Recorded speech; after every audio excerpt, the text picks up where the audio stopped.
and over again. We hope for Berta to come in. Was supposed to be a breath of fresh air and to actually get us the plays that we need to mount the challenge that we need to make the challenge for. Because last year we didn't mount a challenge. We spent more time battling top four than what we did actually chasing Liverpool for the league title. Come on, let's call a spade here, shall we? Mm-hmm. Yep. Yeah. No, 100% agree. Big up the Tops for coming on, man. Absolute legend of a man. I don't know if you've seen the news that's on Sky that apparently we're lining up Madueke. We called this, several of us have called this over time, that I bet you will end up with someone like Madueke. You know, I saw, I didn't upload it, but I should have, Moneypenny saying this will be one of the best signings we've ever made. And he's a great backup and he'll challenge Saka. And I've always said he's a wonderful player and all this shit. So they're already on the warpath of bigging this up. But I mean, if we move like this, Tops, it's over. It's over, isn't it? Yeah, it is, man. And this is why I did not want to be linked with Kepa. People were saying, oh, it's a great signing, it's a backup signing, it's only 5 mil. But it wasn't the signing, it's the fact of this stigma of every time there's a cast off from one of these big teams now, they're just going to be linked with Arsenal, whether it's true or not. And the thing is, us Arsenal fans can't even make sure that we 100% know it's not going to be true, because again, we've seen us get Havertz, we've seen us get Jorginho, we've seen us get all the cast-offs, Sterling last year, and now it's obviously gone on to now getting linked with Kepa, probably going to sign him, and now Madueke, and it's like, bro, this is why Man United fans laugh at us and say, take Sancho off our hands, take Rashford off our hands, because we are the local bin in terms of like, any kind of trash you need, bring it over to Arsenal. We'll recycle it for you. We'll get rid of it for you. Don't worry about the wages and the fee and stuff. Just come over there to the Emirates and we'll sort it out for you. So yeah, bro. This is one of these things like Shane. I can't even say definitely we're not even in for him, because I know this club's got previous. We do this kind of stuff, and the fact that we've not really had any kind of concrete links to any other like wingers this like transfer window. And the fact that there's been reports saying that we do want a cover for Saka, whether it was Sane or Mbeumo, and obviously Madueke is someone that can play on the right and the left. Bro, it's not looking good, man. He's not good enough for Chelsea. Chelsea are not even on our level, and they want to get rid of him. So if that's the case, why are we going after their cast-offs? It doesn't make any sense. This is the same logic I made with Kepa. If Kepa's not good enough to be back up for Chelsea, why is he going to be good enough to be back up for Arsenal when we're trying to win the league and they're not? So, mate, I'm just hoping, please. I mean, I said this about Kepa, and then about 5 minutes later, Fabrizio Romano confirmed that we're after him, and then obviously Ornstein did. So this is how it starts, man. A few little rumors and sources that are not really concrete, and then the big boys get a hold of it, and then they start to confirm it. Hopefully it's not true, man, because like I said, either if it's either the Cronkies are saying, oh, this is the guy that you need, then Arteta needs to leave. Or if it's Arteta asking him, he needs to get sacked, because in phase 6, you can't be after Madueke. It's even hard for us. Like, come on, man. It's shocking all around, Shane. I can't lie. Like, even being linked with him, I just felt a level of disgust, because this is not what we were promised when we were obviously promised this kind of phases. We were supposed to be linked with Real Madrid players, with Barcelona players, with the top echelon players, Bayern Munich players at this stage. Not Chelsea rejects, not Chelsea squad players, not players that the bigger teams don't want anymore. So yeah, hopefully this is not true, and we can go from there. But if it is, Shane, we're finished. We're done. Then forget about next season. It's a write-off already, bro, because this is not the type of players we need to be bringing into the team if we want to do anything serious. But you know what? We have gotten to the point where we can no longer summarily dismiss these links, because it's the one I believe, Aaron. That's what I was going to say. It's the one that I believe. Yeah, because I'm going to be honest. I thought the Kai Havertz links was a joke in 2020. Yeah, same, bro. Same. I thought that was being punked. You remember that show Punked when Aston Kutcher? Yeah. I thought it was a joke, and then 3 days later, man, is holding up the shirt. Right. Oh. Meanwhile, we've been linked with Zubimendi for 7 months, and he can't hold up the shirt. And Kai Havertz held up the shirt in 2 days. You know, so we cannot just dismiss it if there's no truth to it, because now we're traumatized by Chelsea's trash. Yeah, I know I am. Facts, man. So, like, I could honestly see, and it would be called an 8 out of 10 summer on AFTV and like that. But I can see Kepa, Madueke, Sesko, and Zubimendi. Sesko is a 13-goal season. That is hell in a pot right there. Yeah. That's what's happening, Carl. Trust me, and that'll be good. That'll be a good summer for us. But they'll starve us right until the end of the window and then announce it. So I've always said it's that Eddie Murphy thing. Like if you're starving and someone tosses you a cracker, you're like, that's the best cracker I've ever had. You know what I mean? Because you're so hungry, it's just a plain cracker. But this is what's going to happen. I can see it happening. We'll get Kepa, we'll get Zubimendi, a player who doesn't want to play for us, I might add. Does not want to play for us. Wants to play for Madrid. So the only way we're going to get him is to say we'll quadruple your wage, which we will. We'll quadruple his wage, right? We give Zinchenko 7.5 times his wage. And by the way, I discovered this by mistake on my stream the other morning. I've said it before, I'll say it again. Zinchenko is on the same wages as Villa's highest paid player. We have Zinchenko on the same wage as Aston Villa's and AC highest Milan paid won't player. buy it. And AC Milan Yeah, won't but buy we're gonna have to knock it down to Zinchenko about 5 million. because of his wage, because of his wages. This is And why that'll we don't happen. reach the present day right now. We got so many of these scrubs on humongous wages that by the time we go round to selling them, it's either going to be for pennies on the dollar or we're just going to rip up their contract. Guess what? Back to where he was in 2019. Back to But the worse, start Carl. we go. And like our fourth choice center back. He's our fourth choice left back, isn't he? On And his don't- 20. And don't be surprised if Real Madrid come back in for Zubimendi near the end of the transfer window and hijack the deal. I wouldn't surprise Yeah. man. Wouldn't And surprise I me. bet you. Sorry, Lawrence, go on. And if we do make any other signing, one of them will be injured the day after he signs for us. Like what happened to Marino. We signed injury-prone players. I'd say Madrid have told him, wait till after the Club World Cup, we're getting a payout for that. We'll sign you then. You know what I mean? They'll get the books clean again. They'll get the I money didn't from the think Club about World that. Cup. I expect Real Madrid to make the final of that tournament anyway. Yeah. So And they'll get a bucket load of cash for it. They'll definitely get Zubimendi money for that. You know what I mean? So I'd say they said, just hold on.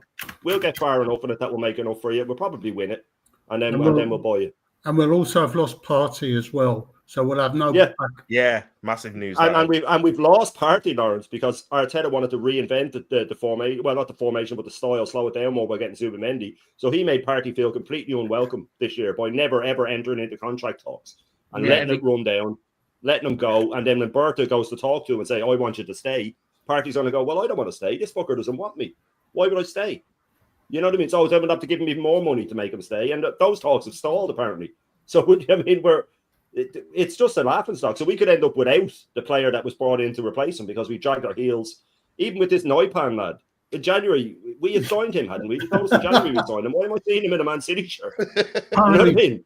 Apparently Odegaard was talking to him about coming to us. Yeah. Oh, yeah. Well, that probably put him off then. Because Odegaard was probably getting a painkiller injection while he just regarding Thomas Partey, right? 90% of the game, he actually stayed nearly all season. He actually stayed fully fit and healthy, which is like a lunar eclipse, really, when it comes to Thomas Partey and injuries, right? Facts. But every time he played in his position as the anchor in the number 6, we won 90%. We won 90% of our games. Yeah, he was the anchor that we needed, so that Rice and Odegaard could go forward. Well, Rice more potentially. Odegaard was just shit, but I digress, right? Every time we moved into right back, it's either we lost games or we drew games. Drop points. Too many drop points we had last season. This is why I keep saying when a player has got 2 years left on this deal, you either re-sign them, and if they say no, you sell them. Because now they get the leverage. Partey had all the leverage in all of this. And now he's going for free. Yeah, we could have got maybe 20, 25 million for him last year if we decided to actually invest and bring someone in proper. Fuck Zubimendi. I would rather get Adam Wharton from Palace. Yes, he might cost a fair bit of money, but guess what? He might be 21. Okay, he is young, but he's Premier League proven. He helped Palace in that final, beat Man City, for Christ's sake. Yep. Go and get Adam Wharton rather than Zubimendi. Get someone in to replace Partey. That's your replacement. Zubimendi is not a replacement for Partey. He can't play. He's not strong enough in that position. Declan Rice in the 6 is not as good with his passing as Partey is, and not good with his strength ability. This is why Rice is in the 8. Yep. It's crazy, guys. Sorry. Help you out. No. Go ahead.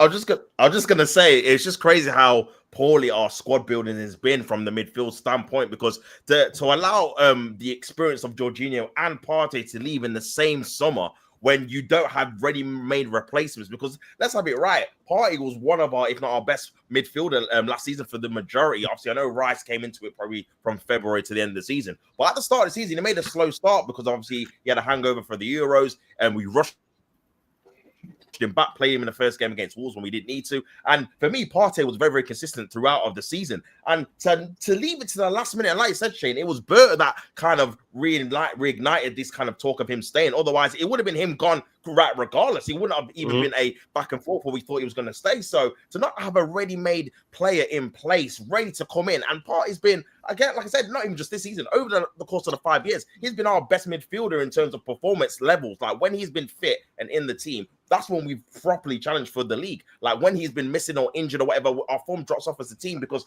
again, a lot of Arteta's system is built off what Partey does on the ball. The fact he can feed the lines, he can trap back. He's obviously, when he had his legs there, he could obviously make sure he can defend properly as well. So, yeah, I think him not being a focal point going forward, how can you not put in a massive money? Because for me, this is like an 80-90 million pound replacement we need to do now to fill that void. Because now I've seen links with that, like a French player for 20 mil. That's not going to cut it. We want to win the league. We want to win the Champions League. We can't be getting youngsters 20 mil bargains for that particular position as well. We need to be getting ready-made world-class players like we do in the front line. In that midfield position, we can't be replacing Partey with kind of any known minnow kind of players. They've got to be ready-made to go now. So again, this is going to have a massive domino effect, in my opinion, on our season in terms of either we're not going to replace him adequately, or if we do, that's going to be a massive chunk of the budget that was supposed to go to the winger or the striker, and then now we're going to be short again, which is what happens every single season. So, bro, there's going to be some serious like questions asked of this whole kind of planning, whether it's the sporting director, the manager, whoever's in charge, the owners, in terms of how they're building this squad properly, because we're not doing very well, obviously, going forward. Our midfield is lacking now because Partey and Jorginho are leaving, and Zubimendi, we're still waiting for him. Even if he does come, it's still not enough. We've just spent money on Marino and no one rates him in midfield. We spent money on Havertz to play midfield and no one rates him in midfield. So this is a massive problem here. We've got Fabio Vieira. We spent 35 mil that even Porto don't even want him back. And that's where we bought him from. So, bro, there's a lot of questions to be asked, man. There's a lot of errors we've made in that midfield area, never mind the forward area. So going forward, bro, if we don't sort this out, we're going to be sliding down the table. It's hard to say, but it is, man. It's not looking good, boys. It's not looking good. It's a joke. It's a joke, Tops. And you're spot on with everything you said there. And the funny thing is, all the midfielders we've mentioned, right, you know, Zubimendi and Morton and stuff like that, out of all of them, I'd rather Thomas Partey. Yeah, exactly. You know what I mean? It's like when we're naming left backs and we're going, well, Kieran Tierney's a good left back. You know? or number 10, the number 10 to challenge Odegaard, Ranieri. You know what I mean? But we don't use the players we have. It's insanity. But big up Norris, man. Thanks for popping on. I just want to show you this. We've been going through it. I don't know if you've seen that we're after Madueke. That's the big moves we're making, my man. We're making big moves. Liverpool are signing Bert. City are signing Reinders. We're after Madueke. Norms, make it make sense for me, please, because I think I'm going to lose my mind. I honestly think I'm going to lose my mind. Yeah, well, you know, guys, that it goes. Yeah, my mood, my background is always what sets my mood. So obviously, it's proper clown settings, and it's a circus right now. So yeah, Madueke. When I saw that, I thought another Chelsea reject. Big up also to the panel and big up to the chat as well. Yeah, man. I don't know what's going on with this club. You know, we're into the 18th day, 19th day, whatever it is, and we still haven't seen anybody over. We're having this thing where, you know that thing. To me, to you, to me, to you. What's going on? Are we getting Sesko? Are we getting Gokares? What's going on? Yesterday it was Tesco. Today it's Gokares. What is happening? Why are we acting like this? We are absolute clown and a circus of a club, right? It's embarrassing. And the fixtures came out yesterday, right? And I'm thinking to myself, yes, at the end of the day, we have to play these teams, twice. There's some people moaning that it's unfair, it's been rigged and that. Who cares? Yeah, that's what you want. That's all the excuses coming out already. The problem I've got, guys, is that going into the season, first of all, I feel very underwhelmed. Secondly, we are failing to prepare and preparing to fail. This is what's exactly happening. It's feeling like back in the day when we went to Man United and lost 8-2. And who did he bring in? Mikel Arteta. Yeah? Right? All of these players. What are we doing here? No, seriously, guys. BBK, what are we doing here, brother? Bro, So like Chop said something I thought was great when he was speaking just now, when he said how poorly the midfield is built, and it kind of reminds me of like when your missus orders something like some furniture that you have to put together. We just start putting shit together. We don't read the instructions. It's like Arsenal will just start putting and then you wonder when you finish, it's missing a leg and it's bleeding. That's what we are, right? Because we have a gaping hole. We know what we need. It's so clear. So we got a B part with the E part where there should be a C part there. And you know what I mean? The squad is so poorly built. That's what we need. It's an absolute madness. And man came out in this press conference and said everything was done. We're getting people and we should be getting goosebumps. And now we're linked to Madueke. The fact that we don't know what piece we need at this part in the process proves that it has failed, or they've been lying to us this whole time. And if you are Stan Kroenke or you're Josh Kroenke, you're praying that the English teams perform well in Europe next season, so you maintain your coefficient. Because if the Premier League loses their fifth spot and we only get fourth spot, we will not be playing Champions League the following season. Yeah, because we're not finishing fourth. We're not. We're not. I see us getting left behind. We don't deserve to be fourth. We don't. No, absolutely. I said it from the start, Tom. I've been saying it. I've been saying it all summer. I've been saying it come up to the end of last year, and I've said to people, "Clip me if you want." We're not getting top 5. If he's in charge of the Palace game on the last game of the season, we're outside the top 5. And if he goes early in the season, then we're back in with a shout again. If we have a bad start and he gets sacked, and we get in a good manager with the squad we have, and so he goes right. Lewis Skelly, you're not left back anymore, man. You're my left eight because you're dynamic there, and Wanyeri, you're starting games because God shit. Our team gets better like that, and much better. But that about putting the furniture in, that's what we're like, man. And then Arteta's that grumpy lad who won't take advice off. Like, get out of my face! I've got this. It fits in here. This fits in here. And Norsky is spot on when he says we're preparing to, because I'd rather be prepared than hopeful. How about you? You'd rather be prepared than hopeful, right? I hear that, because bro. this is why we get voted the most delusional and naive fan base, because we do nothing in the transfer window and expect everything in the season. Yeah, and it all comes falling down when September 1st comes and the window closes and we start slowly. All the top rooters will be saying, "Well, let's see what the club does in January." Have you heard that before? Yeah, the window just closed and we're already looking to the next transfer window. Yep. You know what I'm saying? And I think Shane was spot on this morning in that Bruce, the full Irish, when Harry Semenya was speaking, and then he had Berta front, but he had Arteta in the back of his little screen thing. That was, I think, that was what he's doing. Telling. It's a narrative. Yeah. It's the narrative, and we knew this was coming. Yeah. We knew the blame with the narrative is that if this window doesn't go well, it's going to be all Berta's fault. And the problem, and that is it. And if you see these top gooners, these top journalists, that's what they do.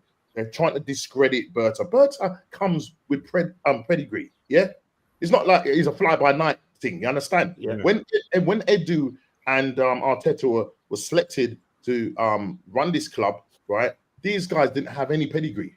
They didn't have any experience. Yeah. They're literally learning on the job. And you can see after nearly 6 years, we're still learning on the job. Look at the transfer. Yeah, everybody wants to go back and start blaming, when Arteta took over, look where we was. What, we finished 8th twice and bottled 4th place against Tottenham. Yeah? I remember something dropped on my timeline 4 or 5 years ago, right? It popped on my timeline, one of a show I did, a podcast, right? And this is how far back I was using Zoom. Right? I was using Zoom. I pre-recorded my Zoom podcast, and sent it out pre-recorded. And on that podcast, I remember talking to a couple of Arsenal guys and Chelsea guys, and I said to myself, I've been duped. I've absolutely been duped. Yeah, because that season when he took over, we was breaking all records in terms of losing at home. We were sitting 11th. How come people don't remember those days? What are they talking about? What are they talking about? They're going as if Arteta got us. We're right back to square one. Aaron said it. We're full circle back to square one. We've got a load of overpaid players, injured players. We can't get them off our books. We can't spend the way we want to spend. We go and spend and waste £65 million on a midfielder who we know can't play in midfield. Yeah. And can't play as a number 9. But he insists on playing this guy. He goes and buys Calafiori for 42 million. He goes and buys Moreno when that money, 80 million pounds of that money, should have been spent on a striker. But no, what does he do? Brings in Calafiori. What? Calafiori's injured. Moreno, IT solution. We're going into a semi-final playing Moreno up front. Make this make sense. It's a circus. Numsky. And you know what? Oh, sorry, Lawrence. You've got to mention one other transfer that happened during that window. Andre Santos. who liked to exchange shirts at half time. Yeah. The only thing he did was get caught drink driving, that chap. And remember the fans started singing he drives every once. Andre Santos, he drives every once. Yeah. The only decent thing he did was score against Chelsea. Yeah, that was it. That was it when Van Persie got a hat trick. When he came on, when he defended, I thought, what is this guy doing? What is he doing? Talk about invert. He used to be invert. He used to be played up front. Yeah, he was never at left back. He was always out of position. Shambles, that guy, man. But yeah, but like, I mean, that was a bad one. That was a bad one. But no, you hit on some points there that are spot on about the way we've gone back to the way the team, the so-called mess that Arteta walked into, right? You know, overpaid players, injured players, all that sort of stuff. But the overpaid players then were Aubameyang, who was a Golden Boot winner, and Ozil, who was a World Cup winner. You know what I mean? Our overpaid players now are Havertz and fucking Jesus. You know what I mean? And we didn't have the injuries like we have now. But we had sellable assets. We had Martinez, we sold. We had Guendouzi, who we could have got a lot more for and should have got a lot more for. That chap could be a world beater. You know what I mean? We should have got money for Aubameyang, but Arteta went public saying that he's stripped to the captaincy, he's not playing again. So then teams came in and said, well, we're not going to give you any money then because you've just made it public. You don't want them. He did the same with Ozil. We could have got money for him. If you keep it in-house that you're falling out with them, keep playing them here and there until you sell them. But he had to be the big man and make sure everybody knew. All the cameras were on him with that show, and he had to make sure that everybody knew that he was the big man. That's we lost a load of money on them. What he walked into, he had sellable assets. You know what I mean? He had Tierney already in the team. He had a future World Cup winning goalkeeper in Martinez. How much have we spent trying to replace him? He's one of the most sought after keepers in the world. You know what I mean? So he walked into a much better mess than the next manager will walk it with. The next manager is going to walk into a proper mess, a real mess of players that aren't good enough, players that don't want to be here. That's why we've had to pay them so much. Zinchenko 7.5 times, can't get rid of him. And it's the same sort of, and then you have to look at his wage as well. Someone put this point up the other, I said this point on Aaron's the other day, and it was brilliant. I can't remember who it was, and I apologize. But, you know, the next manager is going to say, well, he was on 15 million. I want 15 million. You know what I mean? So I wanted to pull this up because this got sent to me today. This is the top 10 managers, wages wise. Of course, we have our guy there in fourth, and you can sort of scratch Inzaghi off that because he's just got that now from going to Saudi. What he's won with Inter and stuff like that was what he was on 4.2 or whatever he was on. Okay, so I looked at that and I went, right. Well, Arteta's won an FA Cup. All right, he's won an FA Cup. So let's see. That's very small. I apologize, but I'll read through it. Simeone, highest paid, right? I just put it under League, Cup, and European trophies. So Super Cups, Europa Leagues, all that put into one, right? So Simeone, highest paid. He's got 4 leagues, a cup, and 5 European trophies. Okay, Inzaghi hasn't been a manager that long, but he's still got 8 cups, 1 league, 2 European Champions League finals, by the way. Guardiola, who's on more than Arteta, 13 leagues, 13 cups, 5 European trophies. Mikel Arteta, 0 leagues, 1 FA Cup, 0 European trophies. Pioli has only got 1 league, but he hasn't been managing that long. Moyes, I was surprised to see in it, if I'm being honest. He has a league. Granted, it was a championship or a League One, but he's still a trophy. It's still a trophy. Yeah, it's still a trophy. It's still a trophy, and he has a European trophy. Luis Enrique was on less than Mikel Arteta, has 4 leagues, 7 cups, 4 European trophies. Matthias Yassia, that Lee likes, that's over in Saudi at the moment. Ex-Al Ali manager. Yeah, and he's only young as well. He already has 3 leagues though and a cup. Jose Mourinho, 8 leagues, 11 cups, 5 European trophies. Carlo Ancelotti, 6 leagues, 9 cups, 14 European trophies. So when the next manager comes in, he's going to look at this guy and go, so he got paid 15 million a year to deliver you 1 FA Cup in 6 years. This is the best job in the world. This is the best job in the world. And he had free reign over all transfers. This is what Arsenal do. They reward you for failure. Yeah. How? You reward people for failure. It's unbelievable. Yeah. Half of our team, the top that's injured, £260,000 a week. Yeah, cropped, both knees cropped. You've got Havertz, who can't hit a barn door, 280. What are we doing here? Yeah, Arteta's on more money than Arnslot, Arnslot, Oliver Glasner, and Eddie Howe combined. All 3 of those managers lifted trophies last year. Oh, there it is. It's like what Craig Burley said. I keep bringing this up. Craig Burley said that most Arsenal fans are a mirror image of the club itself. They're spineless cowards who accept, with weak mentalities, who accept mediocrity and failure for success because they're failures themselves in their own lives. Because our fan base are quite happy for us to finish second, third, or fourth and not win anything. Because they think finishing second, third, or fourth is much, much better than actually going up a flight of stairs and doing this. Yeah. And when you get top fans saying, "Oh, you know, the Carabao Cup and the FA Cup, oh, you know, don't bother with that. We should be winning majors." Because really they're not really they're a lower standard club. But then when you put them, and you sort of hold them to account, say, okay, then well, what if we don't win a Champions League or a Premier League? Oh well, you know, it's context, isn't it? You got to look at context. You got to look at the journey that it's been on. And I'm like, guys, I don't know what about you guys, but when I go away or fly away, I like to get to my journey. I like to get off the plane and go and experience like the culture. You know what I mean? I like to. I mean, unfortunately, with Arteta, he's more obsessed about the journey than about the destination, and that's got into the top fans and those that just will sit on Arteta's words and literally they will accept the culture of mediocrity. The guy came and said, "I'm going to change the culture." What you have, and it's a culture of mediocrity, and this is what we accept. Second place.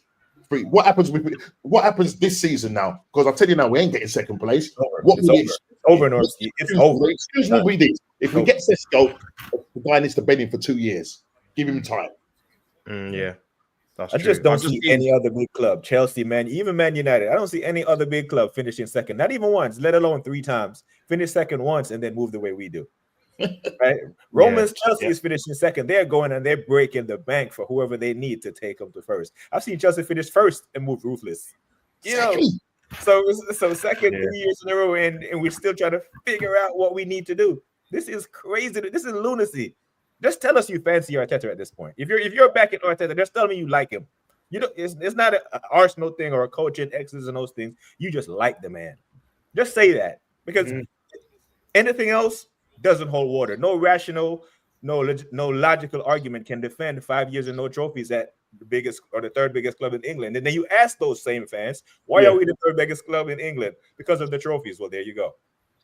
You contradicted your own argument. Trophies determine it. Yeah, exactly. After seeing our first 6 fixtures next season, I think we're not even going to finish halfway in the table. But Lawrence, our record against the top 6 is apparently great. That's what they used to defend him. Right. Yeah. Be worrying about Bournemouth and but I'm looking at the fixtures. We've got Man United on the opening day. We never do well up at Man United. They're going to have a bit of a bounce. I can't see us getting anything up there. Then we've got Leeds United, who've just been promoted. They'll be up for it. I think we'll probably scrape a draw from that one. And then we go up to Liverpool. You think we're going to get 3 points from Liverpool? No. Highly unlikely. Okay. Then we've got Inter Miami have taken the lead against Porto. Then we've got Nottingham Forest and Man City.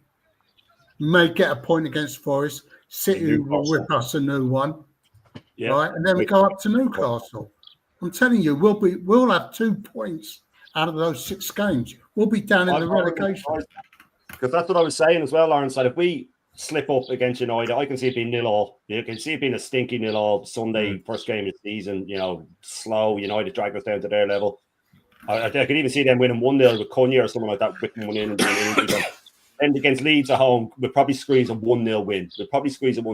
But we could go into, if Liverpool come out of the blocks, which they will, we could go into that game going, we could be 6 points behind or 5 points behind if they win. And already we're going, right, we're talking about being out of the league.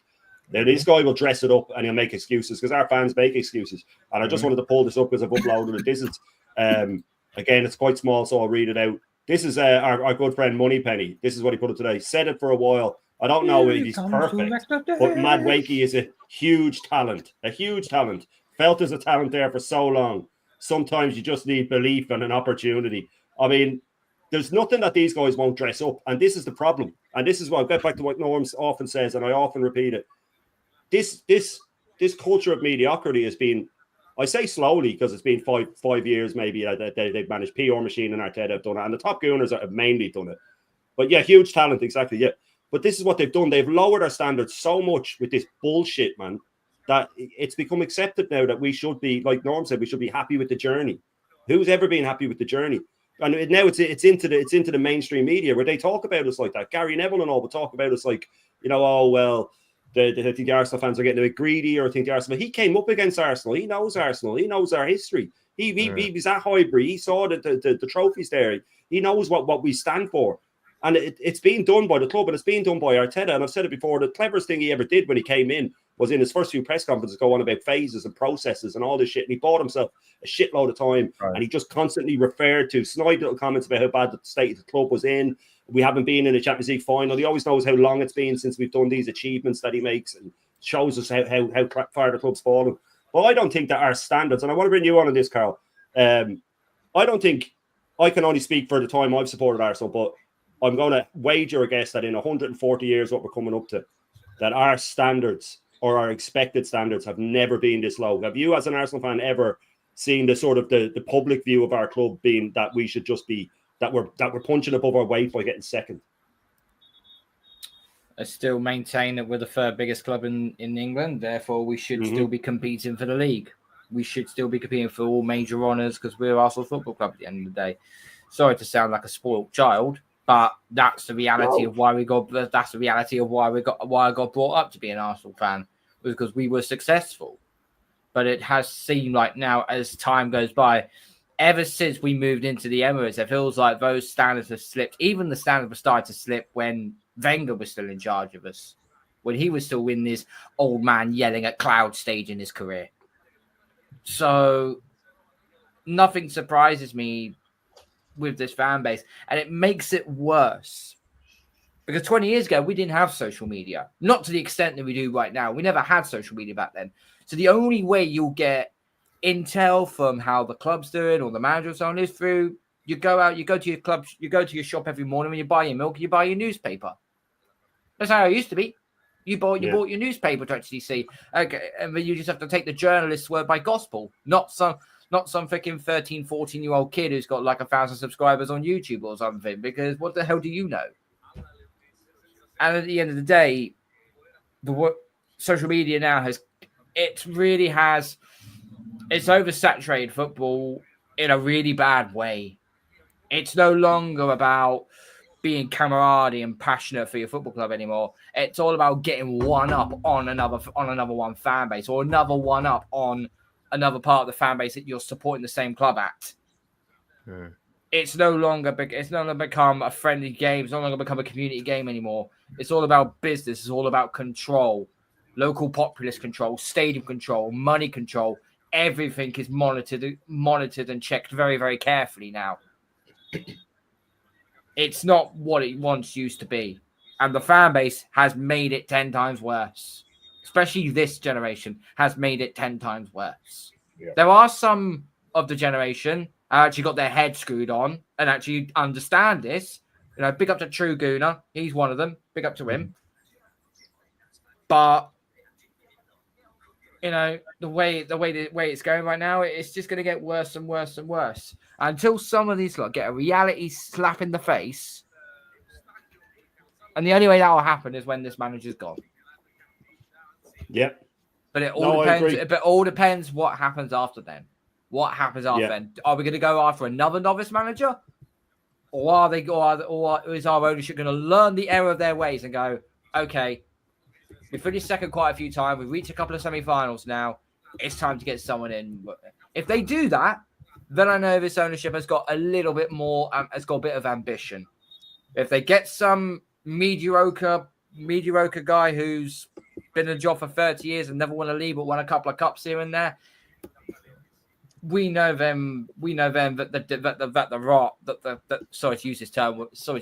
the cancer is further in this club than what we actually do realize.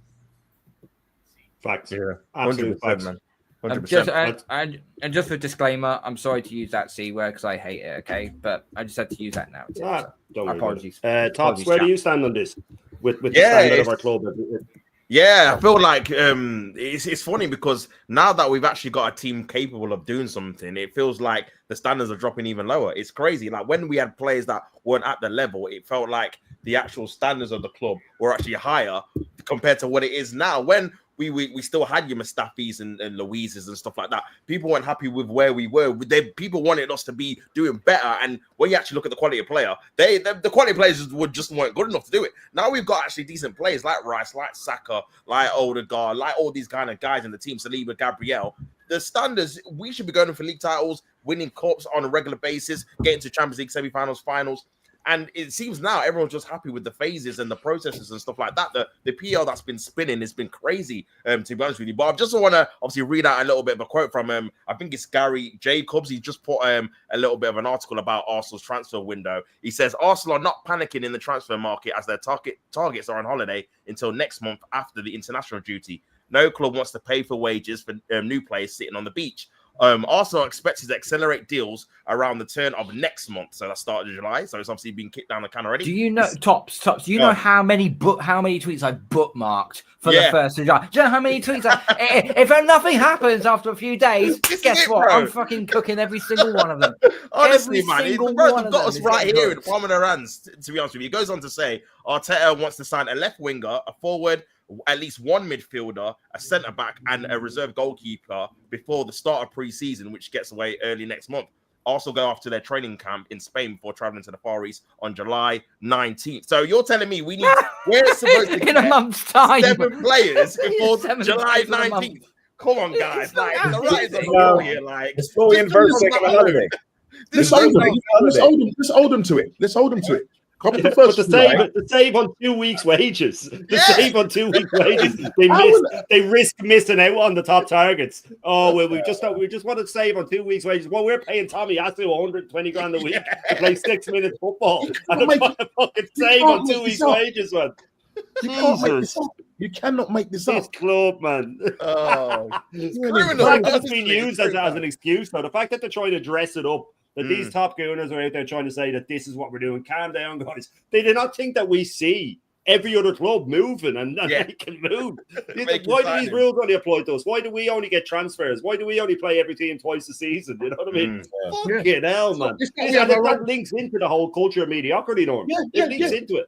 Every excuse under the sun. 30 minutes after the fixtures come out. X, Twitter, whatever you call it, it's also washed with conspiracy. So you're making excuses before a ball is even kicked. Norms. I mean, it's just ridiculous. All the players on holidays, we should relax. The Liverpool targets when they on holiday. Frimpong is taking a holiday. Is he not? Yeah, this is lunacy. What are we doing here? It's like we're listen. Honestly, it's like we're in our own little bubble.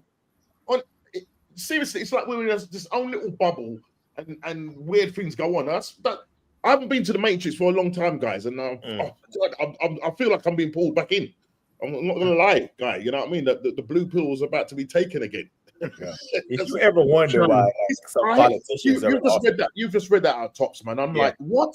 That is crazy. That's crazy. It's crazy. And the thing is, people believe that, Blumsky. People believe If you ever wonder, right, why some politicians are in office or even stay in office so long, just look at the Arsenal fan base. This is the perfect social experiment. Yes. People will just listen and lap up crazy word salads from people that they look up to or people that they like. Yeah. This is crazy. Yeah, it's perfect. Somebody got something playing in the background. It's always someone playing the radio. Oh, right. Okay.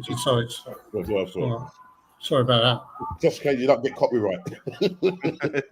Worse was chilling on a yacht with Frimpong once the deal was getting done. Yeah, I mean, the players don't even have to fucking be there, man. They don't even have to be there. You know, you can just call them and say, you know what I mean? I've signed contracts over you trigger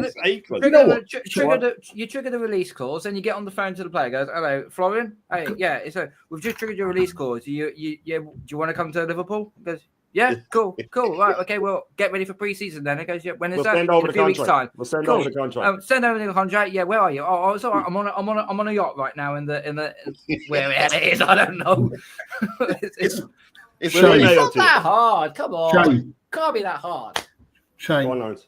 I just want to remind everyone on the panel and in the chat that today is the 5th day of the second summer transfer window.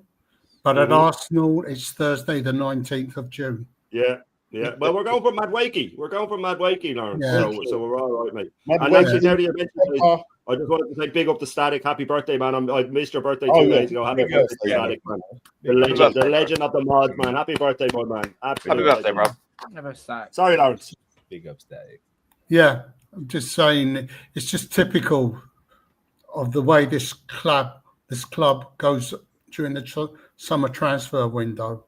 You know, how come Manchester City been able to sign 4 players before July 1st? Yeah, we've got to wait till July 1st before we bring anyone in ourselves. How come Liverpool are able to sign players before July 1st? You know, all this bullshit about saying, oh, they're going to bring in everyone that we need on July 1st so that other clubs can balance their books. It's total bullshit. Facts. It's facts. Aaron, I wanted to bring you a big up for coming on, man. I know you're a busy man, and thanks for any You're right, of your Come time. on. And listen, just quickly, let me jump in 1 second. It's a pleasure. Don't worry, man. I found my home with you fuckers. It's my pleasure. Don't worry about it. My pleasure being on, man.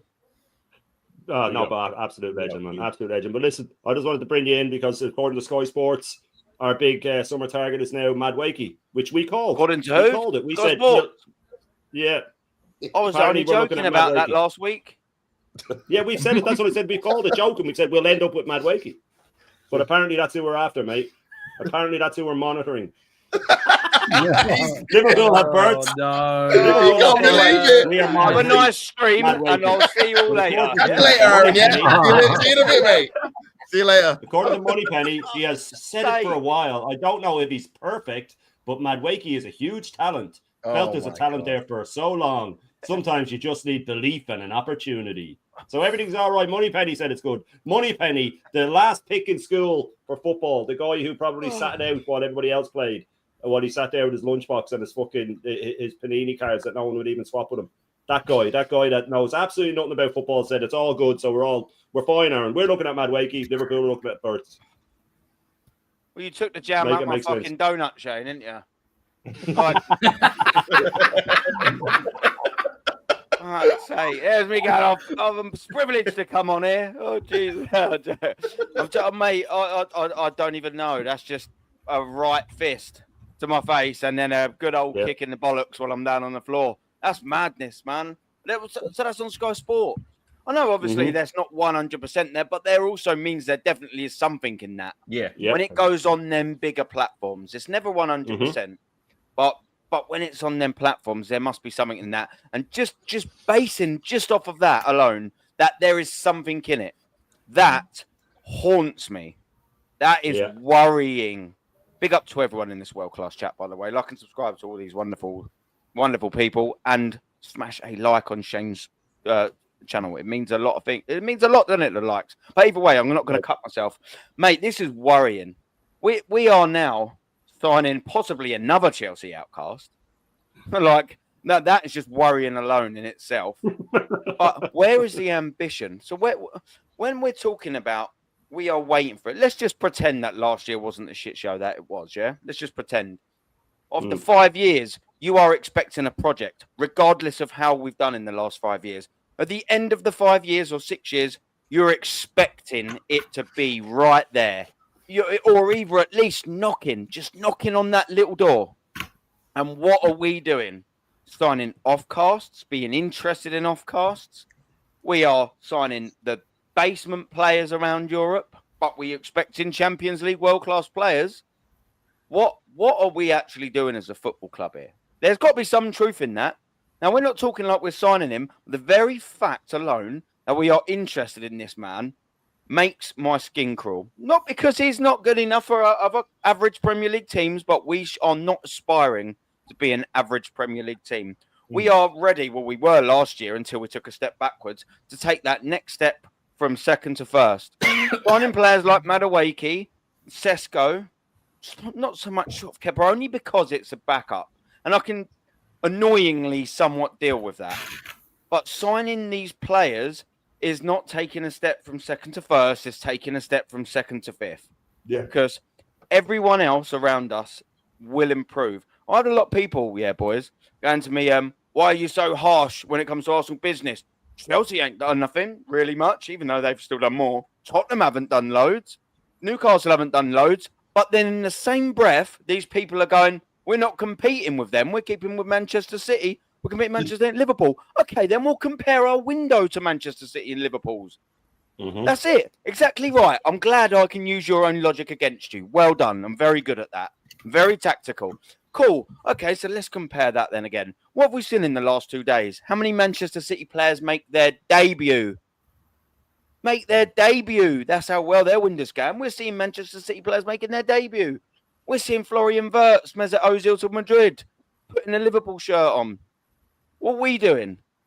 We've got Sky Sports News rumours that we're linked with Madueke. So what we'll do is we'll fund their striker again.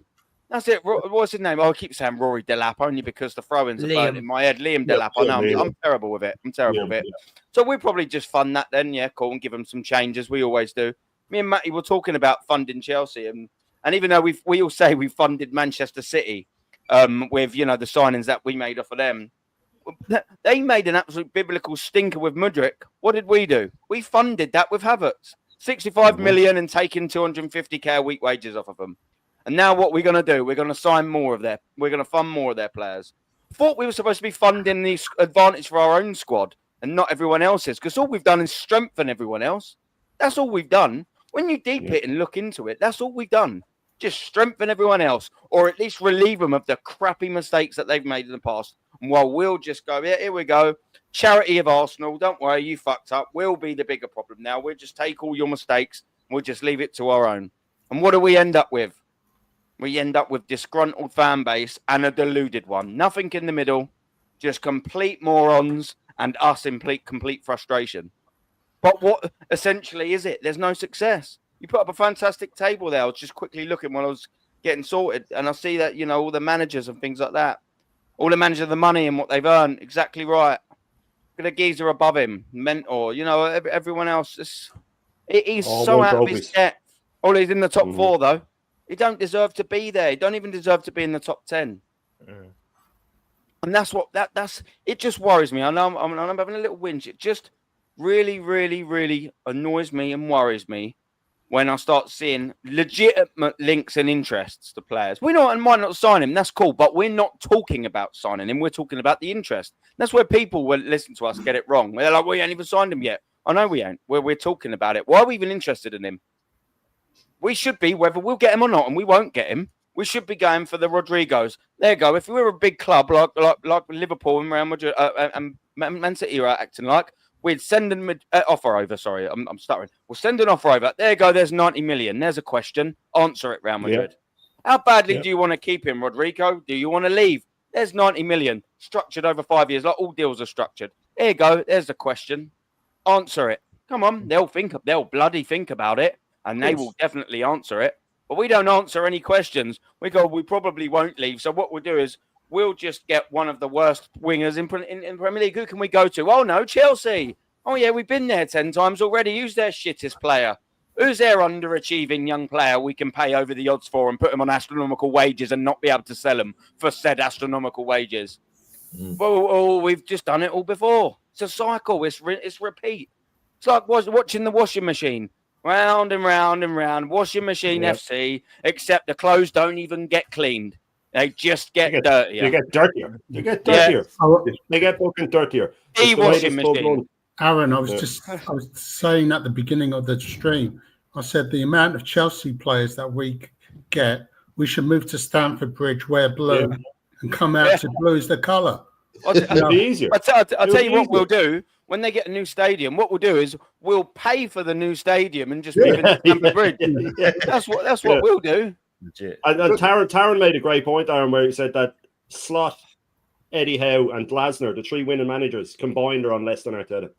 The 3 winning managers combined. Shit. See, I love logic like that. That's fantastic. Yeah, that's what you can hit them with. But I just wanted to get into this very quickly. You got to let the math. Mr. Waffle. wants to know, will Pinkus find his way into the chat? And it leads me nicely onto this. Big up to Static. He took the screenshots of Pinkus in the chat last night. He deleted all his messages, Aaron. I went in this morning and tried to go to live chat to see if I could screenshot it because he was calling me a creep and stuff in it. So I wanted to, but he deleted them all. He must have deleted his messages. But big up to Static, the legend. Go back and do it, obviously, yeah, on live chat. I've never had to delete a message. You can remove them, can't you? He must have removed them before he left the chat, so just then there's no evidence. But fucking big up to Static. He sent them to me today, and I did dress them up a bit because they're quite the screenshot is quite small. I did get Pinkus himself to narrate them, so we have a couple of them here. Calm down, pal. You're gonna burst a blood vessel. He also had I like this DJB guy. Seems cultured. Shane, I can smell your morning breath from here, you utter creep.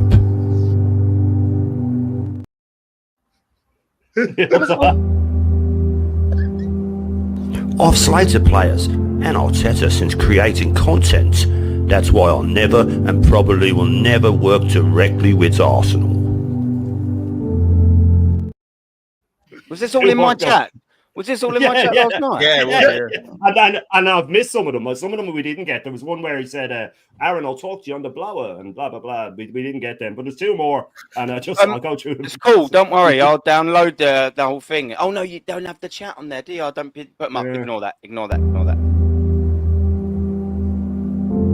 But who on earth are you to tell me what opinion I'm meant to have? Do I take pictures of you on a green screen because I don't agree with your football opinion? I noticed that he's in a different team's jersey in every one of them, by the way. Shane, I go to every single home game. I'm entitled to a football opinion. I can understand people think Arteta has taken us as far as he possibly can. That might well be the case. One of two.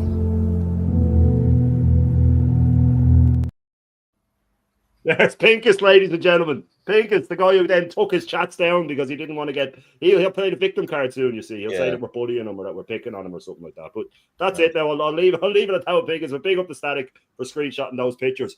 But I wanted to get back into that, what Taron had said about the three winning managers on less than Arteta combined. We know that we have... That's our club's mentality is to overpay managers. Wenger was overpaid near the end of his time. But Taron, if you want to elaborate on that and just how outrageous it is that three winning managers combined are on less than a guy who is absolutely obliterated our club. Yeah, because I came to that conclusion having to do some research to defend myself against an Arteta guy, just like one that creeps up in my chat like that. And this is cool because this is how you know you're hitting nerves when they come after you. Because they don't go after Igal because they agree with what he says, right? So when they're coming after you, I hear it. It can be vulgar, but I understand where it's coming from. And it's in the bigger picture, you know, you're hitting a nerve with them and you're rebutting their points. But it was like he's paid this much because he's a top manager in world football. So I had to go dig it up and look at the matrix. Because now I know it's not on merit why you're paid that much. Right? You're paid that much by the Kroenkes because he's being paid handsomely to be a shield between us and them. That's the only logical explanation I can think of. That you get paid more than the three managers who lifted trophies combined, right? And I was taking it to the point. This was a discussion we were having. I was of the impression, and I was saying, Arsenal Football Club, we're like a cold case right now, and we need a new detective to get a fresh set of eyes on the evidence. A fresh set of eyes doesn't have an emotional attachment to Odegaard or Kai Havertz, right? A fresh set of eyes can come and be like, I want Ethan to play in my 10. Or I want this guy, and Kai Havertz does not start because a new manager comes in. All of a sudden, Kai Havertz does not guarantee to start every week. Exactly. You know what I mean? £50 million, a couple of second place finishes, and an FA Cup does not justify that. That is not on merit. So what is it? What's the why?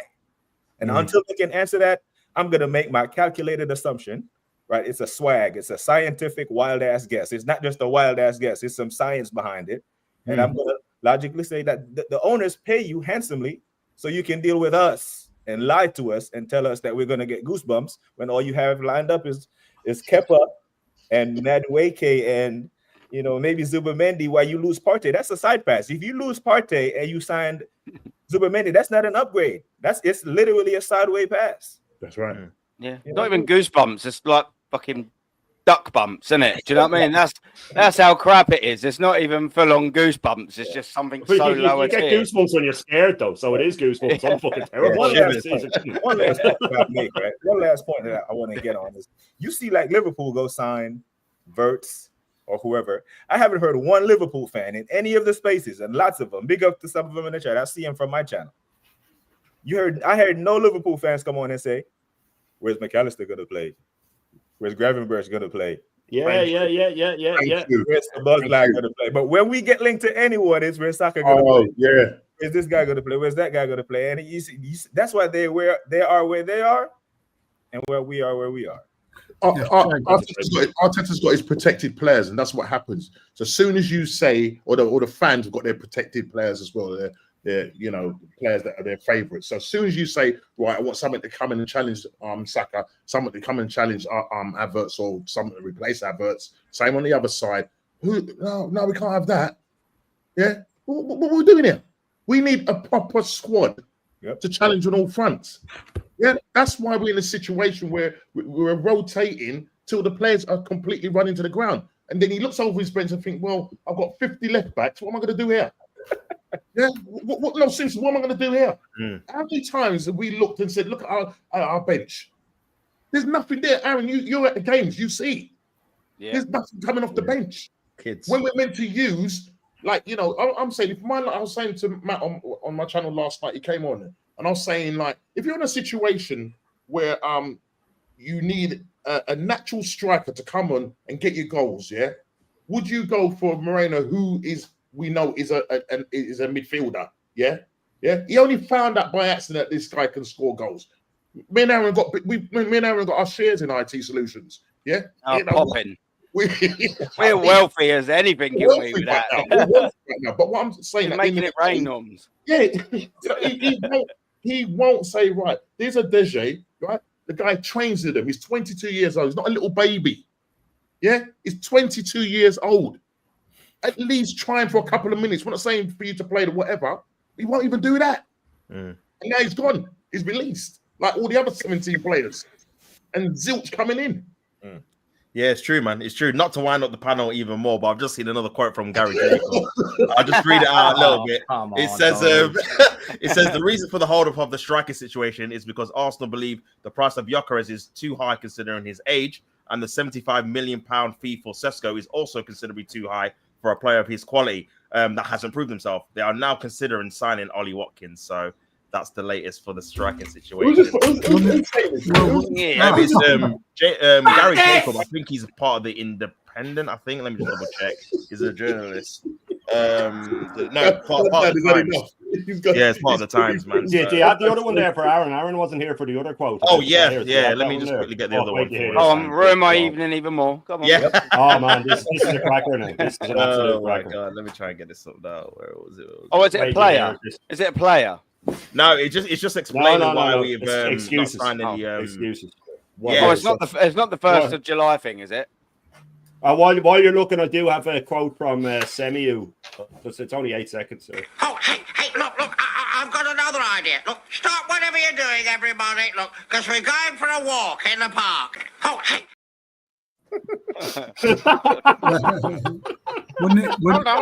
Shane, wouldn't it just be like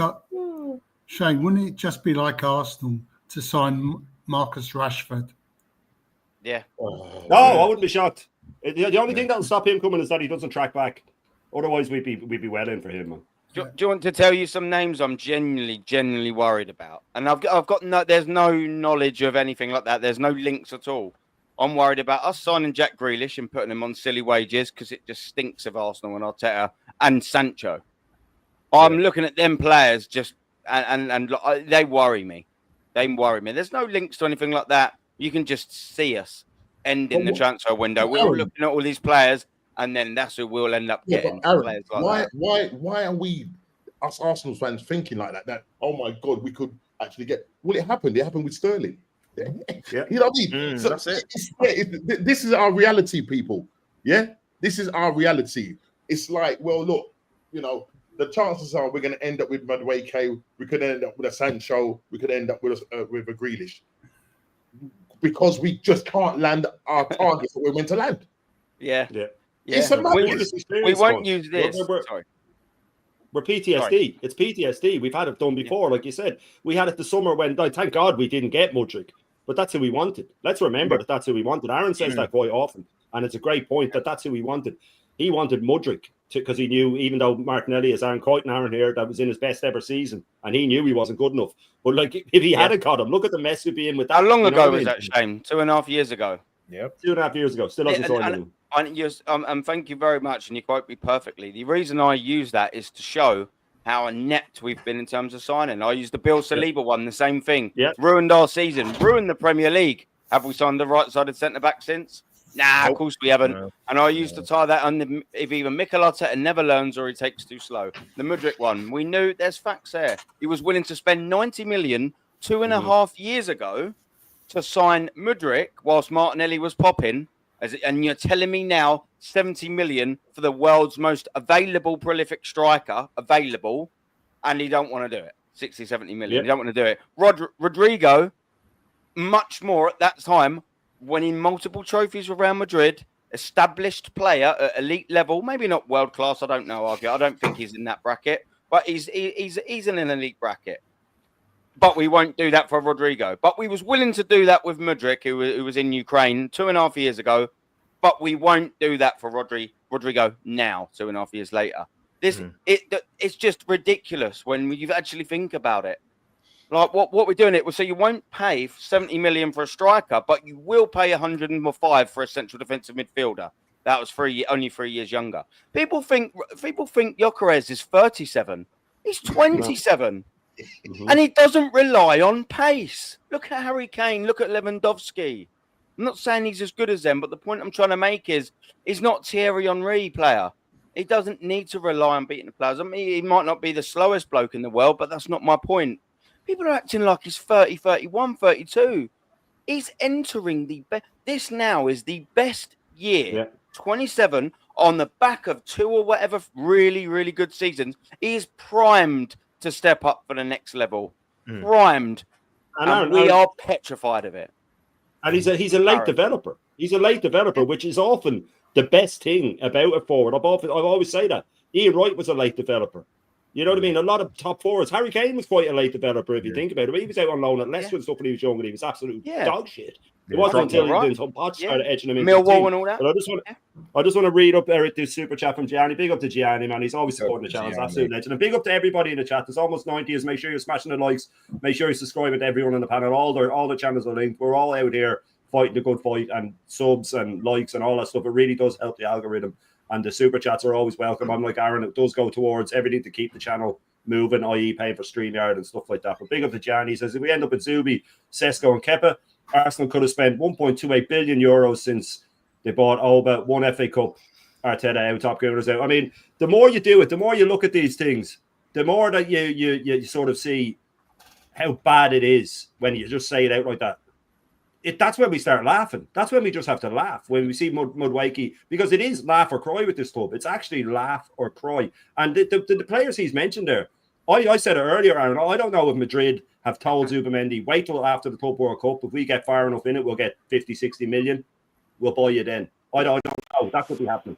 You know, if we don't get him, Barty's going to leave. So we're not only not going to get a lesser replacement for Barty, we're going to end up not getting a replacement at all. Do you know what as well, though, Bud? To say on that as well, because I do have to leave in a couple of minutes. On that, I said this to Matty earlier about the Zubamendi. Assuming we do actually get him in the end, how do we know? Look, because everyone's saying, without defending the signing, he seems like a good player. I haven't followed him enough to accurately tell you that, but he seems like a good player. A lot of people say he's a good player. Is he good enough? Good at better than Party? Who really knows? But do you know no one is factored in yet. If he's going to come in and hit the ground running. How do we know that? How do we know that with any signing, by the way? But we are replacing someone now because Partey looks like he's gone. So someone that's already hitting the ground, and we are replacing them with someone that might not.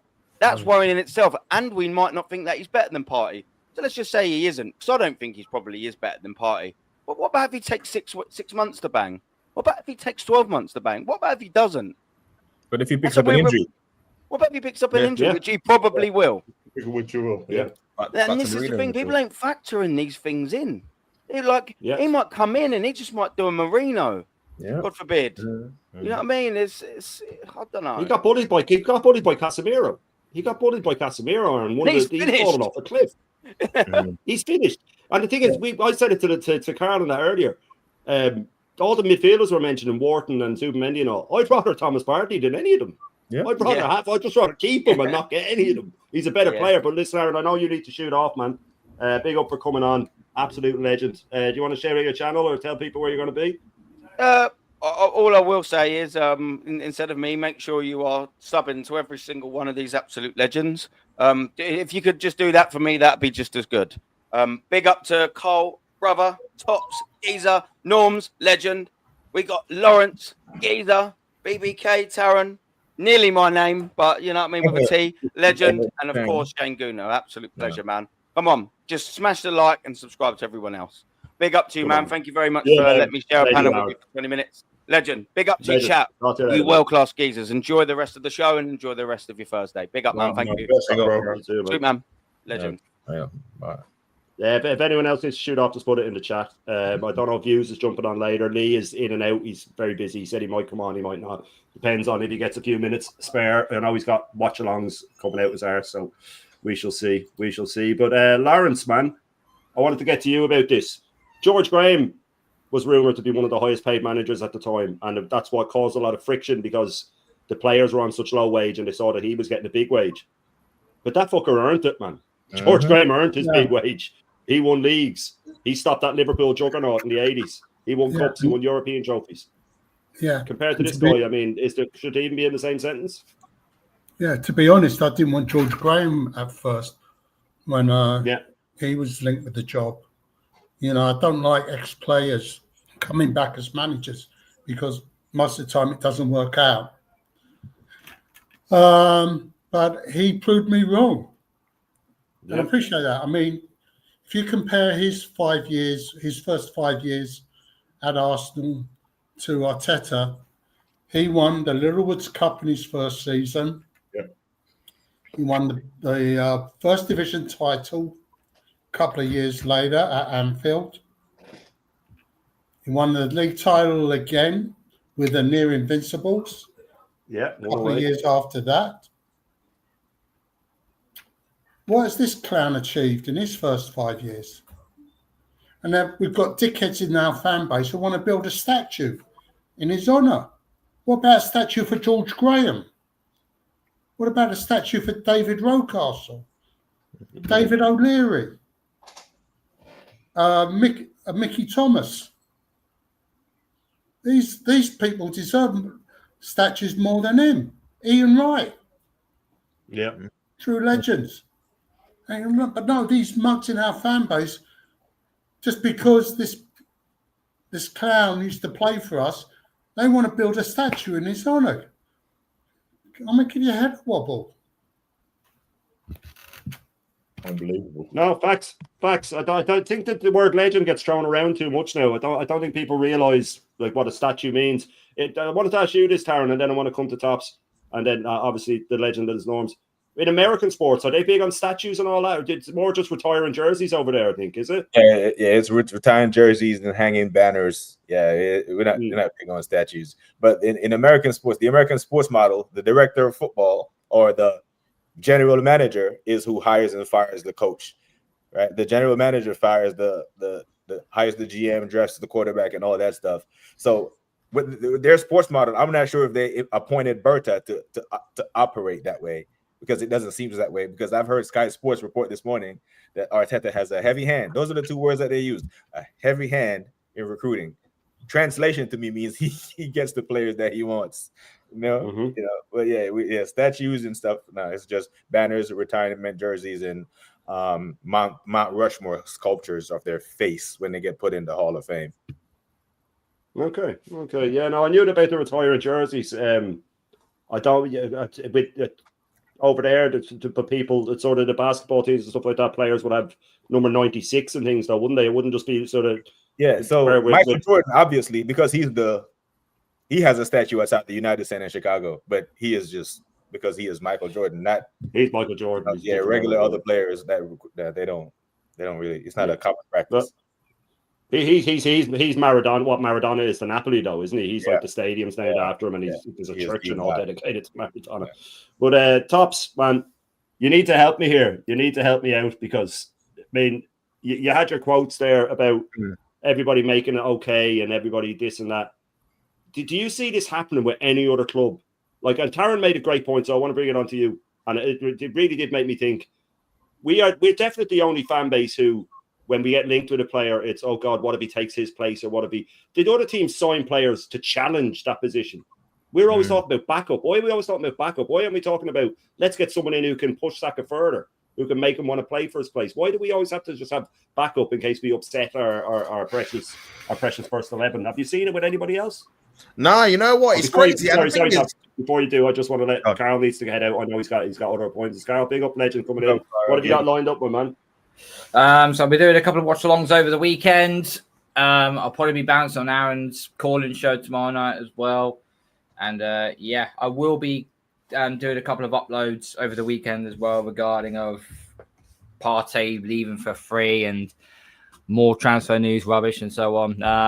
And next weekend, next Friday and Saturday, I'll be doing the watch-along for the Darts World Series. It's at Madison Square Garden in New York next week. So I'll be doing 2 nights on that one. So, yeah, got a fair bit coming up. And big up to everyone that did watch my Darts watch-along over 4 nights. I had 6.5K views over the 4 nights. So that was quality. So, New niche. And, already had a poll come out, and they basically said, I think it was like 72% said, yeah, do more Dart watch-alongs. So I will be. So the match play is on next month as well, although I'm in Madrid as well. Oh, hang on. Oh, Milan, I thought Inter Miami when I scored there. But no, the World Match play will be on, and I'll be doing some nights up until I go to Madrid.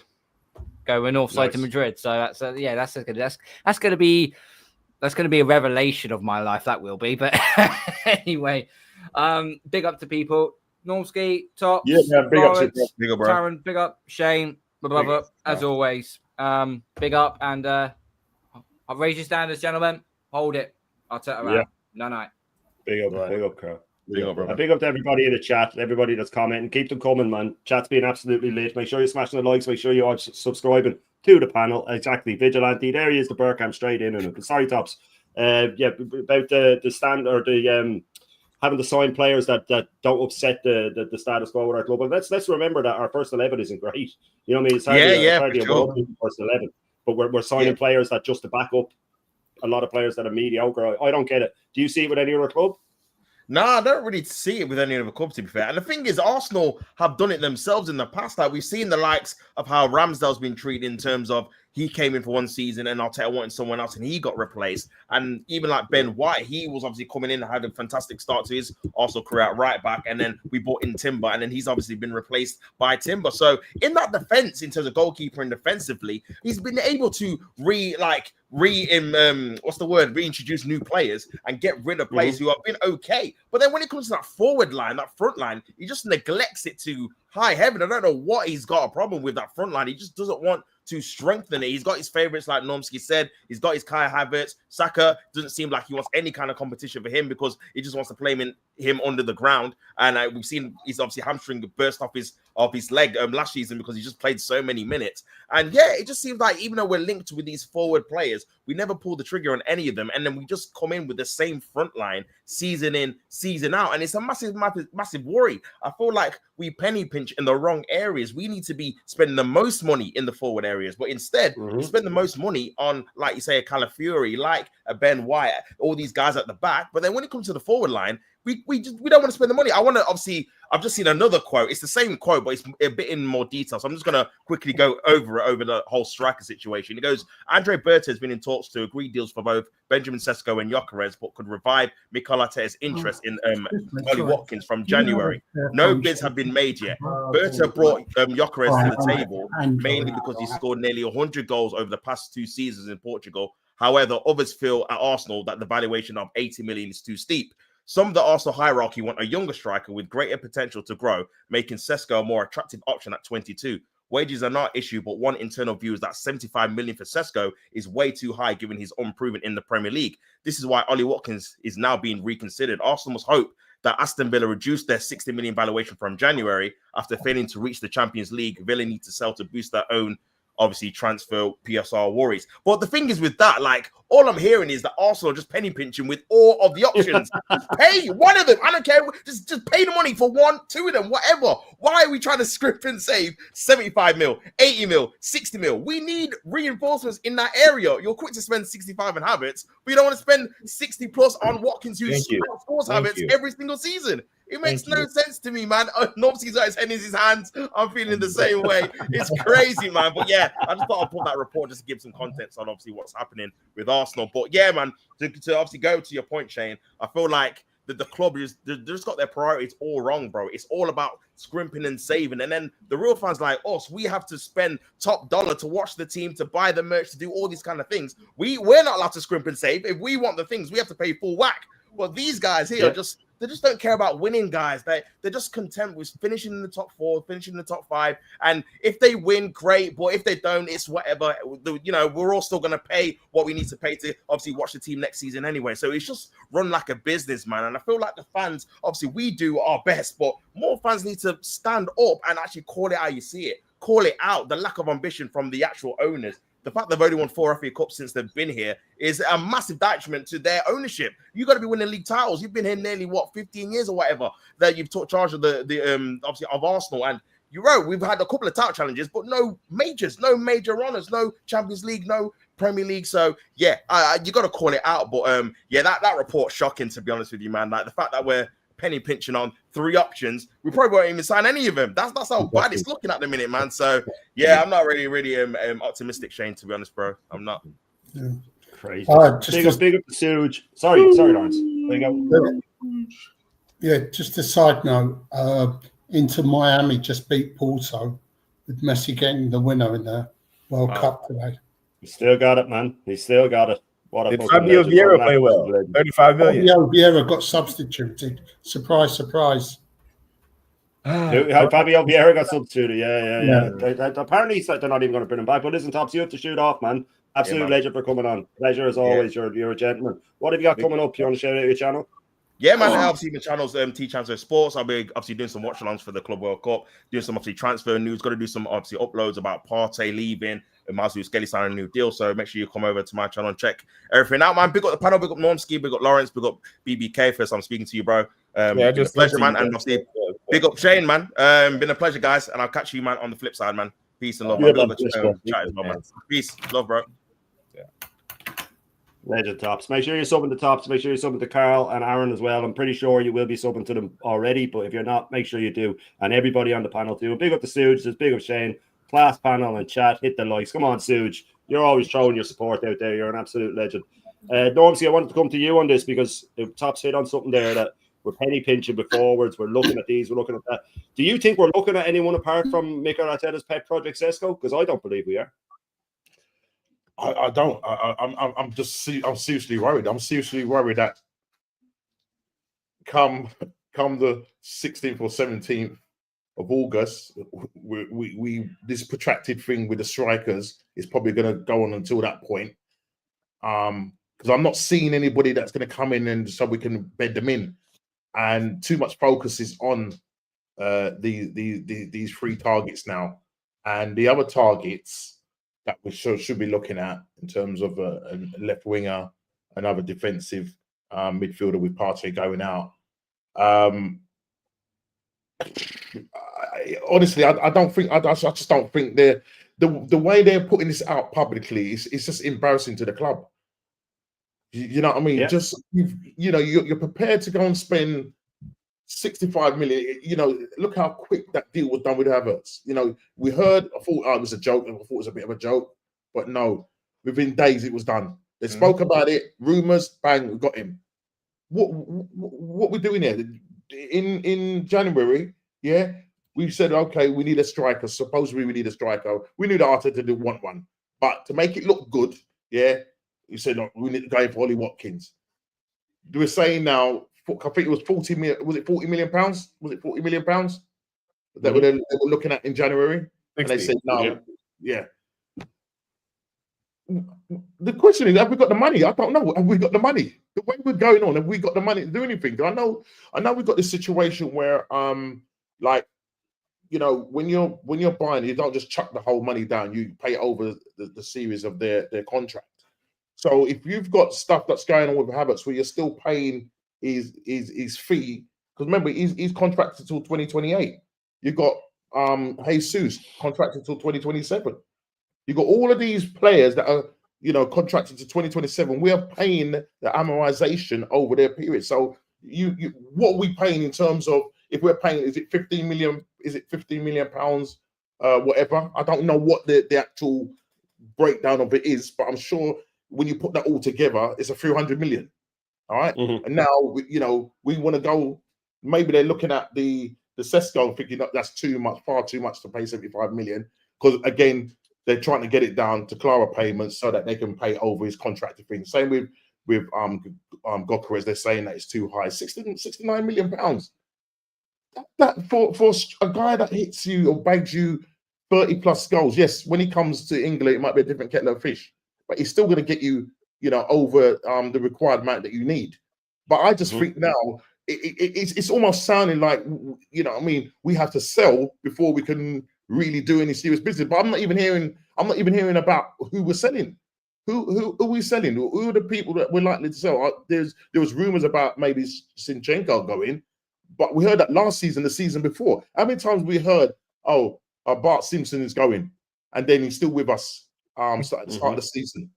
Yeah, so his name's been pushed out there. You got Vieira, right, who's still on loan to Porto. He's going to come back. How much are we going to get for him? So is it that we need to raise the money in order for us to do the deals? Are they holding off? I don't know what it is. It's hard to say, but I don't know which target they want. That's the problem. That's the confusing bit for me. I don't know who they want, because now that Ollie Watkins now is brought back into the equation, it'd be remiss if they go for Ollie Watkins, bro. We're not serious. We are not serious about contending for a title. Yeah, we're not serious, because Ollie Watkins is not the player that's going to get you over the line. He's not going to get you over the line. Gokares, even if you're brought in a Gokares, I still feel with the players that we're bringing in this season and just our whole preparation around the whole transfer, I don't think we're ready this season to compete. And the reason why I say that, because you have two other clubs in Liverpool who've just won a title and said, right, we're not sitting on our laurels. We're going to now go for the targets that we need, spend the money, get it sorted out, get them bedded in. Same with Man City. Right now, they got their players now making debuts, the World Cup thing, right? Because they know they spent 200 plus million in the January window and spent how many millions now, and they still haven't finished. So the only two teams I see that are going to be fighting it out and tussling it out is Man City and Liverpool, and then Arsenal. We're going to be struggling to get top four.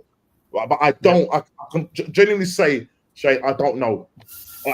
I'd love to be a fly on the wall to really see what's going on. I don't know. I don't want to have a go at Berta, because I know he's coming in and whatever. And you know me, when the guy came in, we thought, yes, it's going to be a change of culture.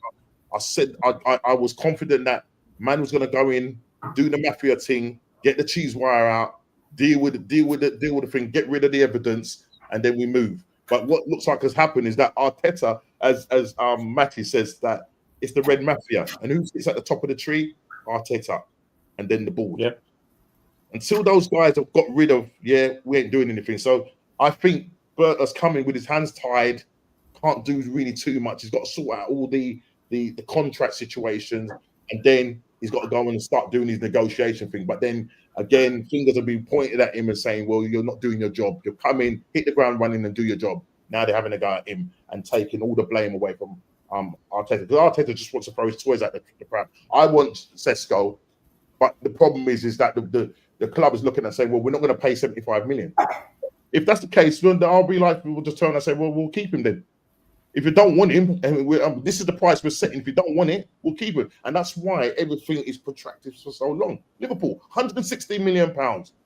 Sorry? Here it is. Thank you very much. No problem. But with us, everything's just a long thing. Yeah, and I think that's it. It's the whole thing that I think that Sesko, that he's just insisted on him.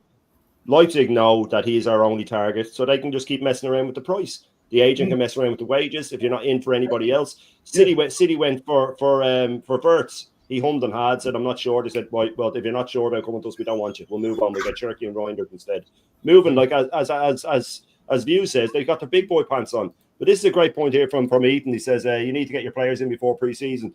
Taryn, like that just spits all over this ridiculous, Arsenal are waiting until the players are back on holidays and stuff like that. You do need them in for pre-season. You need to bed these players in. They need to train with they need to learn the tactics. Not that our tactics are hard to learn. It's just track back and lock up. But you know what I mean? So we need to get them in before pre-season. Another thing that I want to ask you is, do you think that Arsenal are moving so slowly for partly the reason that, which they do it a lot, is sign these players then right near the end of the transfer window? There's no time to really question why we're not getting so-and-so or why we're not moving. Do you think that we're just that could be sprinkling over a couple of million here and there? Yeah, or do you think that I mean, that's something that a lot of clubs will do, but Arsenal seem to do it the most. Yeah, we always leave our things to the last minute, and maybe that's what they're probably doing. They're thinking, well, let's leave it.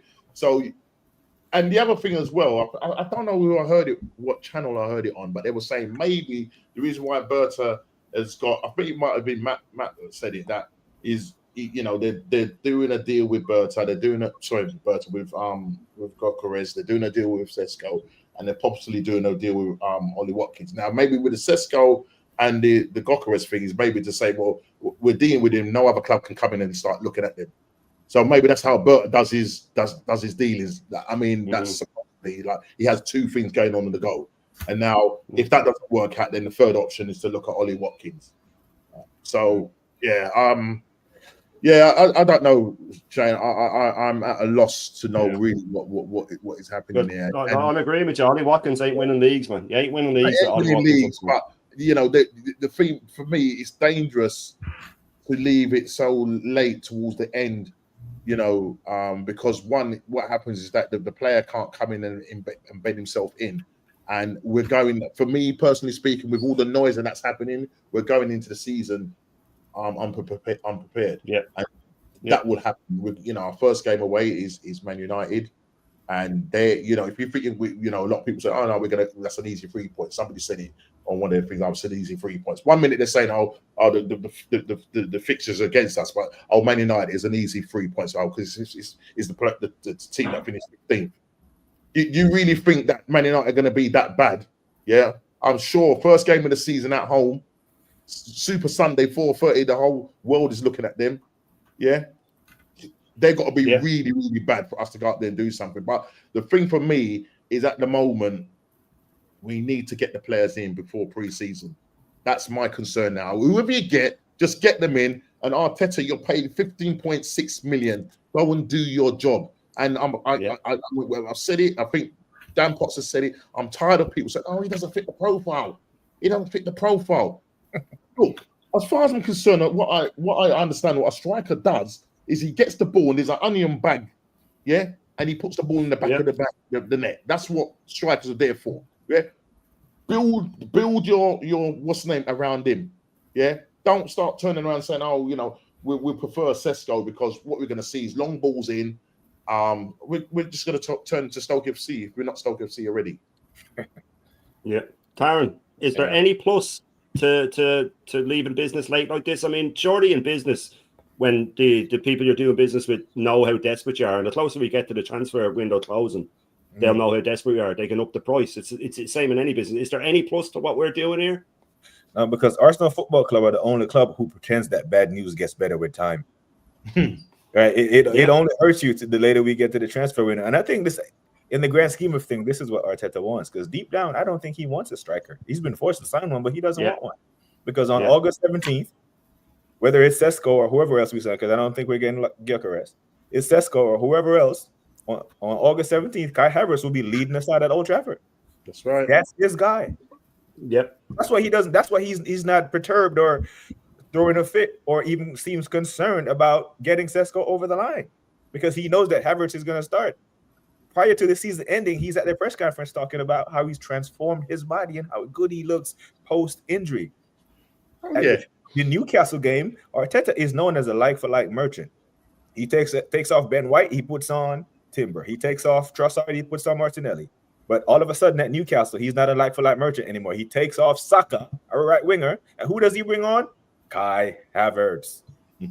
So he does not want a striker. So now I'm fully accepting that he does not want a striker. So the striker thing is not even a thing for me anymore, because that's just who he is. But if Berta is smart and he's going to give Arteta what he wants, Berta, this is your duty. You better be looking at managers, because this is going to go pear-shaped really quickly.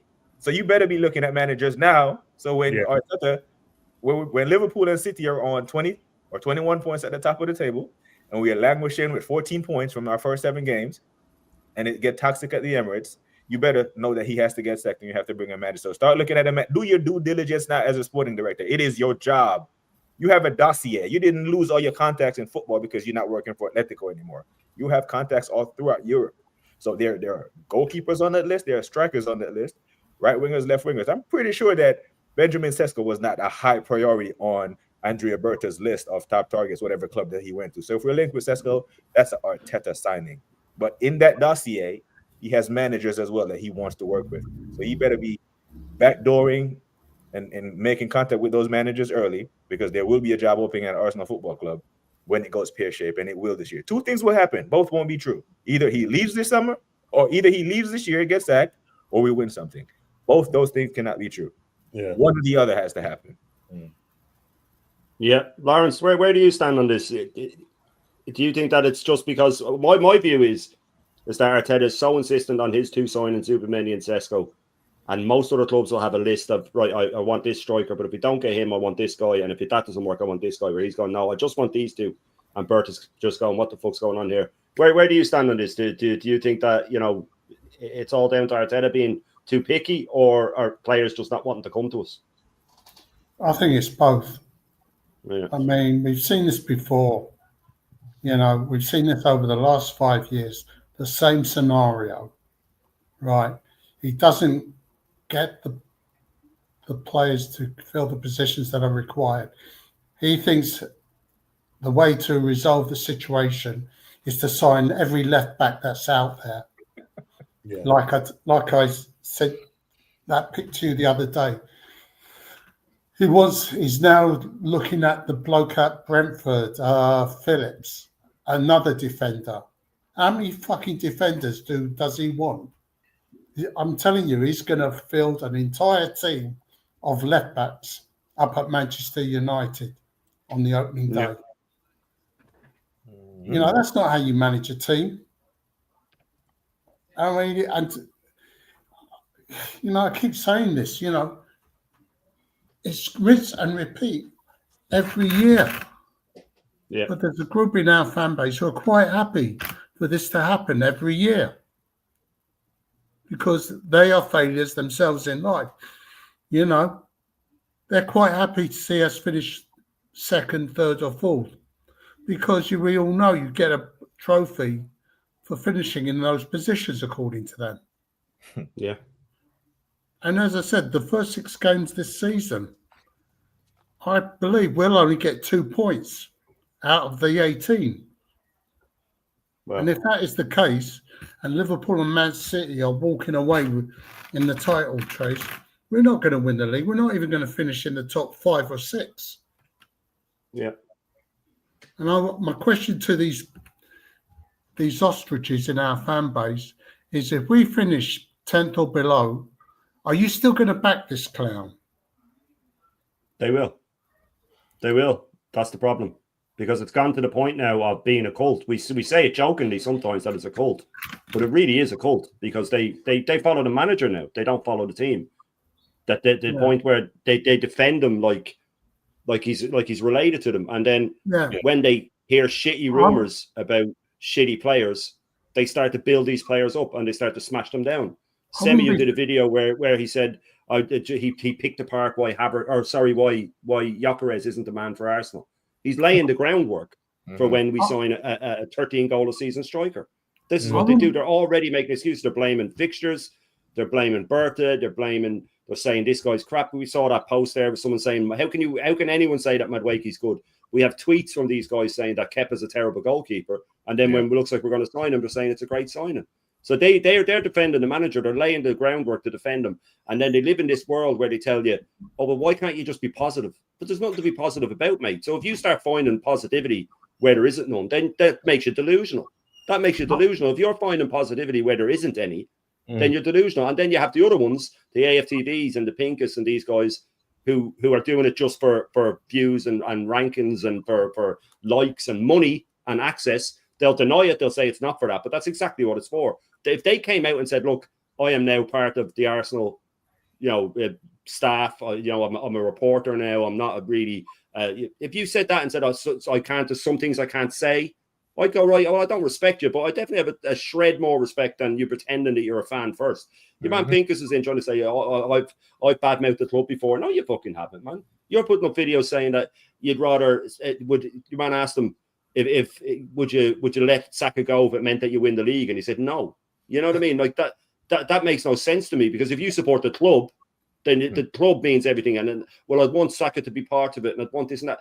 You're not a fan then, mate. You know what I mean? You're making content for the sake of it. And people could say then that we're hypocrites. We're sitting here looking at a screen and we're doing the same thing.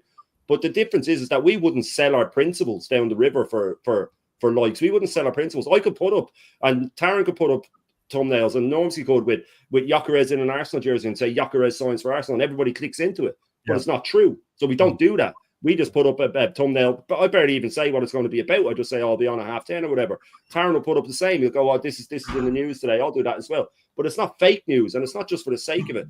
You know what I mean? These guys would sell their soul if it meant, if God came into them and said, listen, I'll make you the most famous content creator in the world, but in return, Arsenal have to get liquidated. Like that, they do it. They would do it like that because they have a different view. Where if it came to us and said, listen, you can never do content again, but Arsenal will win the league, I'll go, right, fair enough, that's fine by me. I have no problem with that. Shut the channel down. And the funny thing is, even someone like Lee, who makes his living off it, would do the same. He'd do the same. He'd sacrifice it. They wouldn't.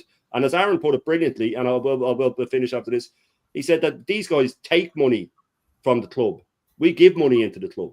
Right. You know what I mean? We give money as in, we buy tickets or jerseys or whatever we do, and even if it's just your time, they take from it, they earn from it, where we give everything over for it. And you know what I mean? People are in the chat now, they're talking about the Isak deal. I don't think that's going to happen really to Liverpool. I know I'm just have to switch in there completely, but it's just that they're talking about it. I don't think it's going to happen just because I don't think they'd have the money. I think that they'll have to. I think that they'll go for Gyökeres. I don't know where you're on with this, Norms. I've said it a few times that I think they should be offering. They should be offering Darwin Núñez as part of the deal. He still has a reputation in Portugal. Yeah. I mean, listen, Liverpool right now. I mean, they're linked with Isak, and there's a possibility that they could get Gyökeres. And as I'm saying, the longer we mess about, you know what I mean. Once Liverpool sell the players that they need to sell, they're gonna have money, and they're gonna get decent money for these guys. You know what I mean? Diaz, Darwin Núñez, a couple of other fringe players. They'll get the money and they go, right, okay. And they won't mess about. You've seen it clearly how they've dealt with Frimpong. You've seen how we're going to be dealing with Kurtzey from Bournemouth. You've seen what they've done with Florian Wirtz. No problems. You didn't hear, haggling in there. They put in their first bid, it got repelled. Come back the second time, thank you very much. But we're putting it out there that we don't want to get the players now because they're on holiday. We don't want to be paying their wages. What are we doing? Why are we actually even putting that out there? So, listen, Liverpool could easily get Gyökeres. You know what I mean? They could easily. I mean, and Ollie Watkins. I don't know where he'll go. Maybe he'll probably still stay at Villa, but he could be the one that we probably end up getting because I think we'll probably mess up on that. Sesko will probably still stay at RB Leipzig or the Saudi might come in again because they missed out on Osimhen. So if he doesn't get his move there, he could end up. He could. Maybe Gyökeres might want to go and play under Inzaghi. You just don't know. You know what I mean? Because it's you look at Arteta in terms of his management skills and everything. I mean, you look at Inzaghi, you look at Enrique, two guys that we came up against. Yeah, they're both earning less before he went to the Saudi league. He was on 5.6 million, and what's his name was on 9.6 million. Enrique. That's 15.2 million. So two top coaches still couldn't match Arteta's 15.6. That's a madness. And these guys are decorated.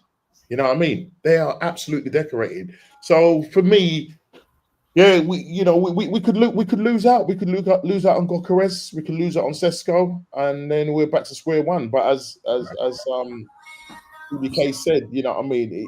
I just don't think Arteta likes strikers. I just don't think he likes strikers. Do you know what I mean? I think he's happy with Havertz, and come the 16th or 17th of August, when we step foot on the Old Trafford pitch, yeah, Havertz will be starting that. You've seen already him posting, him doing his bodybuilding work in the gym and all of that. This is what they're pushing at. They push the PR out there already. We've said it. Arteta will die on the hill of Havertz. He will die on the hill of Havertz. That man ain't going. I think so. I think so. I think that it's stubbornness. That's what it all comes down to, doesn't it? It comes down to stubbornness. He does it with so many players. He has players that he insists on, and then but on the flip side of it, he has players that he just ices out. Then Tierney and the like, that you don't suit my system, you're out. He's never able to sort of say, you know, the funny thing with this, he doesn't invert. That's why he doesn't play him. Well, okay then. But what about Ben White? He doesn't invert when he plays out the right. Timber inverts when he plays out the right. But the difference is he signed Ben White. He signed him. And he even gave him Saliba's number when he signed him, which was a message saying, I don't want you here. Which Saliba did so well in France that he couldn't ignore it anymore. And someone clearly came in and said, you better start fucking playing him. Yeah. And then, okay, well, what am I going to do with Ben White? I paid a lot of money for him. I'll just push him at right back. It worked out. I like Ben White as a right back. I really do. I think he's a very good right back. But he didn't come up with that. He was so stuck that he did it. If you look at our last game of the season, I think 7 players were out of position. 7 players and that's the thing with him. He stumbles. Anything that Arteta has done in this squad with the team, he stumbled on it by accident. Yeah, nothing is by design. And when I say nothing is by design, I could contradict myself. What I'm trying to say is the players that he brings in, he doesn't bring them in to play in the position that they meant to play in. And then the situation with Saliba, they were calling him Mbappe of defenders when he was playing in France. Yeah. And it got to the point where the pressure was building, and in the end, you know, if he had his own way, I reckon we would have ended up selling Saliba. But he had to bring him back because the fan base would not have been happy because the talk was big. You understand? And then I suppose in the back of his mind, because he's so defensive minded, and he's seen, well, maybe, you know, I'll do that, push Ben White at right back, and then, you know, and that season when, you know, we challenged for the league and bottled it, you know what I mean? Best kind of football I've seen. And another question, and Matty again said this: why doesn't anybody, two things? Why doesn't anybody answer why? Yeah, he doesn't. Why has he changed his tactics completely in terms of how he played back in 22-20? Why has nobody said to him, Arteta, why have you, or Sir Mick also then, you know, why have you not? Why have you changed the way you've played in 2022, which was pure attacking football, to what you're playing now? Nobody's asking. Why? What is your reason? Give us a reason why you've done. We know it's PTSD because you knew that after that season, you turned around and said, I felt like quitting. Why didn't you just carry it out? Just say, why didn't you just carry it out and just save us all this heartache? You know what I mean? So if he felt like quitting after one season, don't he think the players after 3 consecutive second place finishes of course. Tap out? You know what I mean? Like, oh my God. You saw Saliba at the end of last season. You see his face. Yeah. These players are silly. They will go back and talk with their other players and say, yo, yeah, look at my medals. Look at my Champions League medals. Yo. Yeah, I said that Saliba was good at because he had to stay. That was the day after Dean Howson had signed for Madrid, and I think he saw that coming. And I've mentioned this before. Don't be surprised if PSG starts sniffing around him and he starts seeing that as an option, as a viable option. PSG money, now, with PSG now winning the Champions League and right now, they're looking like the best football team in the world right now. You know, Barcelona there, but PSG is a lovely place to go to now. They're not buying Galacticos now. They've got a manager that fits into their system. And I know it sounds like, when I say fit into the system, he knows how to coach them. Yes, he can coach them and play the football that they were playing. Yeah, absolute scintillating football. And he's taken that from Barcelona, where he's done a domestic treble, and he's done another domestic treble with a different club. That's a manager. Don't tell me there's no managers out there. Don't tell me there's no other manager out there can do it. Who can do a job for Arsenal? What do you mean? What? So, well, yeah, maybe, yeah, you like coming second 3 times in a row. And that's probably why they're saying who can get us to second place. Because you don't want to evidently win the league. I really do think people are frightened of taking that next big step. You know that when you're in work and they say, right, we want to promote you, yeah, and you're thinking, well, no, I'm actually quite enjoying what I do. The money's all right. I'll just stay where I am. You know what I mean? This mediocre, just come in and get it. But after a while, you say, no, I want to challenge now. Oh, you know, in the mind, people say, you can do it. You can do it. And say, well, I don't know. But it's these fans that it's like they won't. It's almost like they're worried. 2 things. They're worried that if they lose Mikel Arteta, they think that Mikel Arteta is going to go to another club and be successful. That's one thing. That's the PTSD that some of these fans have got. That they worry that if Mikel Arteta leaves this club, yeah, that he's going to go and do well with another club. And I've heard people say, big time people say. Yeah. This is why I keep calling them out, right? Because like I keep saying, these fans, they're not fans. They are like alcoholics. They're like drug addicts. You know, they're like gamblers. You know, they're scared of change. They can't admit, they refuse to admit, they won't admit there's a problem. But deep down inside, they know there is a problem. But they're scared of change. Because guess what? Things might be better under a different manager. Exactly. Let's go. They don't want to be proven. They don't want to be proven. Yeah, but they don't want to be proven wrong, Lawrence. Yeah. They don't want to be proven wrong. Yeah. They're worried. It's just this whole thing. Look, listen. Let me say this now, and click me up. I'm happy. Listen, if by any miracle we do something this season, yeah, by any miracle we go and win the league this season, I say fantastic. You proved me wrong. But what I will say is that that's what we've been calling for all this time, right? It's not I told you so. It's not about me winning the battle or whatever. We're just looking for standards for this club, and we've been crying out. If somebody has said to me, guys, yeah, after we went unbeaten, yeah, in 2004, invincible, if somebody told me that we were never ever going to win the league, remember, Wenger was in this. So it's not that we're having a dig at Arteta. Yeah, we're in the era of Wenger. If somebody had told me when we moved to the Emirates that we will not win the league for another 20 plus years, I'll be like, no way. Not the way he was. I'll say there's no way. But what's happened is that Wenger came out and said that thing about top 4 is like a trophy. Everybody laughed at him, blah, blah, blah. But now you're seeing that everybody wants to get into that top 4 things. Now it's Sky pushing big hard. Now second place is the new top 4 for us. Yeah, second place now is the new top 4 for us. So now it's like this case of, well, listen, we've challenged, we've competed, blah, blah. It was just unfortunate last season, you know, we competed. No, you didn't compete. You never ever competed against Liverpool. You never. Yeah, but you want to blame injuries, you want to blame refereeing decision. And I think Shane said it, Sky put it out there. We had the 9th worst injury. 9th. It's there in black and white. But they want to turn it and say, well, actually, we may have had the 9th worst, whatever. And that's why Sky are in bed with Arsenal or Arteta. We may have had, but it happened to the crucial players. So that's what they're going to throw. It happened to the crucial player. I don't know why Arteta gets his protection, right? But I'm telling you now, he's probably got shares in Teflon. That's all I've got to say. Yeah, no, and the thing is, and like someone said there, that bringing in a new face, I've said this before, it's not even just about getting rid of Arteta.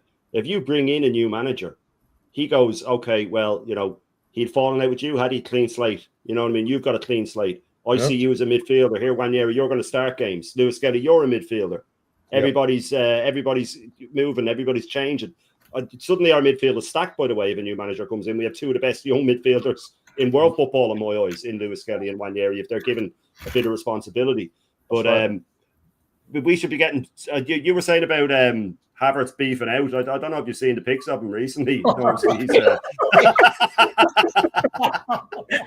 that from Static? It's Static did that. Did he do that? Oh, big up to Like T for sending me that, man. That is legendary. But yeah, that's how he speaks of it. That's how he spoke of him in the press conference. He is a transformed his body. He came on against Newcastle. It was the same Kai Havertz, same clumsy, tackling himself, falling over. Literally, he came on the pitch, and what did he do? Fall over. He's dying, man. Yeah. That's what he did. The first thing he did was get knocked over. I mean, that's what they see. Do you know what? Because these cult members have been brainwashed by Arteta. When he says that Havertz is bulked out, I bet you when they look at him, they see this. This is what they see because there's no brainwash. Oh my God, look at the size of him. Look at this guy. Look at this guy. So, I mean, it's either laugh or cry, but this is the thing with it, man. This is the thing. And you know, Taron, with the Kai Havertz thing. Sorry, Lawrence, go ahead. Saying it looks more like, God, I forgot the name of the character that, what's his name? Sacha Baron Cohen plays, you know. Borat.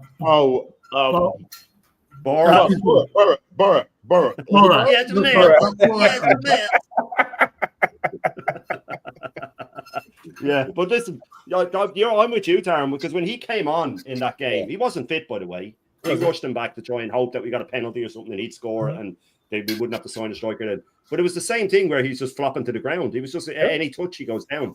And I think that's the only reason he wants Sesko is that because people think, oh yeah, we can hit a long ball to Havertz. But every time we play a long ball to him, if he's challenging for it, he just goes up and grabs his face or he flops to the ground. He never goes up and wins a header. And he's not a hold-up player. And I feel for Havertz sometimes because it's not his fault that this money was spent on him. You know what I mean? He seems like a nice guy. He's just not good enough. He's not good enough and he never will be. And this is the as DJB says, and DJB is jumping on now in a minute, big up to the legend. As he says, this will be the hill that Arteta dies on, and I fully agree. I fully agree that this will be the one. Yeah. No, Kai is at best a squad. Kai Havertz is at best a squad player. Yeah, a very good squad player that you can bring on. Yeah, but he's not a starter, and he's not worth 65 million. Yeah, you don't go to Chelsea, right, and go, whoa, you've scored 8 goals that season. I think you could do a job for us, and that's the problem with Arsenal when they buy players now. They buy players just to do a job. That's it. There's no game changers in there. There's no needle mover. Saka's probably the only one I would say will be a game changer. But the problem is, there's so much emphasis and so much what's the name is put on him, right? In terms of what he has to do on that right hand side. Yeah. It means that this guy is going to be running to the ground, and then what you have is a number of players like Saka, Havertz, Gabriel Mangales, who've had third-grade hamstring injuries. Are you thinking that they're coming into this season hitting the ground running? No, nope. Yeah, you got Thingy playing with a foot injury, Ben White with a knee. You got what's his name, Rice back. You got Odegaard and a toe. So there's a number of players we haven't got.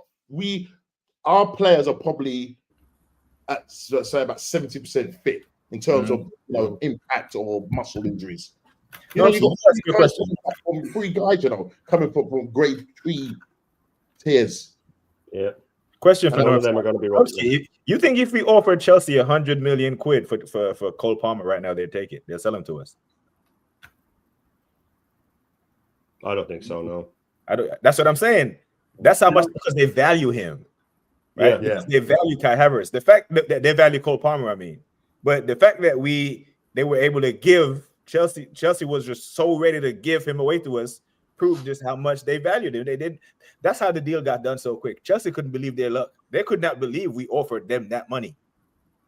So Chelsea, they typed up that contract so damn fast. Yeah, and there's this belief that Arteta can, change his players and make them better than what they are. Yeah. And that's why that statement that Tops read, I think the Madueke, that way it was worded is almost. Oh, not sorry, it wasn't. It was Guy. It was a guy that you read, Shane. No. Oh yeah. Money Penny. He's a good team. The way he worded it is, in other words, what he's basically trying to say is that I think this guy that has potential and Mikel Arteta will get that out of him. That's what that tweet is saying. See, he's moving as if he has time, like he has. Yeah, and that is what it is. Almost like if it's another project. Yeah, like what are we doing? Like, no, you don't have time. You have to win this year, bro. You have to win this year, or you have to go. So no more prodigies. Like, what are we doing? Nah, there's no more patience. 21 years was enough patience. Yeah, bro. No.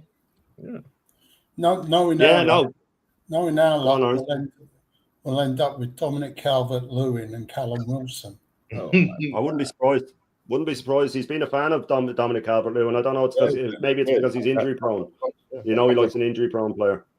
I don't know, man. It's hard. It's just hard to understand how this club rolls. Sometimes it really is. It's mind boggling. I think that's why we do end up laughing sometimes, because it is just, you know, you feel like you're going to go insane sometimes, and then you think, is it just because I'm so close to the club? Maybe other clubs are like this, but it's not, because I do have people in my chat from all different clubs. West Ham, they'd be the closest to me from what I've found with their fans. Would be the closest that they feel like they're being run the way we are. But I mean, Liverpool are apparently getting 30 million for Kwanzaa. I mean, that's he hasn't played that much for them. How can they get this sort of money for a player like that, and we can't get money for anybody? I'll tell you why. Because Kwanzaa's probably on about 40 grand a week. Kwanzaa's probably on top. I'd say tops he's on 40 grand a week, so he's easy to shift. And they're able to when they play them, they come into winning sides and they look good. Big up the.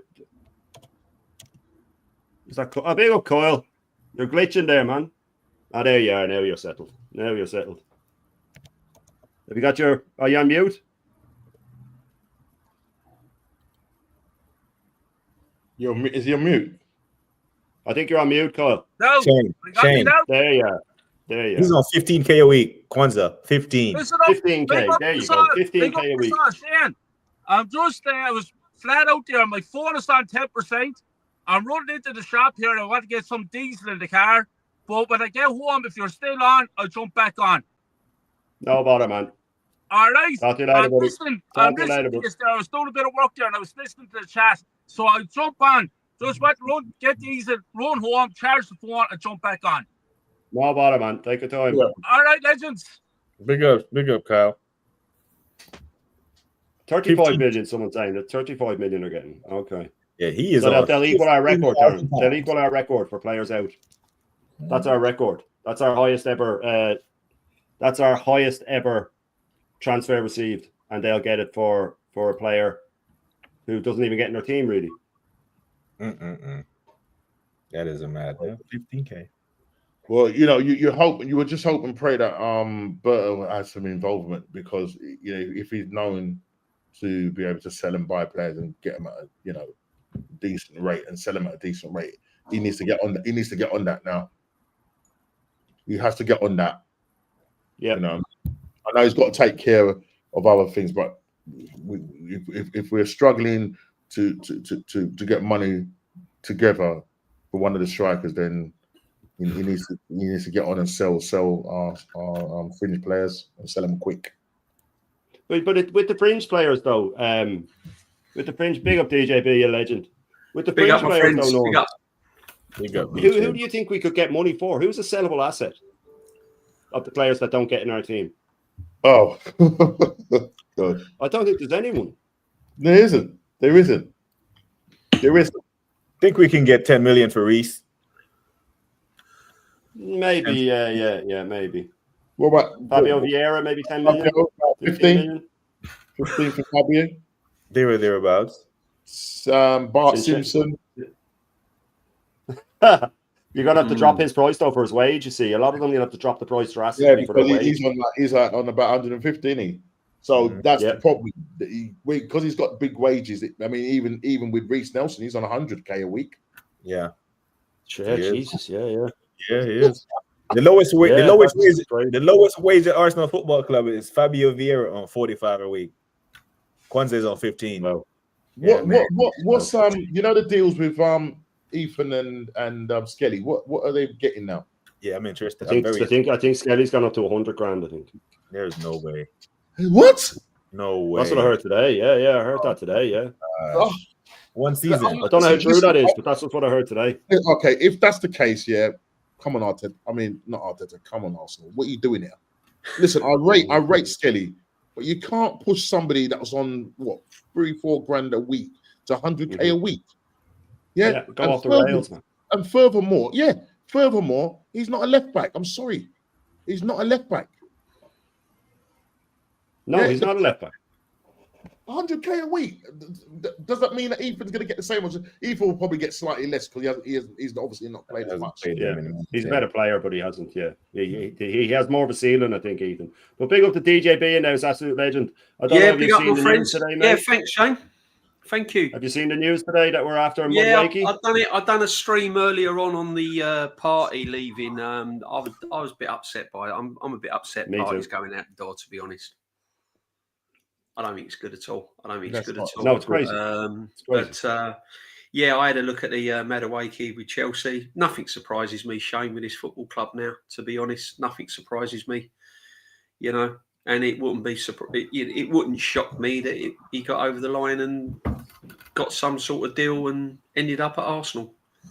It's the way we roll, isn't it? It's ridiculous. This is absolute madness. But getting on to the signings, I think there's more to it. You know, I something's just not sitting right with me with all of this. It really ain't. There is something going on. It's just not. Something's not sitting right. You can't be going through all these transfers and backwards and forwards. Gorkarez, Sesko, offers on the table, deals done. All this crap you hear on other channels. Oh, it's a definite done deal, and it's definitely this, and it's definitely that. Blah blah blah blah blah.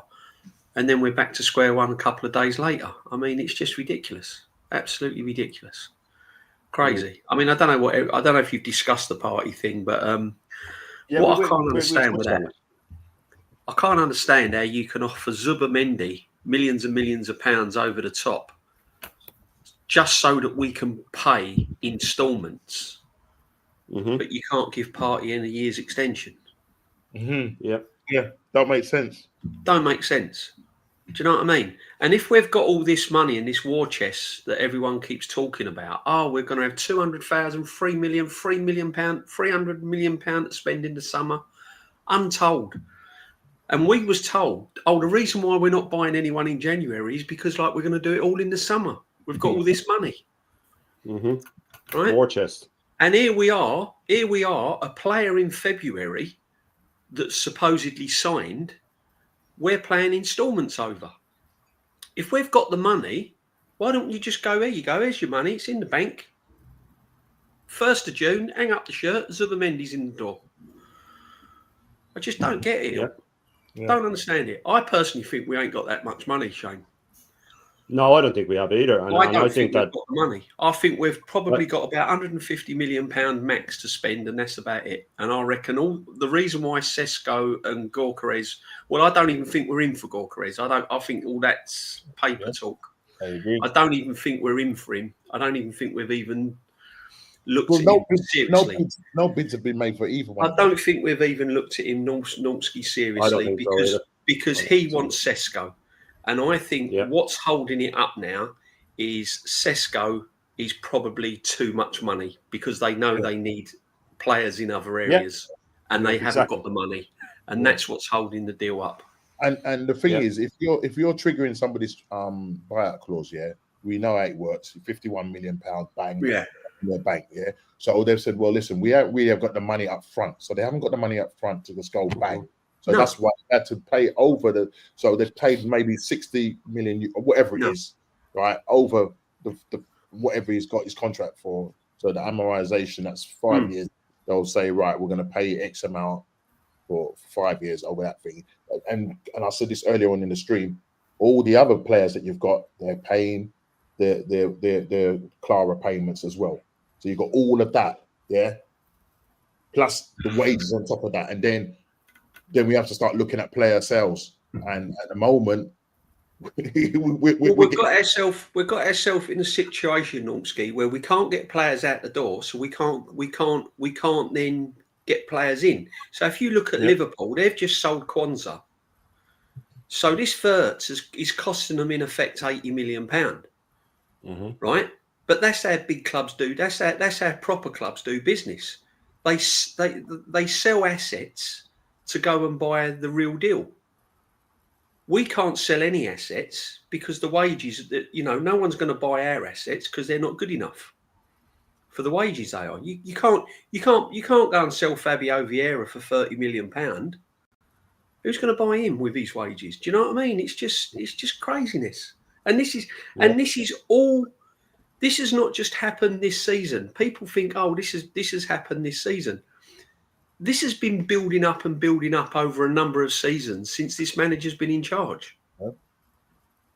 This ain't new. This ain't like just come out the woodwork and sort of like rocked up and gone, yo. So what's happening? Well, we can't do this because we ain't got this. We can't do this because we haven't got this. This ain't nothing new. This has been happening for seasons. This is all because this manager, since he's been here, has bought crap and sold poorly. Mm-hmm. Right? Him and Edu was like, Edu was like a glorified car boot salesman. Right? You had the blind leading the blind from the start. So the players we bought in, we can't now shift. So if we want to go and buy quality, we can't. And my argument is this, right, guys, before I go. But my argument's this, guys. If we're a serious club and we had all this money, why didn't we bid for Wirtz? Why weren't we in a bidding war with Liverpool for Wirtz? Yeah. Why ain't we even tried to go and get Wirtz? Why haven't we sort of made life awkward for Liverpool? Do you know what I mean? Because the manager DJB, he doesn't want these players. He doesn't want these players. Exactly. It all comes down to the core. Shane, we've been saying it. How many times me and you've been saying it, my friend? It comes down to the core problem of the club. It's not anything else apart from the football manager. And this is why me and Shane said, even if he wins the Champions League, we want him gone, because the long term, he's done enough damage now. Can you imagine if he was here for another 3 or 4 years? Devastating. We'd have players rotting. Yeah. 250 grand a week, rotting. Wouldn't be able to bend over to lace up their boots. Knackered. Do you know what I mean? It's madness, guys. It's absolute madness. It really is. So we gave Sambi Lokonga 12 more months and not Thomas Partey. Seriously. Yeah. Think about that. That is laughable. Our best performing midfielder. Yeah. We don't have 12 months for him, but we have 12 months for someone who hasn't kicked the ball for the club for 3 years. Exactly, my friend. He's not only our best performing midfielder, he's our backup right back. Yeah. This is criminal. And that damn Charles Watch that follow him around. That's what I'm saying. These journalists have completely compromised their journalistic integrity in the name of exclusive and access to the club, because they're the ones, they're supposed to be representing us, asking those questions. Well, Mikael, you said everything was done months ago. You get goosebumps what we're going to do, and here we are. They said, oh, calm down, it was only June 14th. Well, today is June 19th. That was 2 weeks ago. 2 weeks from now, it's almost July. No one's making him accountable, my friend. No one's making him accountable. And the problem is now is there's all these like mega streams and all these like mega channelers, and they're putting it in their titles, done deal and negotiations. Sesko is an Arsenal player. Gorkarez agrees terms. All of these titles that are in these, you know. And fans are getting brainwashed. People believe all this crap. People believe it. It's only the real fans like us that go, what? What are you talking about? And then we're called negative. Yeah. For pointing out issues. Exactly, Shane. When we call it out, we're the wrong ones. We're like, oh, you can't say that. You're being negative. You're this, you're that. No, we're being honest. We're being factual. Yeah. Yeah. I also compare it to being a parent. If you want to send your kids out into the world, and you want them to be well-adjusted adults, sometimes you have to call them out on things when they're young and say that you can't do that. That's not good enough. You need to study. You need to do this. If you live in a world where you just everything's positive and you tell your kids everything's great all the time, they're going to go out into the real world and get eaten alive. They'll get eaten alive. So when we give out about our club, we're giving out about real problems. These injuries aren't going to go away. No. The sell-on value of all our players has dropped drastically. The sell-on value of Saka's gone now because of his hamstring. He's not going to be right after that. Saliba, we're letting his contract run down. What are we doing? If you're going to sell him now. Sell him while you can make the money off him. Stop holding out thinking that he's going to change his mind.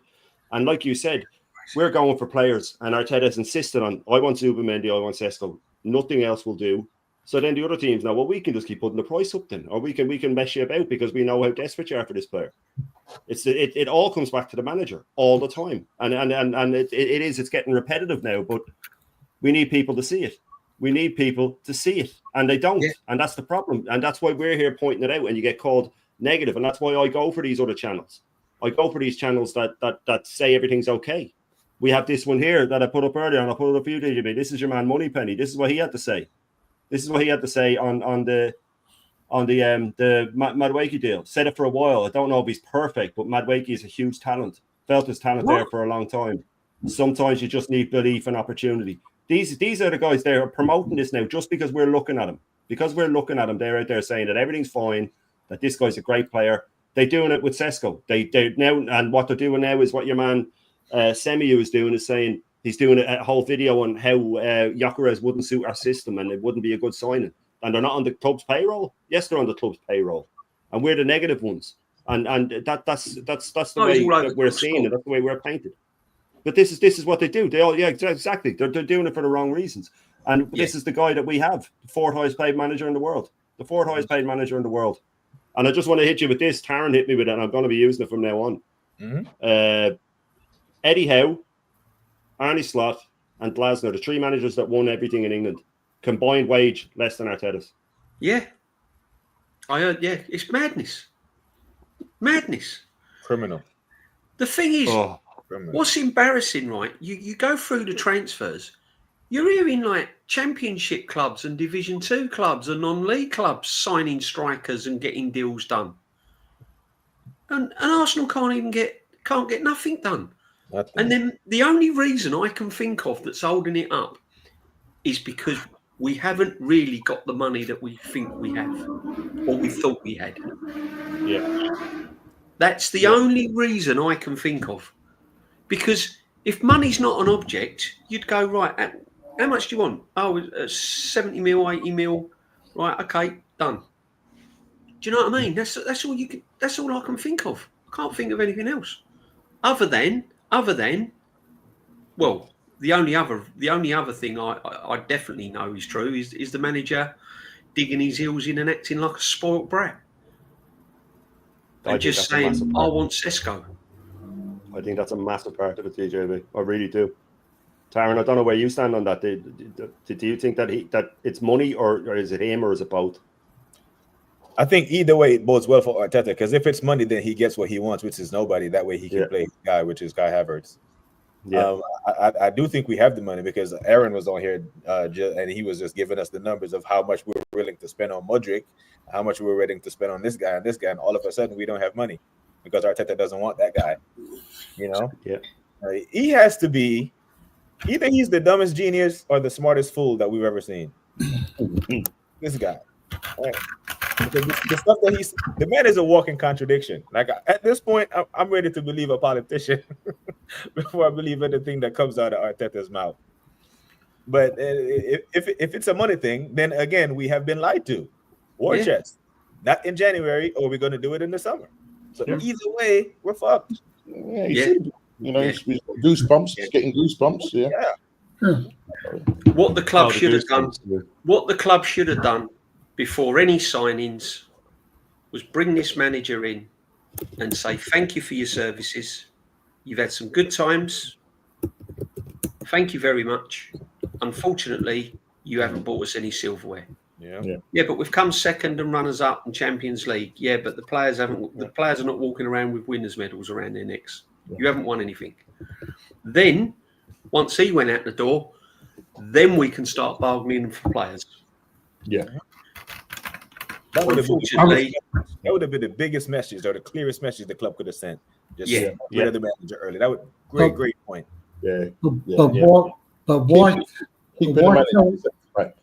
But why tell the fan base that Zubimendi is a done deal back in February? When the truth of the matter is, it's just another PR stunt. Yeah. Well, the PR department and the people in the PR department needs to be sacked. Yeah. But the reason why they done that in February is because they lied, and I don't care what anyone says, we never went for Watkins in January. That was just to please the fans, to cover up for the mess they got us in the summer. Mm-hmm. So what we then done, we then announced in February the Zubimendi was to throw a blanket over the mess that they'd caused, just to quieten the fans down, just to keep the fans, you know what I mean, on side. That was all a load of crap about Watkins in January. And we had just got dumped out the FA Cup, and the fan And base. we just got dumped out the FA Cup as well. So Yep. it was all the timing there was that. And and I was expecting, even I got fooled by it because I was expecting, 1st of June, Zubamendi's in the door. I was expecting shirts to be hung up 1st of June, announced. I thought we were going to be the first club to announce a signing. Yeah, the way we're talking. Who was the first club to announce a signing? Manchester United. Man United. Yeah, sorry. Yeah, you're right. Man United, not even Liverpool. 2 weeks linked. 2 weeks linked with Cunha. He rocks up on the 1st of June. We've been linked with a player since February. Can't even get him through the door. You see, the thing with that January, what really got to me, and I'll bring Kyle in a second, big up Kyle, you legend. The thing that got to me about that was every press conference that Arteta's ever done through the last 4 years, say, around transfer window in the summer or transfer window in January, he was always asked about, surely you need a number 9. You need number 9. And he'd get really hot under the collar and say, no, look, we had the most goals in the category. Really defensive about it. We don't need one. We have number 9s. We have Kai and we have Jesus and blah, blah, blah, blah, blah. That January, he just relentlessly said, I need a forward. I need a forward. I need a striker, right? Because he knew he wasn't getting one. No. Because he had insisted on Sesko the summer before. Sesko said, I'm staying for another year. The board went, okay, who else do you want? No, I'll wait a year. So he knew in January that he wasn't going to get a striker. So he kept saying it. And now, because he knew what he was doing, he's so manipulative and shrewd. Down to all the top gooners out there go, whenever you hit them with, it's not the board's fault, it's his fault. Go, well, how many times did he say in January that he wanted a striker? How many times did he say in January he wanted a striker? He knew he wasn't getting one. And he knew that the board wouldn't come out and say, oh, well, what about Sesko? We're getting him. So he was manipulative, shrewd, threw them under the bus. And it was clever. I'm not going to say the guy's not clever. A lot of evil people are clever, you know what I mean? Or a lot of manipulative people are clever. But he knew what he was doing. He knew he wasn't getting a striker. So he said, oh, now I want a striker. If you look back at any other press conference in the years previously, whenever he gets asked about a striker, he says, we don't need one. And now suddenly he needs one. But he knew they were waiting on Sesko. And what he's done then with this, with Arsenal always making it public that Sesko's this man, is that Leipzig know they can fuck us around. They know they can mess us around because they know we're after him. But big up to Kyle for coming in, man. Absolute legend. I've been saying it to everybody so far that apparently this is what we're being linked to now. Madueke off Chelsea, according to Sky. This is the type of player we're going for. Well, Liverpool are snapping up Burts, they're snapping up Kirkes, they're snapping up Frimpong. City have got in Cherky, they've got in Reinders, they've got in Ait Nori at left back and talking and going for Livramento. They're moving like that. We're going for Madueke, Kyle. First of all, Shane, big up to you, brother. Thanks for having me on the show. I'm sorry I'm running a bit late, but look, it's better than that honest at all. Big up to the legends there on the screen in front of me and all the chat. Shane, let me tell you, this club has no ambition. This club has no winning mentality. It's finished. It's done. It's done this last 20 years, Shane. Everybody's talking about this Sesko. Newsflash, Sesko is not the answer. Yes, football is not the same as what it used to be. And if we're thinking that Sesko and Gyökeres are the two best strikers in world football at the moment, football is worse than what I think it really is. And but we're not showing any ambition here, Shane. Even with these kind of caliber of players, look who we're linked with. Another Chelsea reject. I'm sick dead of it. We're not doing anything here. We're not being a serious club here. And then people are telling me that we're going to win the Premier League. We're winning nothing. How many more times do we have to say this? This manager is not good enough. This manager is brain dead. The club, I'm saying this, I said this, I'm sick saying this, I repeat. We're talking about bringing in players. We need to ship out a load of players that are not good enough for this club. And I heard one of the lads there, I don't know if this is true, I didn't hear it until now, that they're giving this Lonconco chap or Sambi or whatever you want to call him another 12-month contract. And he has to kick the ball.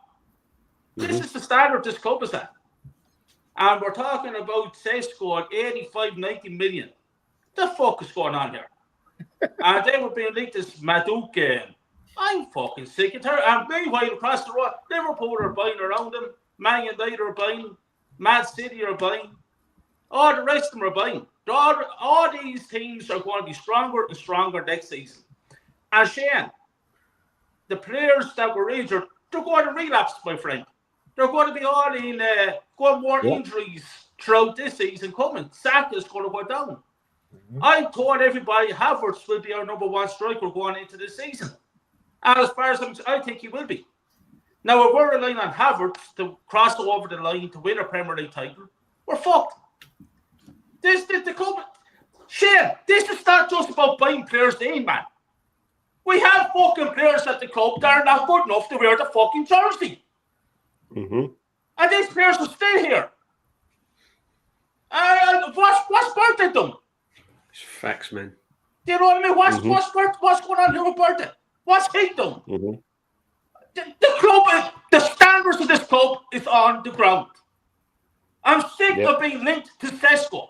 I'm sick of the fucking talk about Gyökeres. I'm sick of the talk of all the Madueke and all these, the Chelsea goalkeeper, for example. I'm sick of it. These are the players that were linked to win us a fucking Premier League title. And in the meantime, we still have Martinelli at the club. We still have Trossard at the club. We still have Havertz, James Lewis. The list goes on. I could name 10 players that should be gone. I know it's easier said than done. Don't get me wrong, that's fantasy world. I know that. Because big contracts and big money and all the rest of it. But I'm just so frustrated. Because I'm seeing average players representing our club. Look at the man behind me, Dave Rocastle. Look at what that says behind me. That's what this club was. And now look at the fucking status. We're not winning anything. Understand, we are going into another season unprepared. We are winning nothing again this fucking season. And I'm sick of it. It'll be 22 years next season since we won a league title. Never mind the Champions League. Since we won a league title. Another 6 years since we won an FA Cup. Another 30 fucking plus years since we won a European Cup. Another 30 plus years since we won a Carling Cup, Quad Cup, whatever the fuck they call it these days. Shane, it's embarrassing, man. I'm so frustrated. I had to take time away from YouTube because I'm just so frustrated. And here we go into the summer, and all these players being linked to us and all the rest of it. Sure. Do you know what? We probably end up with Ollie Watkins. Yeah. Go on, What's Echo. going to happen then? Go on, Echo. Yeah. If we You know what? That's exactly it. This club has just done my fucking head in. And you know what? You touched on a point that we were making earlier, Kyle, that I was saying that I can only speak for my lifetime, but I'd imagine that everybody agrees that the standards that are now the way we're considered to be, we should be lucky to be challenging and stuff like that.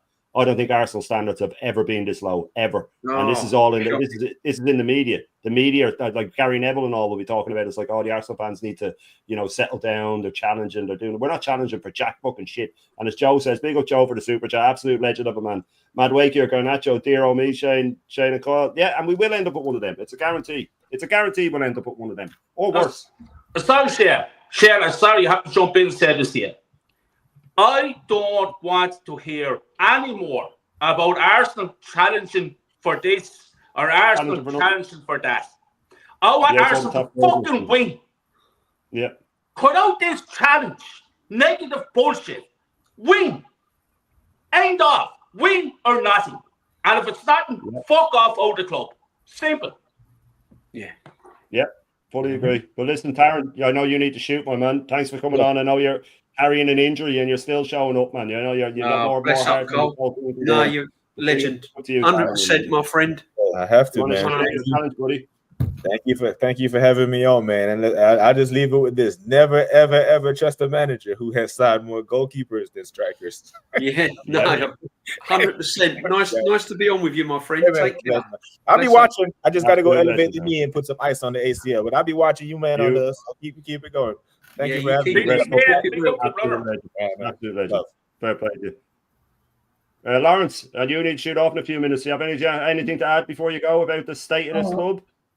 I think everyone made their opinion really well. You know, we all care what's going on at this club, and we're disgusted at the way that this club that used to pride itself on history, tradition and class has sold all those values down the river with the the directors, the Cronkies, and this clown of a manager who, how he still got a job after the way he's dragged us through the dirt during his time is unbelievable.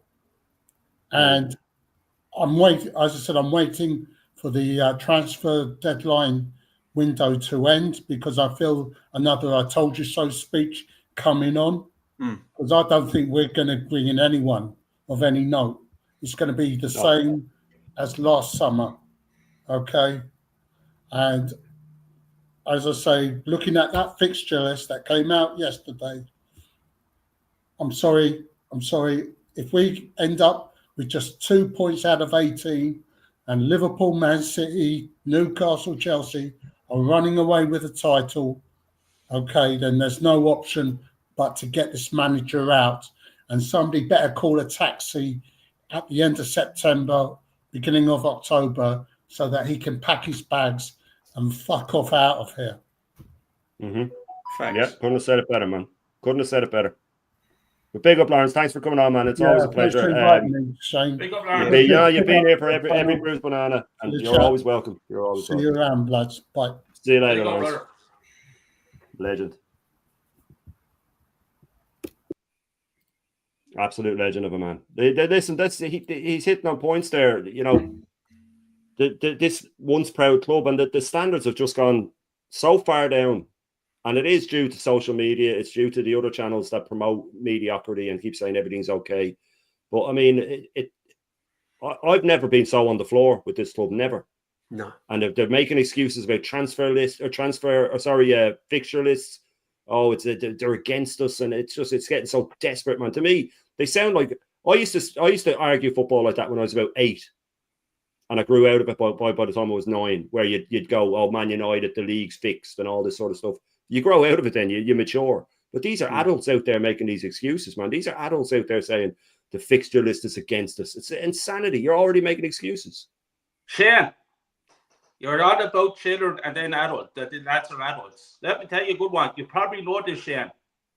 Give a guess who's in Wexford Town yesterday and then a starting, my friend. Martin Keown. Was he? Yeah. He went down to Bugler Dives down in Wexford for a few pints. And he went across to the Premier Chipper and he got a bag of chips and a square cod. And he walked out the chipper. And one of my mates, who's an Arsenal fan, who's like us, by the way, bounced into him and said, "Oi, come here, you." And Martin went over and he got a picture taken with him. But he said to Martin, "What the fuck is going on with the Arsenal?" And Q1 said to him, give Arteta the summer to buy in a few good players, and I guarantee we could win the league this year. Man said to Martin, "I loved you as a player. You did amazing things at the club, but you're a fucking asshole on that Talk Sport radio." He says, "Every fucking morning I listen to your shite, and here I am face to face with you, and you're talking more fucking shite." He said, "You and Arsenal are done, mate." And he walked away from him. He said he was disgusted. And I discussed it with him too. That kept walking. He must get it a lot. I hope he's getting paid enough. I hope he's getting paid enough. It's crazy, isn't it? It's crazy how they're selling. It's crazy how they're selling their soul. A lot of these winners like that, DJB. You saw him on the pitch. That guy threw his face at the ball. He threw his face into a tackle for his team. He worked under George Graham and Arsene Wenger. Winners, and he's talking like this. I don't know where you stand on this pundit thing. The only one that I can't get mad at is Ian Wright, because I think that he is just a positive person. I don't think he can see negativity. You know what I mean? That I don't think he's able to. I don't think he's able to wish bad on someone like the manager getting fired. I still don't like what he's saying, but the rest of them, man, Merson's okay. He owns it ridiculous. David Seaman's putting up for this manager. I mean, it's only really Henry and Petit that are coming out and saying anything. I have a problem with Ian Wright. I think Ian Wright's a fucking gobshit. I think he comes out and talks last shit about the club. And it disgusts me really. And the reason why I'm saying that is, Shane, I have a picture there in the sitting room there, I show it to you. I was at a waiting with Ian Wright. And Gary Lineker was also at the same waiting down in Furry Carriage chair. And Gary Lineker went up to the room. His missus at the time got sick, and he spent most of the time up in the room with her. But Ian Wright sat down with me, Shane. He gave me that, no fair play at home. He gave me that for his time. We were about 45 minutes together, which is brilliant. Loads of pictures taken. And he spoke about the Arsenal. This is going back about 20 years ago. And the stuff that he was saying was all spot on, positive. He was real Arsenal. And now I see that he has changed. A little flip-flop. And that gets me, Shane, because I spent 45 minutes with him. I listened to what he had to say. And he's not saying them same things anymore, Shane. He's saying he's telling another side of the story. And I don't agree with it. If I had their platform, and if I was a real Arsenal man, like Thierry Henry, like Emmanuel Petit, say it as it is. Use your big platforms to say the truth, to say what is really happening. Yeah. Don't be saying it. But then again, the dollar sign. You know what I mean? That's what it is, though. I have to pay DJB, the Ray Parler's the same. He's another one of the worst, actually. Yeah, he's another one. Yeah, Parler's one of the worst ones because he goes on all these. He's in with the Arsenal and he goes on all these promoting Rwanda and all this. DJ, he was on the radio the other day, DJB, and he said, "Give Arteta not just next season, but give him the following season as well." I heard that. Ray Parler said that last week on Talk Sport, brother. 2 years he won. 2 fucking years, not 1, 2. I don't know, man. It really is. It's getting out of control in my eyes. I've never seen it like this, and it's just mediocrity. Is it just DJB? Is it just money though? Is it just money they're getting, or do you think they believe what they're saying? Money, pundits. I think it's a bit of both. I think they're absolutely convinced by this guy. I think they're absolutely convinced by this guy. I think they know him on a personal level, don't they? And they want to get in the club. They still. What it is that they can't relinquish themselves. They can't pull themselves away from the football club. So the only way to stay attached to the football club is to agree with what everything is going on. They can't see Henry and men like that and Petit. They've got a life away from the football club. Your Adamses and all of that. But these guys, they can't. The only way they can keep in with the club is to agree with all what goes on. And it's true. All they're doing is doing long-term damage. They're not actually the fact. What annoys me is that the likes of us who got behind these players when they were playing for the club and cheering their name and clapping them and singing their name and being proud of who they are and made them the players they are, the players they were, are now turning their backs on us. Yeah. I take it personally. I'm starting now to take things personally with this football club. Yeah. I've just renewed my season ticket. It's gone up 4%, right? I've had to play for Champions League game. I've had to shell out near on 1,500, over 1,400 quid for a season ticket. It's crazy. Right? Now, I feel that they're actually taking the piss out of me. I feel they're taking the mick out of me now. With all these signings, flip-flopping from Gorkrez to Sesko. And by the way, I said it on my stream. These players, years ago, they're just average players. Absolutely. Even if someone scored 13, 14 goals in the Bundesliga and the other guy's ripping it up in the Portuguese league. But to me, they're just average players. They're not like Mark Hughes. They're not like an Andy Cole. They're not like a Teddy Sheringham, an Alan Shearer. They're nothing in that mould. They're just average players, but they're just the best at the time. They're just the best of the bunch. Yeah. But what I'm seeing is we're still struggling to get one of them in, and they're not world beaters, and they've got us over a barrel. They've got a club like Arsenal, and they're pulling all the strings. Yeah. All because this manager hasn't got the balls to turn around and go, well, do you know what? I'll coach my way out of it. Balls to you, Sesko, if you don't want to come and play for me. Balls to you, Gorkarez. I will get the best out of the players I've got. If he's that good, he should be getting the best out of what he's got, and he can't do it. He cannot do it. Look what he's doing to Wanyeri. Look at that. Yeah, that's a disgrace. That's a disgrace what he's doing. And the thing is, right, Shane, Carl and Normski, if you actually look at our squad, what we've assembled over all these years, we're still an average squad. We've got no backup anywhere. Absolutely. If Timber goes down, people say, "Oh, Ben White will come in," but he's carrying an injury. The backup He's never going to be right again. Backup right back, who was our best player, has gone for free. Thomas Partey, right? We've got no right-sided centre half for Saliba. We've got no left winger. We've got no backup for Saka. Right? No striker whatsoever. No striker. You got Kai Havertz, who's an absolute donkey. You got Trossard, who's a bench player at best, not a starting 11. And we're just going round and round and round in circles. And this is a squad that he has assembled in his time that he's been at the club. And several times, DJB. He's replaced different positions several times. Left backs, goalkeepers, several times. Yeah. But look, this is just because you mentioned how average Sesko is, right? And this is just a list from 442 of strikers, forward players in the 90s, just in the 90s, right? But look at some of the names on this. I mean, Davor Suker, Mancini, Dwight York, Vialli, Michael Owen, Fernando Morientes, Inzaghi, Christian Vieri, Sonny Anderson. That guy was an absolute goal machine. Gianfranco Zola is number 23. Jardel, his goal record at Porto is unbelievable. 170 goals in 175 games for Porto. Henry. 170. Henry is it down at 21. Robbie Fowler, one of the most natural finishers I've ever seen. Andrei Shevchenko, Jurgen Klinsmann, a fucking man like Jurgen Klinsmann, Andy Cole, Patrick Kluivert, Ian Wright, it's down that far. Raul, George Weah, unbelievable. There you go. Del Piero. Where was Sesto? Where was Sesto and where would he get down that? They wouldn't get anywhere near it. They wouldn't get in the top 100, and that's not exaggerating. Christo Stoichkov, for fuck's sake.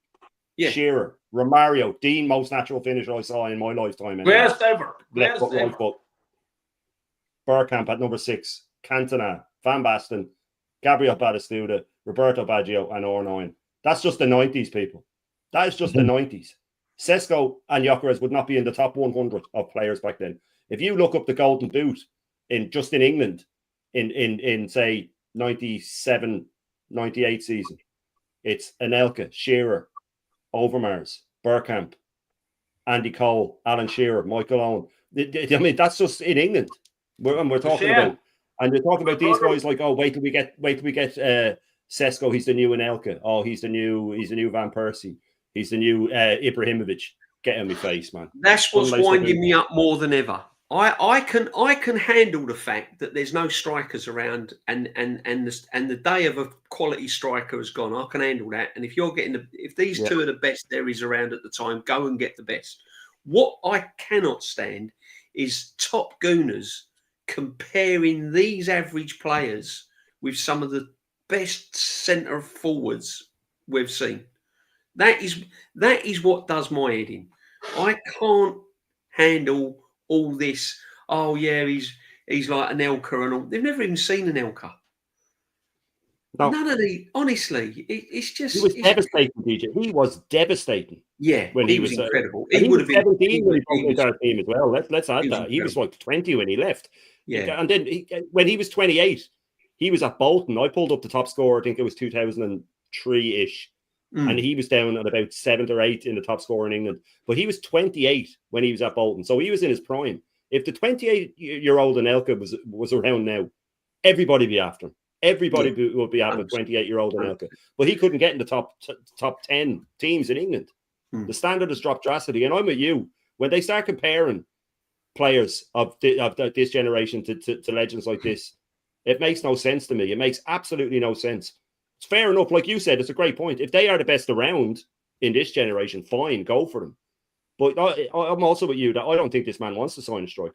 I don't think he wants to. No. I think he's over a barrel now and he's feeling the pressure and he's thinking, I better sign a striker just to take the heat off. I've done a stream earlier and I predicted our starting lineup against Man United.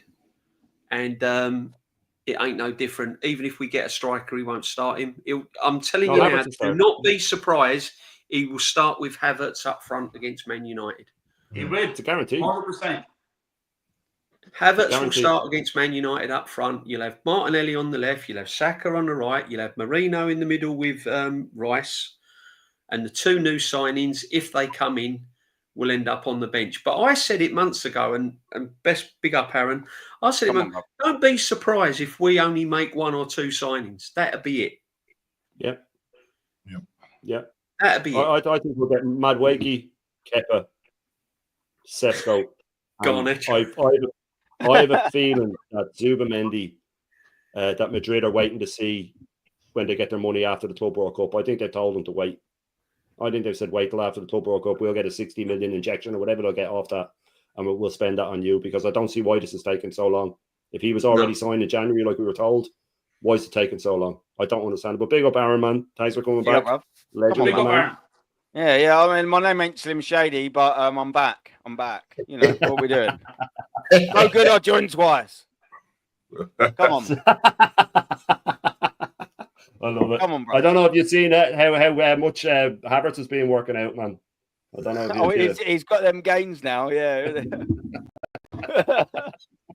Well, I don't. I mean, not in this chat because we're all world class, but in other chats there'll be sock and tissue, mate. Don't worry about that. Over that 100%. Picture, there'll be a lot of people doing some funky things over that picture. You know what I mean? What are we doing here? Naughty, perverted bastards, you top gooners. That's what they'll be doing with that. Come on, man. All right, do you know what? I'm back to be surrounded by like-minded man. All of the panelists are always cool, and I'm never foul, but I love winding their chat up, man. So usually when I go on a little thing, and I do it in there a lot to wind them up, because I'll get a little, because they've associated me now with how I talk and that. I can see them taking pot shots in the chat, So I got cool. Don't worry. So then before I'm talking about something, and I usually go on a little bit of a rant, and I always love saying to them, I was like, don't worry, hold on. What I will do is, I was like, we'll see who are the absolute mongs in your chat, and we'll see who the real fans are, and I'll check in 5 minutes, and then I'll do my rant, and then I love it. Go scrolling up, and you'll get the people that will go, spitting facts, absolute things. Well, you should have it more often. Then you'll get to, he's a fucking idiot, this geezer. Honestly, it makes me raw, man, and I start like, I just enjoy it that you can just get to the people because they're with the top gunners. I know I've took it away from slightly, and then I'll contribute with the striker thing in a second. But it just brings a smile then, because it's true, isn't it? You can just see who the idiots are when you start talking truth and facts. You really get to separate the people who are in tune, whether they're Arsenal fans or not. You really can decipher who the morons are from who the football fans are, or the Arsenal fans are, or whatever, or just the complete plonkers, man. And I love going on them panel shows and calling their chats out, because a lot of them are complete plonkers. I mean, what we're doing here. I ended it with a little sex reference. Nothing horrible, nothing clean or anything like that. And they were like, what? I was like, we're all fully grown men, and it wasn't even that bad. SEX? What? They're all going mad in the chat. I'm like, oh, sex? Oh, come on, man. Piss off, man. Leave it out. We're doing it. We're fucking all adults. Come on, man. I'm in my 30s. Grow up. But look, I don't know. I will contribute something to the striker talk. I don't want to take it away. I just thought I'd share that. It just makes me laugh how some top winners with it. Striker talk. You know what? It's almost funny, In every single season, when the Premier League started, that you need a striker. Blackburn. Oh yeah, they had Shearer and Sutton, didn't they? Yeah. Man United, they had the Cantonars, didn't they, won it? When we won it in 98, who did we have? Hold on, we had Dennis Bergkamp and Ian Wright. When Manchester United took it away from us, who did they have? Solskjaer, Teddy Sheringham, Ole Gunnar Solskjaer, and Dwight York. Oh, that's cool. So they had quite a lot of strikers then. When we took it back of them again, we added Thierry Henry to the mix. Even had a little sprinkle of Wiltor and Kanu to that.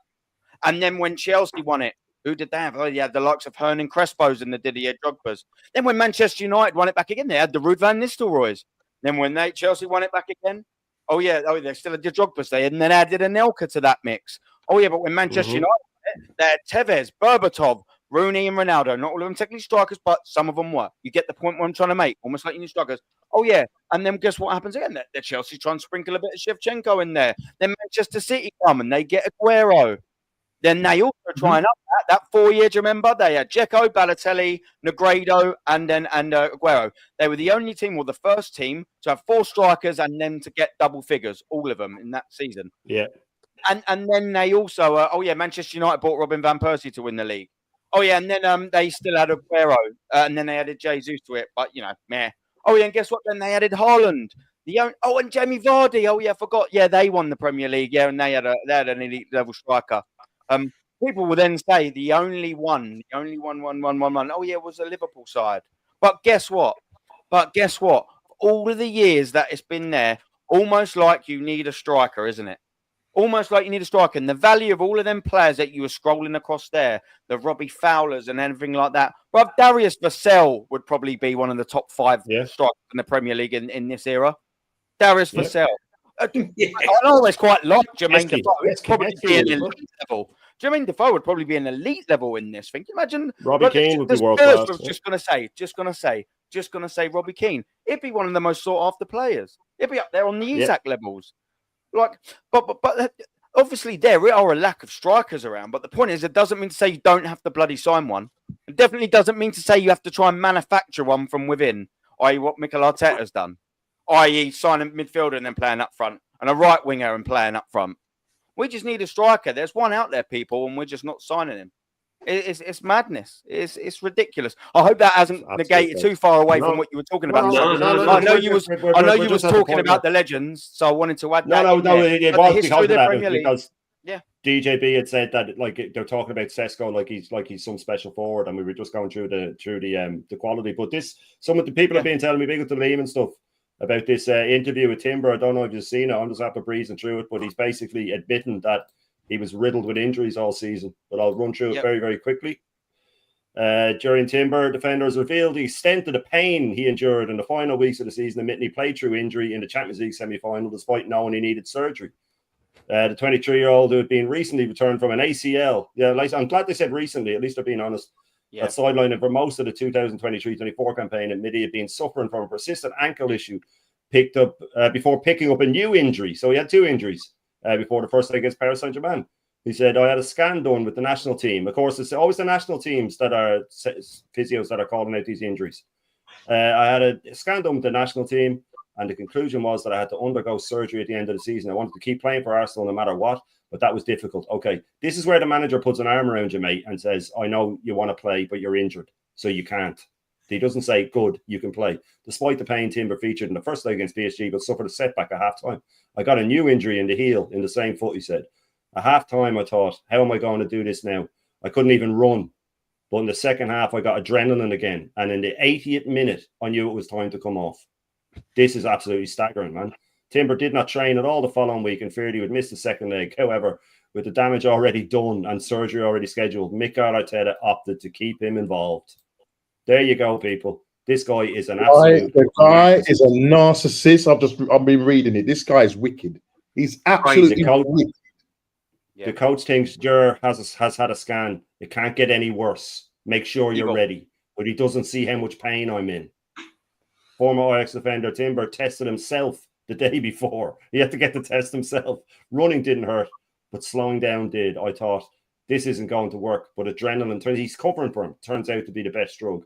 Timber ultimately played, but Arsenal were eliminated. I mean, people. What? That poor guy, since he's came here. Arteta forced him out in that second half, and he wouldn't have got that injury. And then look what he's done to him the subsequent season after. Absolute disgrace. Well, it's inhumane. Saka will be next. Saka will last. He's exposed him. He's exposed him. Now the problem is what is Arteta going to do now? Because he's absolutely exposed him. Yeah. Ben White will be your new right back now. Yeah, 100%. Ben White will start most games now. Yeah, he's absolutely exposed him. Probably by default, though, isn't it? Saka, when he came back from his long-term injury, he said the same because he goes after he came back off the injury to his thigh. He said, he goes, it's been a challenge, but you can understand playing for 5 years straight with no rest. You know what I mean? 5 years straight with no rest. I mean, it's evil, mate. It just goes to show there's no player welfare. I always say this to everyone, and I'm sorry to bore you with it. There isn't a world that exists where the medical team are giving Arteta sound, correct advice, and Arteta's listening to it. It doesn't exist. Something is not right. One of them is not happening, and it's probably Mikel Arteta not listening. Yeah, but if the welfare of them players are for them, aren't they? The welfare of the players aren't Mikel Arteta, sadly, anywhere near his top 10 ambitions for Arsenal Football Club. Sorry, Carl, come big up. Yeah, if you're a top player like Sesko or Goldfuss, these are the players that we're linked with. And then them lads turns around and Reed Stack and Julian Timber. Why are they going to think? I will get injured. This fucker is going to throw me out in the next game. Yeah. I'm going to rub myself into the ground, injury after injury. That sample there, Shane, that you just read out, tells you everything you need to know about the man management of this fucking prick. It's disgusting. And the man management of any manager is key. Yeah. And do you know what's funny is that disgusting. The people that know what this is like say there's no surprise. I mean, that we should be shocked by that. We should be absolutely shocked by reading that I knew there was wrong. I knew I needed surgery. He got himself a scan, for fuck's sake. You know what I mean? How come it's every time they go away to international duty, the international scouts go, you're in no fit condition to be playing. Send them home. Straight back in the team. Straight back in the team. That is disgusting. And you can see how manipulative Arteta is, that Timber keeps, every time he sort of feels like he's going too far, he says, oh yeah, but I felt that I was okay to play. He's almost taking the blame himself. You know what I mean? That a manager's job is to say, I know you want to play, but I need to hold you back. I need to do this for you. You're not in no fit condition to play, but I want to play. Sorry, you can't. Not, oh yeah, damn right you're playing, mate. Damn right you're playing. Yeah. He wouldn't have had a choice. It's disgusting. Norski, I mean, I think the scariest part is that we're not surprised. Yeah, that is the case. We are not surprised. That's true. The guy is wicked. That's it now. Listen, pushing Partey back on. Yeah, he knows these guys. Don't come out and tell me about, oh yeah, these guys just want to play Saka. Yeah, we said it. We said that Saka will go down with a bad injury, and what happens? He went down with a bad injury. Yeah, how? Because this manager doesn't care. He does not care about the welfare of these guys, and because he's pushing these guys, because this guy's winging it, and he's hoping that these players will get him out of a hole. He can't change it around, so he's just got to keep playing these guys. Yeah. Rotate. He doesn't know how to rotate. No, and the thing is, right, the biggest part of any management is man management. You know, exactly. and it's the players' welfare. You're in charge of their welfare. You're in charge of how they sleep. And I mean, look at Wenger. He changed all their diet. He changed their eating habits. He changed the way they slept. He changed everything. Everything. You know, absolutely everything. And that's what part of manager is. It's not just about throwing the people on the field of play. You've got to take them under your wing and look after them and protect them. And the problem is with this manager now, and it's similar to what Normski said. He's got himself in such a predicament now that he's got to get every single ounce out of these players. Yeah. And because he hasn't built a good enough squad in the time he's been there, the players are getting the players are not being able to get rotated because we haven't got the quality to rotate them with. And the thing is, next season he's going to be under more pressure, this manager. Yeah. Because every single game he goes into next season, and I keep saying it, is a cup final. It's a cup final. Yeah. We can't afford to drop points. We can't afford to probably lose more than 2-3 games next season. That's it. And that ain't happening. And our season could be over in the first 7. Yeah, our season could be over in the first 10 games. I think it will be. I think once Newcastle beat us away, we'll have already lost to Liverpool. Good chance we won't beat United. I think we'll already be 7-8 points off Newcastle, City, and Liverpool. It could be over in the first 10 games. Yeah. I mean, easily. The Champions League semi-final was over in the first 5 minutes. Yeah. And Joe, what the thing is about that Timber thing as well, where he said the PSG game where he felt something at half time and he knew it was bad and he went out and then he played till the 80th minute with a second injury. That was the game where Ben White had his bib off to come on.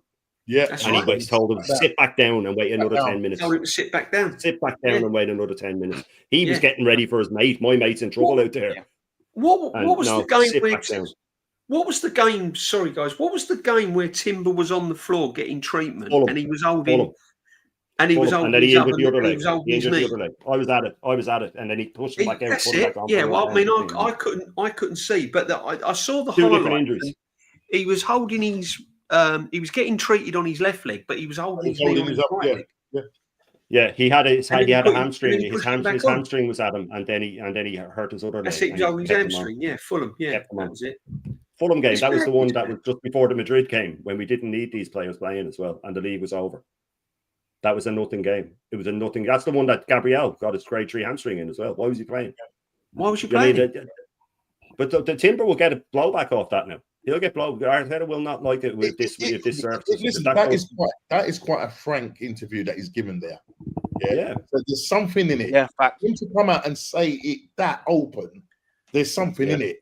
You reckon he's setting the precedent, Norms? He's setting the precedent. Maybe. Yeah. But Aaron, these players are not happy with him. Yeah. And I'm telling you, they're not happy with him. They're not happy with him because you're literally running these. I mean, literally running these men into the ground. Cruelty, isn't it? Body language was wrong. Evil. I've been noticing the body language on these players now for about the last sort of 6-7 games of the season, and especially the PSG game semi-final. I was noticing the body language on these players, and it ain't right.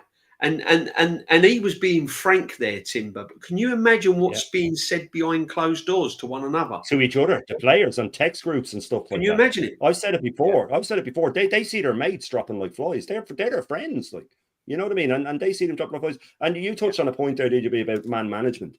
Arteta in his last press conference was asked, like, do you have to win a trophy next year? And he went off on this ramble, right, about everything that can go wrong, referees, fixtures, you know, you don't know, this can happen, this can happen. He was just making all the excuses. Well, one of the things he said is someone in the dressing room might have like personal issues or something going on at home.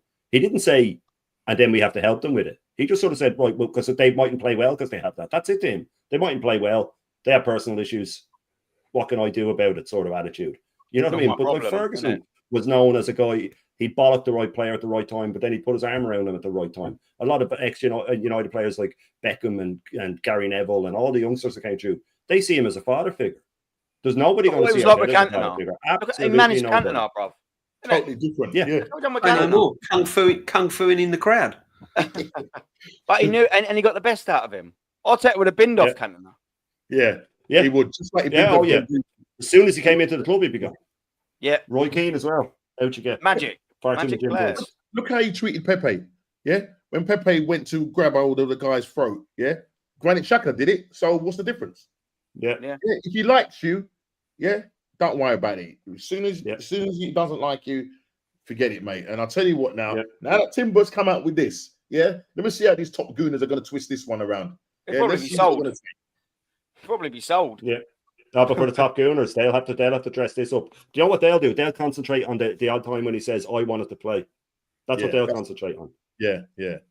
But they won't see it that every player wants to play. And he said it's adrenaline. Adrenaline is the greatest drug. Or turns out adrenaline. Of course it is, mate. You want to play. It's up to the manager to tell you not to play. And also, we saw him push you back out on the pitch, pal. You know what I mean? I'll give you an example. It's like, sorry, Norsie. That manager should be saying, I know you want to play, but you're not playing. It's a bit like when you've sort of like had a drink and you go, I'm all right to drive, and you go, you ain't driving, you've had a drink. Yeah. Mm-hmm. Do you know what I mean? It's that kind of thing. You know, you're not. That's what he's paid 15 million a year for. Yeah. That's what he's paid 15 million a year for. Yeah. And he had Ben White on the bench as well. That's the crazy thing. He had Ben White there to replace him, to let him rest, to not play him. It's just his stubbornness. It's always his stubbornness. Everything comes back to his stubbornness and his arrogance and his narcissism. Everything that's wrong with this club comes back to it every fucking time. And I will see the top gooners will say that about the top gooners will say, look, he says he wanted to play. I hope that it sets a precedent, like Normski says. I hope other players aren't afraid to come out now. Because Zinchenko said in his book, that he brought out a book recently, that when they were getting off the bus, if they were injured, that he said don't ditch the crutches and stuff like that, so they don't know. You know what I mean? So the stuff will come out. It's all going to come out. Wait for Edu's interview and all that sort of stuff. And then the pressure will pile on this prick, and he'll start getting asked questions in press conferences that he does not like, or at least I hope he does. I hope he starts getting asked fucking questions, because he never seems to get asked, because he has the likes of Semiu and all in there. But someone's going to have to start pushing him on this shit, man. Someone's going to have to start pushing him. Yeah, we've got to see a change, haven't we? Can't carry on. Yeah. But you know the strangest thing is, when he does come back and they start the preseason and whatnot, I guarantee none of these I'll be shocked, but it would be nice if one of the journalists do bring him up and say, well, could you sort of clear up what you and Timber said about his blah blah blah. Do you think they're going to answer him that? Of course they're not. No, that's the problem. Yeah, and they will make sure because the press officer will make sure we ain't fielding that. So if you're thinking about talking it, don't. Yeah, you're not exposing our Lord and Master. Yeah. Oh, what did you think of that interview? Did that surprise you that Timber's coming out and saying that he's being flogged, or did you? That surprised me with this narcissistic excuse of a manager, Shane. it's actually more than timber. I'd say now if you guys need to talk to a few of the players to tell you the same kind of scenario, this man is running players into the ground. It's like what Normski was saying. He's running them into the ground. He needs to get the best out of them. He's already after getting the best of them. This club is going nowhere, Sam. That in itself will tell you everything you need to know. I don't know. That's where do we go from here? Like this manager is signed up for another 2-3 years. where are we going to be in 3 years from now, Sam? I keep saying it. We're going. He should be taking us forward. He's bringing us backward. That's where we're going. And he's after doing serious damage. And and if he stays longer, if he stays another 2-3 years, what damage is he going to cause, Shan? The club is years away from where it should be. Under this manager, it's going to get a lot worse before it gets better anytime soon. That's a fact. Top Gunners, we have them here where I live. Arteta this, Arteta that. As I said to you, the Real Madrid game, my phone was hopping. I mean fucking hopping. What are you saying now, Kai? What are you saying now?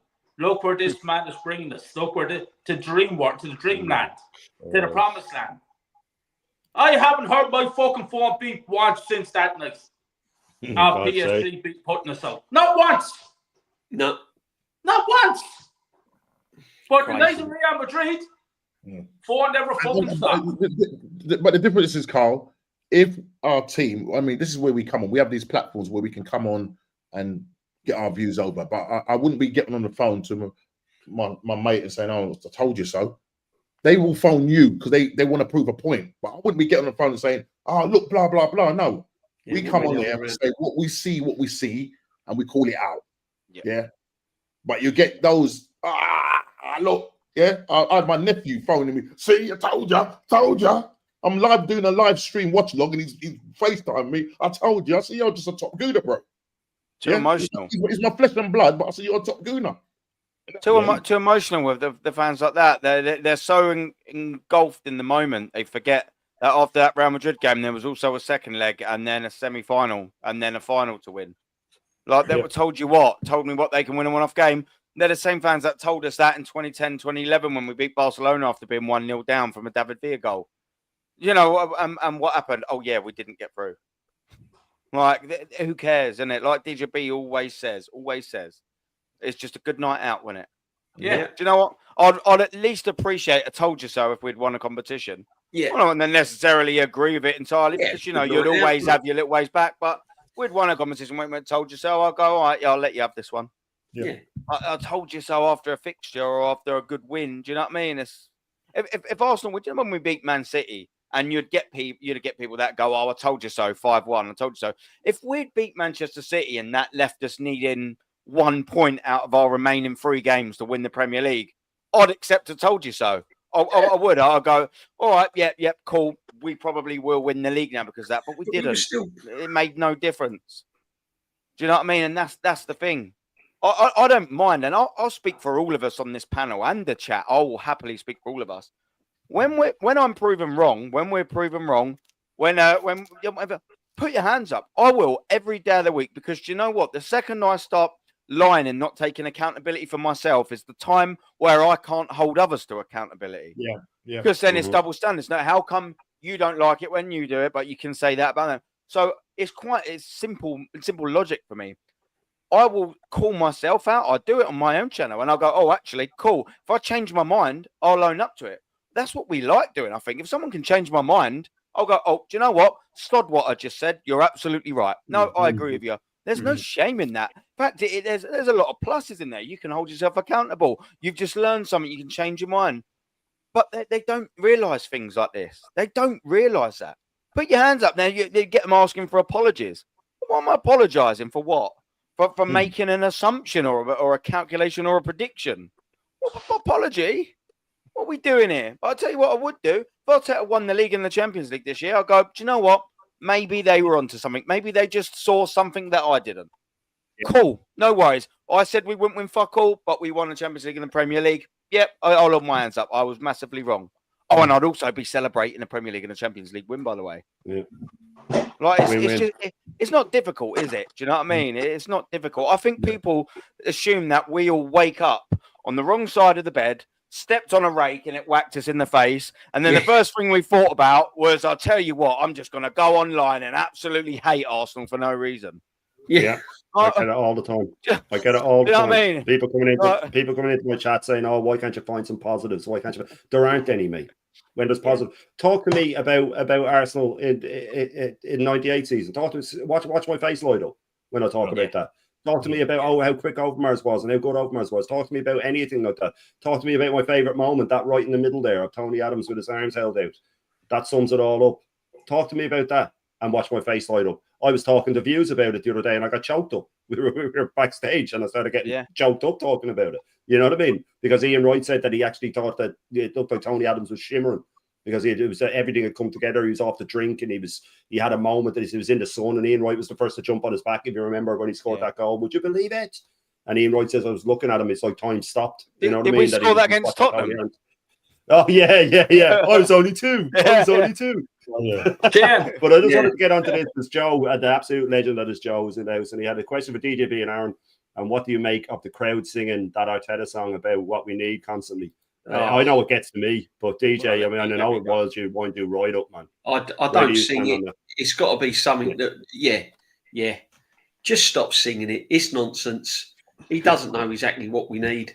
Otherwise, he'd be getting what we need, wouldn't we? We wouldn't have to worry. If he goes and gets me what I needed, which he should have done last summer. Funny enough, I was having this conversation last summer. We needed a striker, so he hasn't got what we needed, has he? Because a year on, we still haven't got what we needed. So just they're going to see it anyhow, aren't they? It's nonsense. Yeah. But I'll tell you what. If it all goes ugly, I know what songs will be sung at Arteta, and it won't be coming from all round the ground, but it will certainly be coming from where I sit. Yeah, 100%. no, it's to me, it's one of the most damaging things to our club. Singing this fucking song, singing this song with it. Do you know what it is? That there is a bit of truth to it, Aaron, because he does know exactly what the majority need. Silly little phrases, excuses, new merch. He always wears the new merch. Coping mechanisms. So he does know what they need. So essentially, the song is right. If you take in about 90% of the fan base, he does know what they need. The people that sing it, 150%. I didn't even it weren't even when I decided I won't sing it. It weren't even a protest against not singing it. It was the fact that it was illogical in the first place. Because they started singing it, teeing it at the back, and he didn't even play him. And then Gabby in attack. I was like, well, we don't play him. And then it's like, we're on our way to Champions League. Then we qualified for the Champions League, still didn't play Timber. And then they still said, we're on our way to the Champions League. And I'm like, but you've already qualified for it now. And then I'm like, well, then I'm just like, it don't even logically make sense to sing. Whether you believed it or not, it's just an inept song. Oh, no. But also, Aaron, the point they say, on our way to the Champions League. That's so what in that context, they're just happy to be in the Champions League. Don't win it. I was like, I can't let. I'm one of them that analyze things, and I'll sit there and maybe I do. Maybe it's a little bit of autism in me. I don't know. I sit there and think, well, I can't say that if it makes a logical sense. I don't know. Why would I sing that? Like we know exactly what we need. It doesn't. Every single sentence of that is absolute farcical. It's a joke. It's not even real. And how they've convinced 60,000 people largely to sing it, I don't know. But you know what humbles them little morons very quickly? When they have to listen to all the Chelsea fans and the Man City fans and the Liverpool fans and the United fans singing Champions of Europe, you'll never win that. And it pisses me right off, it does. I'm telling you. They have every right to sing it.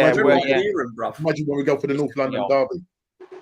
They'll sing that. Of course they will. West Ham sung it to us. West Ham sung it to us. Spurs game is going to be terrible. Spurs game, as you said, DJ. Even if they're 4-0 down, they can keep singing that and still win. I said that when they won that cup. I said, "Watch this." That's what, honestly, that Spurs when they won that cup, that really did hit home. How much I want this manager gone. It really did hit home.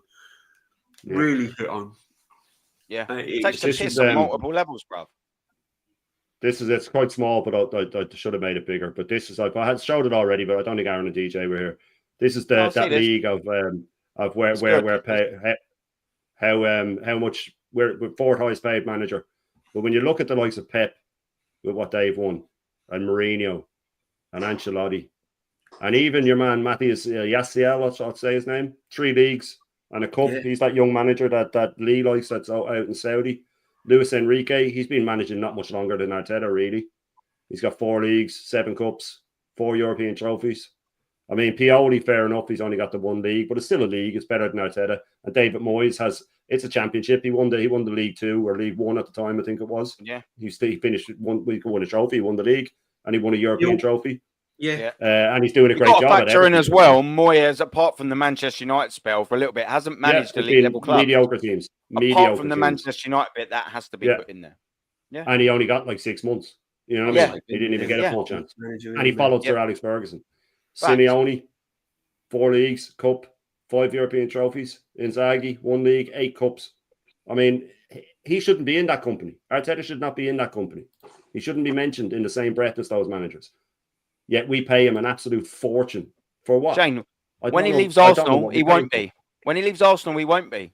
People ain't matching. Won't even get a third of what he's getting. Exactly. When he leaves Arsenal, won't even get a third of what he's getting. His wage will be reflective of the club that he's going to. Honest, people think, like, do you remember we heard Christian and he was like, he will be an elite level manager. I don't know why I'm getting that voice. But you know what I'm saying? He's doing an elite level he'll win the Champions League one day and I'll be happy and all this bollocks. I'm like, well, unless he wins the Champions League for Arsenal, I won't care for a start. And 2, anyone thinks when he leaves Arsenal Football Club, he's going that way, mate, like, you're more far gone than I thought. You're more far gone than I thought. Only at the beginning of last season, when he signed that £15 million a year deal, no one was in for him. No one. Why didn't Real Madrid get him instead of Alonso this year? If he's so good, why did he get someone with less experience? That's what I said. Exactly. Not in trophies, of course, but he's 5.5 years in the job now. If he was so good, why didn't Real Madrid come knocking on our door and take our manager? I'll tell you what, Barcelona, why didn't they get Arteta before Flick? That's interesting. Exactly. The stadium would be burnt to the ground if they did. Yeah. The fans would burn the stadium to the ground if they rocked up without them. Is he not good enough? Do you know what, though? There's another thing, right? I listened to the Thomas Frank, I don't know if you've seen it, Thomas Frank interview. And there was a Thomas Frank interview, and he went, I wasn't much of a player. So, I started off playing my career and blah, blah, blah. And he said, that didn't work out too well. I weren't very good at a player. So I started my coaching career. And he listed all the things where he started from. Bromby, coaching the manager of the under-19s here, assistant manager here, manager there. And then he managed Brentford. And he took Brentford up from like non-league, through the leagues, all the way to the Premiership. And I'm thinking, good on you. You know what I mean? You've earned your stripes. You've done the groundwork, and now you've landed a big job at Tottenham. What did our manager do?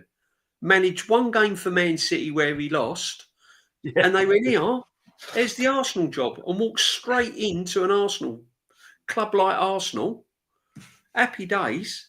Not done any management at any other club, and he walked straight through the door at Arsenal. And this is why he's learning on the game.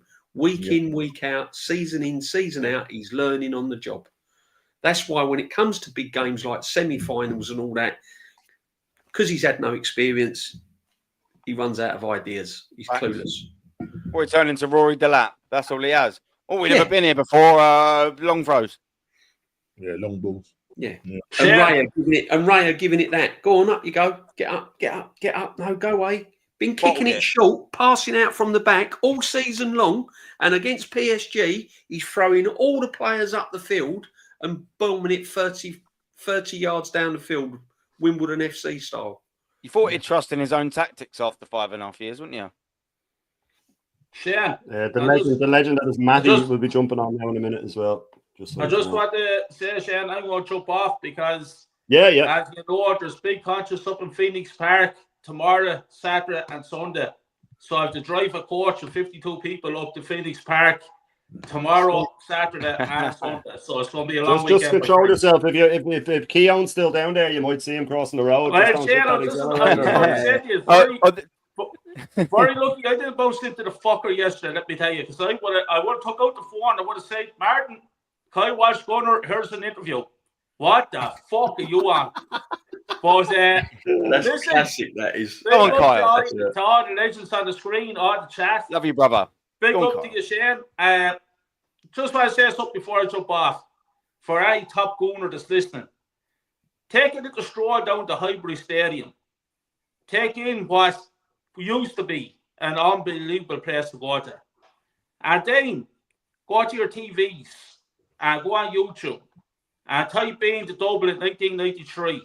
Type in Alan Sutherland scored against United in 79. Look at the 71. Look at Charlie George, FA Cup, the Screamer. Look at the 1994, the European Cup Winners' Cup. Look at the film Fever Pitch. Look at these things. Feed us. Sense us. Then you're not going to talk any fucking shit about this club. You want what we want. And that's standard of the highest level. That's what I grew up with. That's what these lads grew up with. Don't be giving me all your fucking shit about Arteta this and Arteta that. We're here to get our club back to where it belongs. And we will keep our voices high. And we want our standards high. That's it. I'm out of here. As I said to you, Shane, the early start, brother, bringing up a crowd of fucking arseholes shouting and screaming and drinking on the course. This headache all day tomorrow, this edition. And twice as bad tomorrow night coming home. And then do it all over again the next day and the next day. What a fucking weekend I'm in for. But anyway, big up to you all, lads. Matty, big up to your brother. Talk to you all. Good to see you. Come on, bro. See you all later, brothers. Have a good one, mate. Thank you, Owens. Take care. Big bro. up, Carl. What a All the geezer time, he my is, friend. Big up. What a geezer. Oh, a legend. Yeah. Big up, Matty. What's the story, my man? Hey, man, from one ball here to another. Have you heard the news? Have you heard who we're in for? The Madueke? madman. Madueke, man. Oh, Yeah, man. heard all about it. The madman. Man. Quality. Sorry. Quality. Yeah, it's getting well. You know, I told Kenny because Kenny was one that told me earlier. And you know what I told Kenny? I said, "Good, get him, get him." That's what you say when they say, "Well, what you think about it? Get him. Let's see what Arteta can do with him. Let's see what he can do." Super Mick. Hey man, he likes taking them on. That's cool. I'm all perfect. I'm all fine, gentlemen. I told Nopsky yesterday. I told Aaron, don't let this transfer window get you upset. When you hear this kind of stuff, you just say, okay, great. Let's see what he can do. Yeah. Because you know what's going to happen, just like I know. That schedule is going to solve all these problems.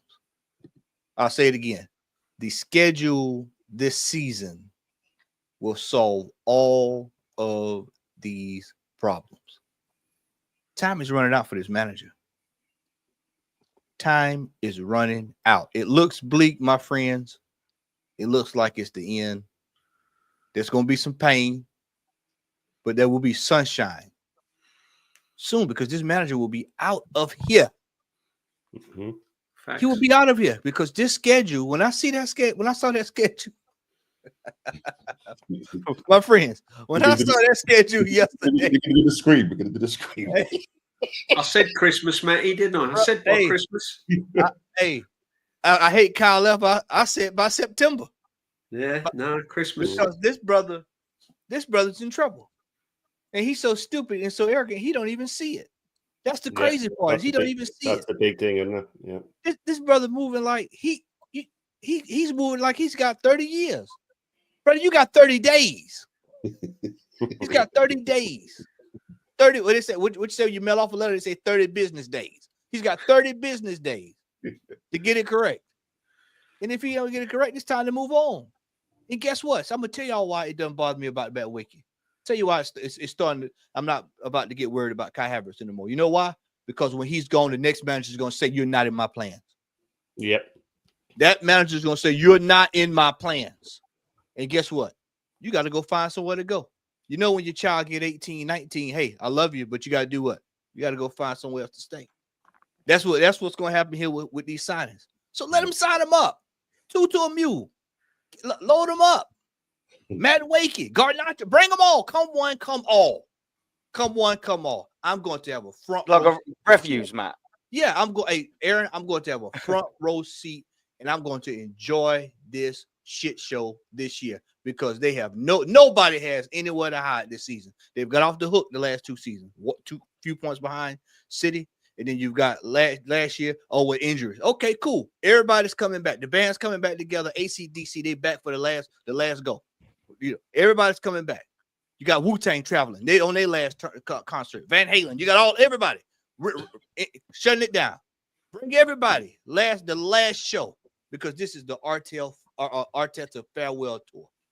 This is what I'm going to do up this season. The Arteta farewell tour. Get your tickets while you can, because seats will be limited. Because this brother is going to be up out of here this year. I'm telling y'all, when I saw that schedule, I said there's no way he's surviving. What I tell you this morning, Aaron? What I tell you this morning? If you look at that schedule, do you have the schedule, Shane? Do you have the schedule available that you can pull it up? Yeah. I want you to watch this. I want you all to see this. September, sack him. I want you to see Silver lining, September, sack him. Because he has nowhere. He has absolutely nowhere to go. Nowhere to run to. Nowhere to hide. I can't wait till you pull this up, because I'm going to show it. So some people in the chat wasn't privy to this morning. I'm going to show it again. Aaron knows exactly where I'm going to go in just a second here. Because this brother Arteta thinks he is slick.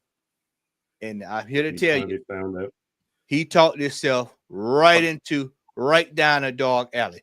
Let's go you've got it up. I just sent you another. I just sent you one where you can see all the fixtures on the screen, Shane, if it makes it easier for you on your WhatsApp. I'll leave that up while I get it. Okay. Yeah, cool. The one I had on earlier, you can just see everything on there. It's a little bit clearer than dragging up. The red one. Yeah. It's easier to navigate. I'll wait for you to get that one up. I'll talk to you get that one up. But this brother Arteta, he ended last season talking about he had goosebumps. He's gonna take some bumps. Unfortunately, it won't be goosebumps. He's gonna have some splinters on his ass, because this schedule is for to straighten him out. Manchester United, first game. Manchester United, first game. They're coming to play, regardless of what they're saying. They don't want to try to put down a marker to get the season started. Cunha, yep. New signing in Buemo. If he shows up, they're gonna be ready to go. Mm-hmm. They're gonna be in order. Gorkarez. Yeah, Gorkarez. If he's there, then you look over at Leeds. Oh, Leeds. You talk about the team that was on fire down at the championship. Oh, the team that we had trouble with when they was up last time, we had trouble with them. That Leeds. Okay, cool. And then you go into what's the third game now? Was it Liverpool? Liverpool away. Liverpool away. No Anfield. You're gonna have Florian Wirtz. You're gonna have Frimpong, all these players ready to go.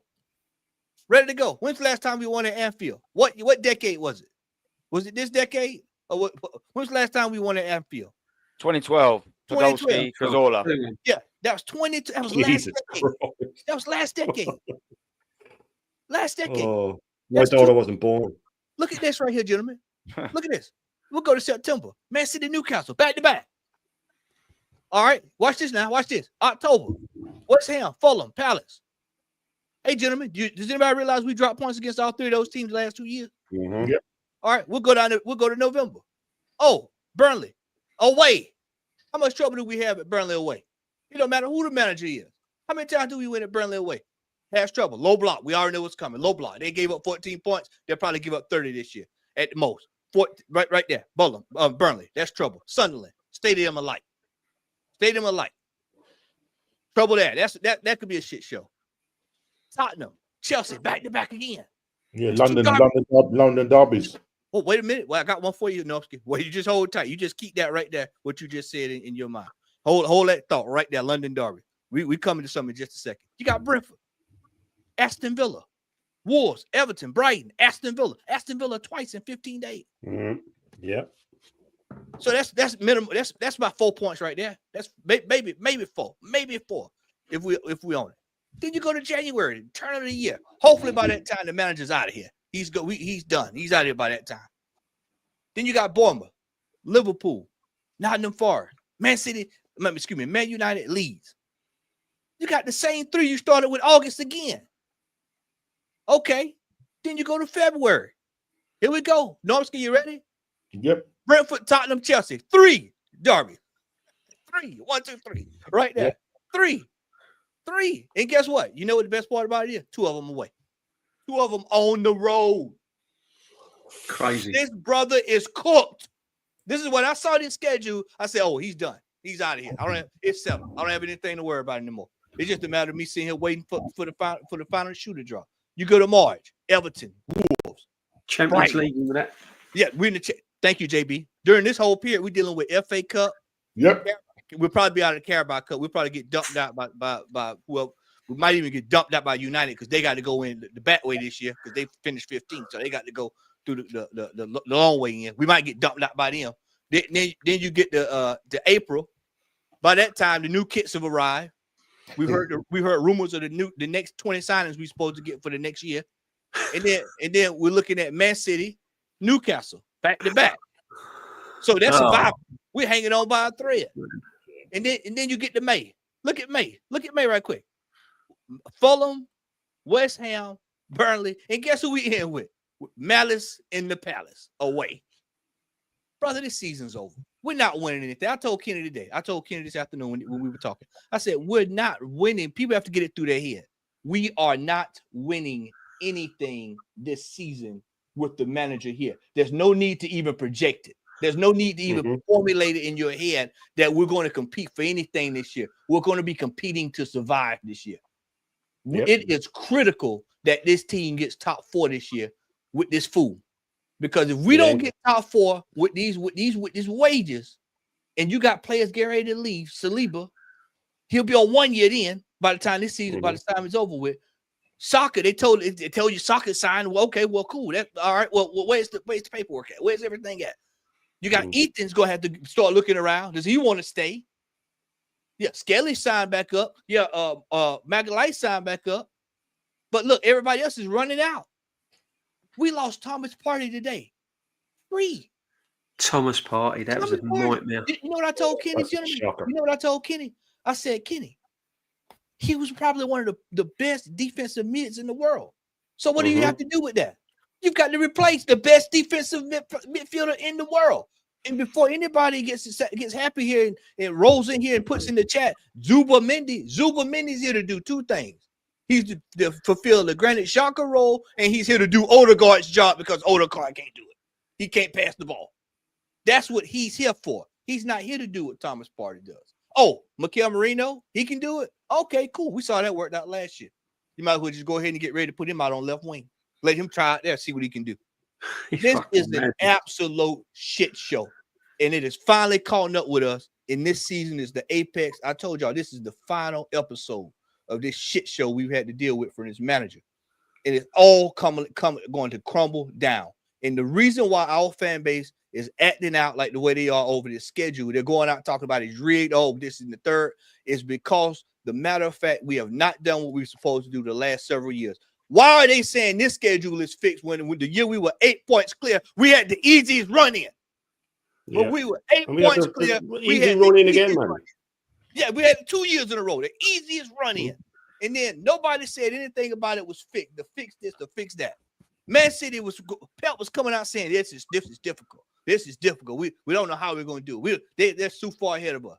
And then what happened? We bottled it. Last year, the year before last, we bottled it. Last year, not even close. And if we were not even close last year, gentlemen, if we were Normski, I think it was November. You said it was November. Yeah, we was out of the race in November. 15 points. Right before the end of the year, 15 points clear, finished 10. If we were 10 points behind when City was already struggling, if they were struggling, and we were 10 points behind Liverpool. Well, what's going to happen when Man City gets it together this year? We are in trouble. Nobody wants to face the reality. This wage bill is finally caught up to us. It's a complete shit show. We've got players that this man have bought on luxury. This is why I told y'all, do not get upset. If Madueke come in this club, you just simply say, great, cool, let's see how it works out. And then what'll happen is they'll look at you like you crazy because you'll throw them off guard. See, you got to start playing. You want to play that game? I'll play it with you because I know what's coming. This schedule right here is absolutely going to rinse this manager. September, October, November. He'll be gone not gone till November. He'll be gone in November. He'll be out of here. This brother will be gone. I will be having my Thanksgiving dinner and I'll be watching that turkey leave. He'll be out of here. Out. Mark my words, gentlemen. The man is out of here this year. I'm telling you like Yeah. and people, I know people are frustrated with Berta. Let the man make a fool out of that man. And when he can go, okay, you got everything you wanted, got everything he need. He asked for it, he got it. Give it to him. Give it like a little child. Give it to him. You know when you see the fat kid and they want something to eat all the time, just eat. They sit at the table, fat as a calf, and then they can't even move, can barely move.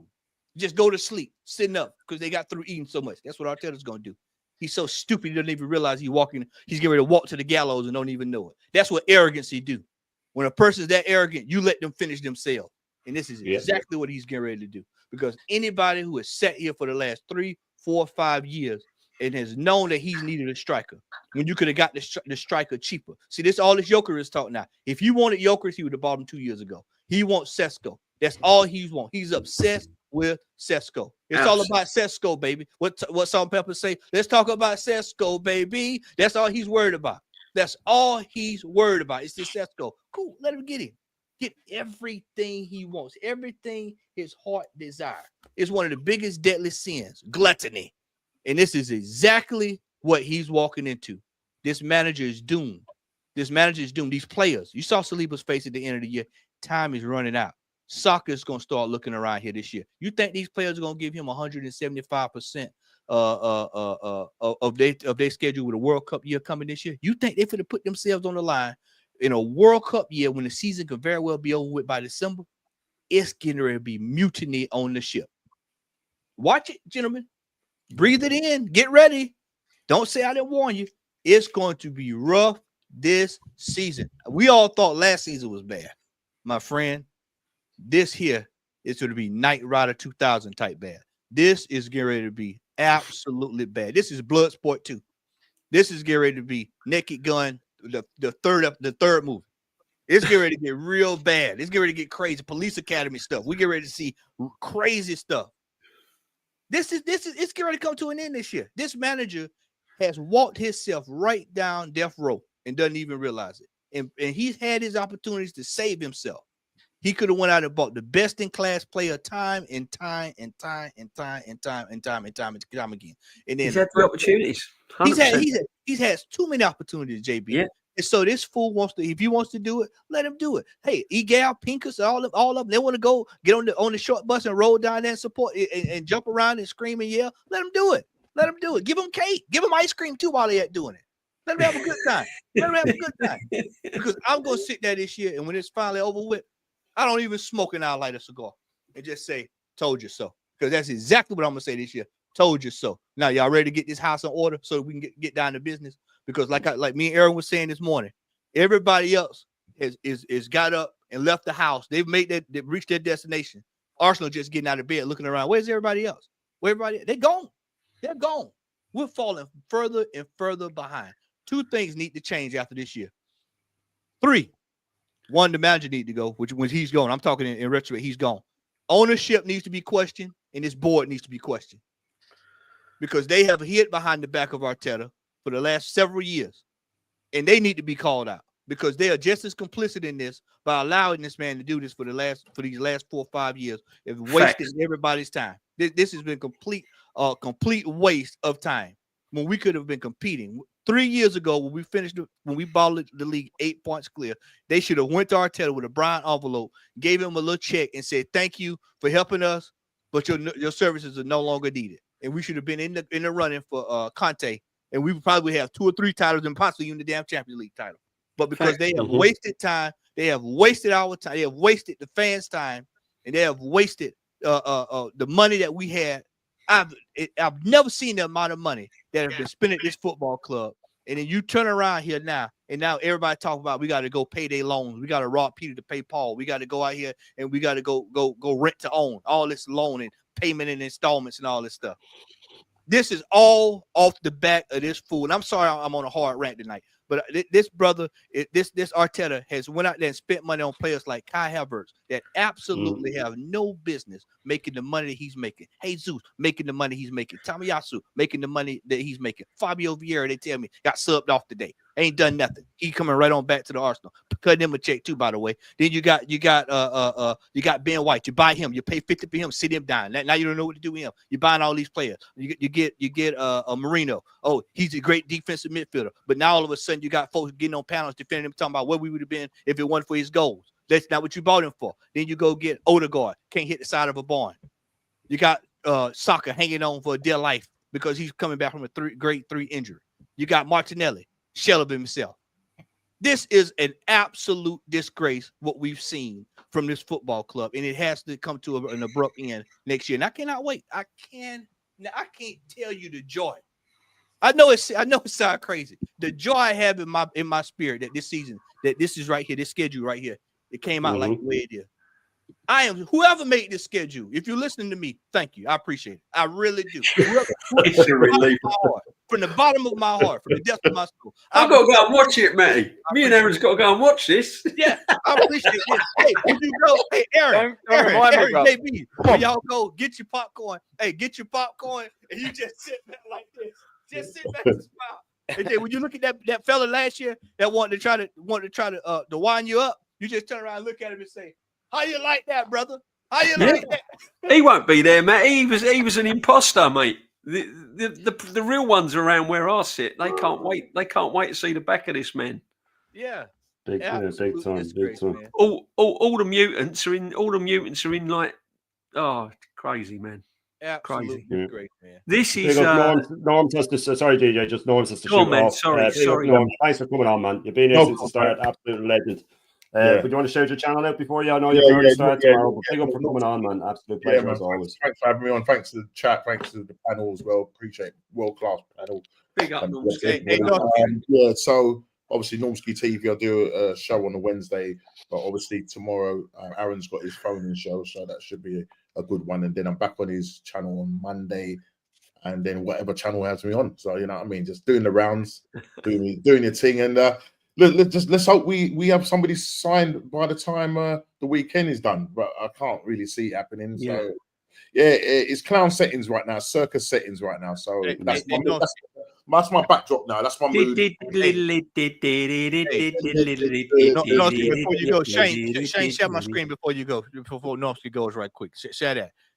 This right here. This is it right here. This is Arteta right here. He's out here on a daily basis serving up that hope. There he is. There he is. Oh. Well, I don't know where you get these things from. 3 for 1 on that. Oh, Matty, send me that, my friend. Send me that. Matt, send that to me, please. Send that to me as well. I've got to send that to my son. I've got one. Listen to this, right? Look at the predicament I'm in. I've got one son that's kind of, like Arteta out, and I've got one son that's kind of, well, give him a bit more time, blah, blah, blah. Do you know what I mean? You got to send me that, Matty. Yeah, I will make sure you get it. The neighborhood hope dealer. That's him right there. Wow. He dishing it out. And that's all he galling them. They're going in just like on New Jack City. Hey, man, I got to have it, man. Give me some more of that hope. And that's why you see this stuff. I need a hit, man. Come on, man. Like on Beverly Hills, Scott, when old boy was in the script, he said, "Come on, you feel, man. Come on, man. You change, man." What's the guy? What's the guy from Starsky and Hutch? What's the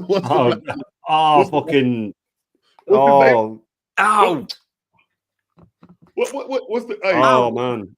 Yeah, I know exactly what you mean. What do they call him? Snoop Dogg played him in the remake. Is it Huggy? Huggy Bear. You know what? Just to say, I met Huggy Bear in real life. I couldn't believe it. I went to see a show at a theatre. No, I was telling you, I was working near the theatre in where I live in South East London, and there's this bloke standing there. I'm thinking, he looks like the bloke at Starsky and Hutch. So I've gone up and say, you Huggy Bear? He went, yeah, man. That's a legend. Yeah, man. Yeah, man. Yeah, listen, I can see you going and linking up with Arteta, man. Yeah, man. Grabbing some dope. You got a nickel bag for me, man. Listen, I know Shane is definitely gonna use that one. Oh, without a doubt, that's getting used all day long. Big up to everybody, mate. Have a fantastic show. Big up to the chat, and listen. Yeah, I'm big out up, of here. Take care, boy. Take care. Yeah. Big up, man. Come on. Absolute legend. He is circus. Did you see the Timber interview, Maddie? Which one? Did you see the Urian Timber interview about his injuries? No, I Came out did. I did. Oh, wait. Have a look at this, Matty. You'll love this. It's outrageous. It's outrageous. But this is what we're dealing with, man. This is what we're dealing with. Let me just share this bad boy here. Do you know what? I'm going to make a conscious decision and move. Otherwise, I'd end up staying there all night. Got to take the kids to school tomorrow. Yeah. I know what'll happen. I'll end up staying on until I'll do another half hour and then big up, Aaron. Come on. Thanks for letting me back on again, Shane, man. Appreciate it. Big up, Aaron. DJB. Speak to you soon, bro. Legends. World-class chat. Come on, man. Sub to everyone. Like the stream. Thank you. Cheers, boys. Take care. Have a good evening, man. Boom. Cheers, brother. See you tomorrow, buddy. Why'd you get a load of this, Matty? Urian Timber. Arsenal defender Urian Timber has revealed the extent of the pain endured in the final weeks of the season, admitting he played through injury in the Champions League semi-final despite knowing he needed surgery. The 23-year-old has recently returned from a torn ACL that sidelined him for most of the 2023-24 campaign, amid he had been suffering from persistent ankle issues before picking up a new injury during the first leg against Paris Saint-Germain. This is the game when Ben White had his bib off and was waiting to come on. And Arteta told him to sit back down. I had a scan done with the national team. It's always the national team when these injuries get found out. Odegaard, Martinelli was sent home. Rice was sent home. I had a scan done with the national team, and the conclusion was that I had to undergo surgery at the end of the season. I wanted to keep playing for Arsenal no matter what, but that was difficult. Despite the pain, Timber featured in the first leg against PSV but suffered a setback at half-time. This is when he was pushed back out. I got a new injury in the heel. Sorry? Can you scroll back up just a second? I want to. It said I had a scan done with the national team, and the conclusion was I had to undergo surgery at the end of the season. Mm-hmm. Yeah. So why is Arsenal not doing a scan? Where's the scan at from Arsenal? Yeah. Where's that scan? Exactly. And when it gets down a bit, one of the scans I think he organised himself. I got a new injury right in the heel of the same foot. At half time, I thought, how am I going to do this now? I couldn't even run. But in the second half, I got adrenaline again. In the 80th minute, I knew it was time to come off. Timber didn't train the following week, feared he would miss his second leg. However, with damage already done and surgery already scheduled, Arteta opted to keep him involved. The coach thinks Jur has had a scan. It can't get any worse. Make sure you're ready. But he doesn't see how much pain I'm in, Timber said. Stop right there. Stop right there. Right there. I'll read that one more time. What did I tell you? Let that sink What did I tell you? What did I tell you? That's abuse. What did I tell you? Say, one more time. One more time, Shane. One more time. You got to let him hear it again, JB. Yeah. Read that last line again. The coach, what? Yep. The coach thinks Jur has had a scan. It can't get any worse. Make sure you're ready. But he doesn't know the pain I'm in. Oh, sorry, that was not the one. Where is it? Did I lose it? There. Sorry, Timber did not train the following week and feared he would miss the second leg. However, with the damage already done and surgery already scheduled, Mikel Arteta opted to keep him involved. Former Ajax defender tested himself the day before the return leg. He tested himself. People. The club didn't send him. He tested himself. That's malpractice. Unbelievable. It's abuse. It's unbelievable. It's abuse. Running didn't hurt, but slowing down did. I thought this isn't going to work, but adrenaline turns out to be the best drug. Timber ultimately played, of course he did, but Arsenal were eliminated and PSG went on to win the tournament. The Dutch international since undergone successful ankle surgery and is currently on holiday recovering before rejoining the Arsenal squad. Well, there was something in there earlier. Scroll up just a little bit. Oh, I just saw it. Scroll back down. Right there, hole right there. I got a new injury in the heel of the same foot, not ankle. Same foot. Heel. Yeah. That's plantar fasciitis. Heel. This brother is walking around. He's crocked. He's not ready for next season. Thank you, JB. Thank you. We're not prepared. We're going into the season. We're going to be like lambs to the slaughter. We're going into the new season unprepared. No signings. And the signings we do make are not going to be ready. and the players that we've got are going to be injured. That's crazy. And if this was in any other work practice, if you was at work, you'd be sued to the hilt, and you handed your manager or line manager or whatever you want to call it a note from the doctor saying, I can't lift those boxes because I've got a back injury, and he says to him, well, I'm sorry, but I need someone to lift them, and forced you to do something, they wouldn't have a leg to stand on, DJ. That would be malpractice within the workplace. Yeah. But look at this. This is the manager's attitude. The damage is already done, and the surgery scheduled, so you may as well play. Yep. That's basically what he's saying. Yeah, that's exactly. And the coach thinks Jura has had a scan. It can't get any worse. An injury can't get any worse. Make sure you're ready. But he doesn't see how much pain I'm in. That's what he's saying. We were saying it earlier, man. If Arteta gets wind of this, Ben White's starting at right back. Yeah, he won't be fit either. He won't be fit either. He's coming off a major surgery himself. And he played for three months on a knee injury. You cannot play for 3 months on a knee injury and not have long-term effects. I was saying this before, that of all the long-term injuries we've got, there's 8 players that have had surgeries. A minimum of 4 of them won't be right again. A minimum of 4 of them will not be right again next season. They're going to be in and out with injuries, dropping like flies, in for 2 weeks, out for 3. Oh, he's had another niggle. He's had another injury. And our squad's already the thinnest in the league. It's an absolute disaster. And if anybody thinks that this manager doesn't force players to play an injury, just have a look at that. Please have a look at that. But as we said, Maddie, the top gooners will say, oh, but he says in it that he wanted to play. It's a manager's job to put his arm around a player and say, I know you want to play, but I'm going to have to take you out for your own good. Like DJB said, it's like when your friends had a few to drink and he goes, I'm going to drive home. You're not driving home, bro. You're not driving home. I'm taking the keys off you because you're not thinking straight. He said it himself. It was adrenaline pushing him. Of course he wants to play. He's a professional footballer. That's the type of player you want in your team. But a manager has to go, no, do you know what? And even in that game, he said at half-time, I knew I was done. Pushes him back out, makes him play. Ben White takes his bib off. Right, well, come on now. Give him another 10 minutes. What benefit was there to keeping him on for another 10 minutes? This manager does it on purpose. I swear he does a lot of it on purpose. I think he gets off on it. I think he gets off on the power. It's a power trip. It's a rush, Shane. It's a rush. It's a power trip. Yeah. Yep. It's a rush. It's a joke. This manager, he's a flat track bully, man. Yeah. He's a flat track bully. Look, remember when he did it at the Thomas party? Yeah. Party he turns around and pushing it back on. We did it. We went through that video, JB, of Timber in that game where he looked and got up and went over there. Mm-hmm. Arteta sent him right on back out there. Mm-hmm. He doesn't care. He doesn't care.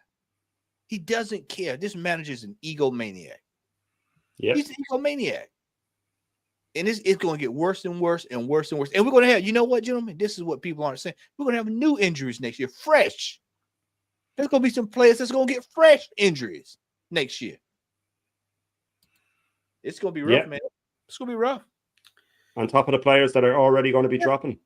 Yeah. And the thing is, go on, sorry. No. I was just going to say, if any players would be players that want to join this football club, get a load of that. They're going to say, sorry, you're not going to ruin my career. I'm not going there. He's probably going to reprimand him for even saying anything about it. He's probably going to get reprimanded for that. For coming out even saying what? Oh, he'll be fined a week's wages for that, definitely. He'll be done for that, man. Or maybe he won't go official like that because they'll say, oh, he's speaking his mind. But he'll definitely get frozen out, or there will be repercussions for that. But definitely, you do not go against this man. We've seen it happen. We've seen what happens to players that go against him. It doesn't end well for them. It does not end well for them.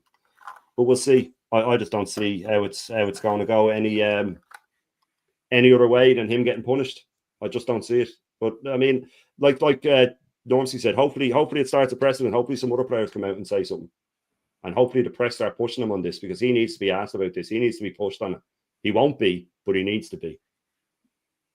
Shocking. It's good. It's good he came out and said something. Like you said, maybe some other player. And I think there are players that want to speak out. Jed said it earlier this year. These players are not happy under this manager. They're just trying to buy their time. They're just trying to. They're hoping that things changes as we all are. They're hoping that things change. They want to win. They want to be successful. They see everybody else around them being successful. You think they just want to come to work and just pickpockets, lemons, and lights? Pickpockets, lemons, and lights. You think that's what they want? Professionals. They want to win. They want to be successful. This is why I said, hopefully, this schedule, the way this schedule is laid out, we'll see the end of this manager, see the back of this manager, and then we can go get somebody serious. But that's going to also be on the back of the fans to have to demand that. They're going to have to demand that. We want a proven manager. We want better for the football club. As long as you got the likes, or as long as you got the likes of leave the geezer alone running around, it's going to be a circus. It's crazy. Yeah, honestly, I mean, it's getting to the point now where it looks like there's no way out, because at the end of the day, what you said, Matty, when you come on, this schedule, this fixture, these fixtures are painful. That start to the season, there's no point moaning about it, because if you'd have done the right thing, built a squad, got the players in, done what you was meant to do last season, done what you was meant to do the season before, you could have had Man United, Liverpool, Man City, Chelsea, Spurs, all in the first 5 games. It wouldn't have mattered if you'd have done the right thing. You'd have given yourself the best opportunity. That's all you want. You want to give yourself the best opportunity to go and win a trophy. And this manager fails on every single level. But does it all do you the know time. what it is, DJ? You don't want the big teams in January, December when you're playing every 3 games, when the FA Cup starts, when the League Cup starts. No, you don't so want. getting them at the start is actually better. It's actually better getting them at the start. New players bedding in. You know, you're only playing once a week. So doing these top gunners, saying, and then they also fall flat in their face because apparently we're unbeatable against the top 6. So what are they worried about? Exactly. You know what I mean? They make up your mind. They don't. Exactly what I said yesterday. Exactly. Yeah, exactly. I said, what are they worried about? They should be more worried about Bournemouth and Brentford and West Ham because we lose against them. Bournemouth did the double overs. Why are you worried about them? That's who Liverpool are starting with. So surely the fixtures were cruel. But Liam makes a great point here. He says you have to put the argument as well. Players will have it back of their minds. It's a World Cup season and they don't want to give 100% because of scared of injury. And that also applies to players wanting to come to us. Why would a player with a World Cup coming up want to come to a team who have had 3 grade 3 hamstrings, who have had surgeries all through the team? You know what I mean? Serious injuries all the way through. Yes, I often bat down the top gooners when they go on about injuries and say the other teams had injuries for longer days and stuff like that. But the injuries we're getting are fucking serious injuries. They're career enders. Yeah, I got one for you. I got a player that's going to go give you 60%, 40%, possibly even 30%. That's going to be Odegaard. How many times does Norway get to the World Cup? How many times does Norway get to the World Cup? Yeah. So, you know, this is good. This is his only shot. This is going to be his only shot in his career probably to get to the World Cup. They may have another chance, but I can hit it. It ain't, you know, the best. So he's going to want to be at that World Cup next year. And before he sacrifices himself for this manager who loves him to death, I can see him going, nah, I'm not going 100% this year because I want to play for the big one. Erling Haaland and the team, that gives you a shot right there. Yeah. There's gonna be a lot of players like that. When Timber gets back, the Netherlands, he's gonna want to be there. Most of all our players are on teams that are legitimate contenders for the World Cup. They're not gonna be going 100 miles per hour for this manager this year. No. Nope, not at all. No. Is it the AFCON as well this year? And AFCON, yeah. AFCON this year too. Yeah, that don't really affect us though, does it? Nah, I think Liverpool it does because Salah be gone. Yeah, Salah will be gone with that, won't he? Yeah, but you know he was gone last time. He was gone last time, and they just brought the kids out there. The kids sorted it out. Yeah, they've got their numbers. They're sorted, Liverpool. If they go and get Isak, that's it. Write it off. Give them the title. I don't think that's happening, though. I don't think that's happening. I can see them getting Jokers. I can see them getting Jokers. I think that's who they'll go for. I think they should offer Darwin Núñez as part of the deal. He still has a reputation. As soon as we're in for a bidding war with these two, if we get into a bidding war with any of these players, they're not coming to Arsenal. No, they're not coming anywhere. No, and you know what? It's not even to do. The players don't want to come. They don't want to come. I've said it for time. No self-respecting forward player wants to play under this manager. None. The only way we'll get Sesko is he's young enough to fall for Arteta's shit, and we'll quadruple his wages. We're quadrupling Zubimendi's wages. Zinchenko is on the same as the highest paid Aston Villa player. That's the state our team is in. Their highest paid players on 150 grand a week. Their midfield, all 9 of them, cost the same as Declan Rice. This is the mess we're in, and it all comes back to the manager. The stuff that these top gooners use to defend them, I've said this before, the stuff they use to defend them is the stuff I want him sacked for. Injuries. Oh, we had injuries. He caused them all. Red cards. He caused them all. He's the one that makes... Do you think that a 17-year-old Ethan Nwaneri wants to waste time in the first half against Brighton? He does not want to waste time. Kids like that, they just want to play football. He got booked for wasting time in the first half against Brighton because he's being told to do it. And these guys seem to think that the refs aren't against us. We just break the rules more than anybody else. So we get booked more than anybody else because he's making them take 2 minutes over throws, 2 minutes over corners, cheating when they can, diving. Havertz is more on the ground than he is on his feet. So red cards, his fault. Tin squad, his fault. Injuries, his fault. Why are you defending him with things that are his fault? That's how desperate they are. They defend him with things that are his fault. And it's all going, like you said, Matty, it's all going to come to a head for him now this season. Yeah. If he loses to either United or Liverpool in the first 3 games, their precious top 6 trophies gone. Well, but Shane, this is what I was saying earlier. We got so many back-to-back games to where if he start, you drop points. Every game, if he drop points, he's on hot seat. So he's gonna be off and on. Cup, JB, every game is a cup final. Cup final. Yeah. Every game's a Wembley next season. When y'all have your watch-alongs, don't name them watch-alongs. Name them Premier League Cup final. Because that's every game. You might as well play. You might as well play your games at Wembley, not at the Emirates. You might as well rock up at Wembley. Yeah. Me and Kenny might as well go to Wembley, not at the Emirates, because that's the sort of pressure we're going to be under. Cup final. Yeah. We'd be walking out of the Emirates. It'd be like walking out at Wembley every day because every game it'd be like must win. It's a must-win game. It's a must-win game. Because before we go in the games, when we finished 2 points behind Man City and it was getting in, it's a must-win game today. We've got to win. Can't afford to drop points today. Can't afford to drop points today. That was towards the end of the season. This is going to be from day one. Yeah. Yeah. And we know what he's like with pressure. Yeah. You know what this reminds me of? This reminds me of the 21 season when we lost 3 right out the gate. Y'all remember that? Oh, Jesus. Yeah. 2-0 to Brentford, 2-0 to Chelsea, 5-0 to City. Where we were bottom of the league and Spurs were top. Yeah. And he had spent a bucket load that summer as well. Yeah, that was the Friday night game against Brentford and we lost. Absolutely schooled. That was the one with Thomas Partey. And then Lukaku bullied your man Pablo Mari, bullied him at the Emirates. Scored 2. And then Xhaka went and got sent off and we were already 2-0 down. From the day one, from the get-go. Yep. Nowhere to hide. That's why I say he has nowhere to hide. He can't hide behind anything. There's nothing. This is all he's doing. Yep. A draw is going to feel like a loss. Yep. Remember we drew for 14 points on draws last year. We probably won't have 14 this year. But I'm trying to think how me and Aaron came. We did some math this morning, and basically even if City would have been remotely good, and we would have still got maybe 8 instead of 14 points dropped and got 8, it still wouldn't have did any good. Wouldn't have did any good. No, and the thing with it is as well is that I said it that if this season had been 3 or 4 games longer, we would have dropped down to 4th, maybe 5th. Newcastle and Chelsea were right on it. We were like a boxer in the last round, just praying for the bell. We got the tail in just at the right time, otherwise we'd have gone to 4th. We've gone down, dropped, and this next season, people don't seem to realise is going to be a continuation of that doesn't go away. They seem to think it goes away. It doesn't. It's going to be worse, in fact, because the injuries are going to be even worse next season. And Chelsea, Newcastle, Liverpool, City, Villa will all be stronger. They will all be stronger. This is why when you try to tell these top owners, you say, well, we finished 10 points behind Liverpool.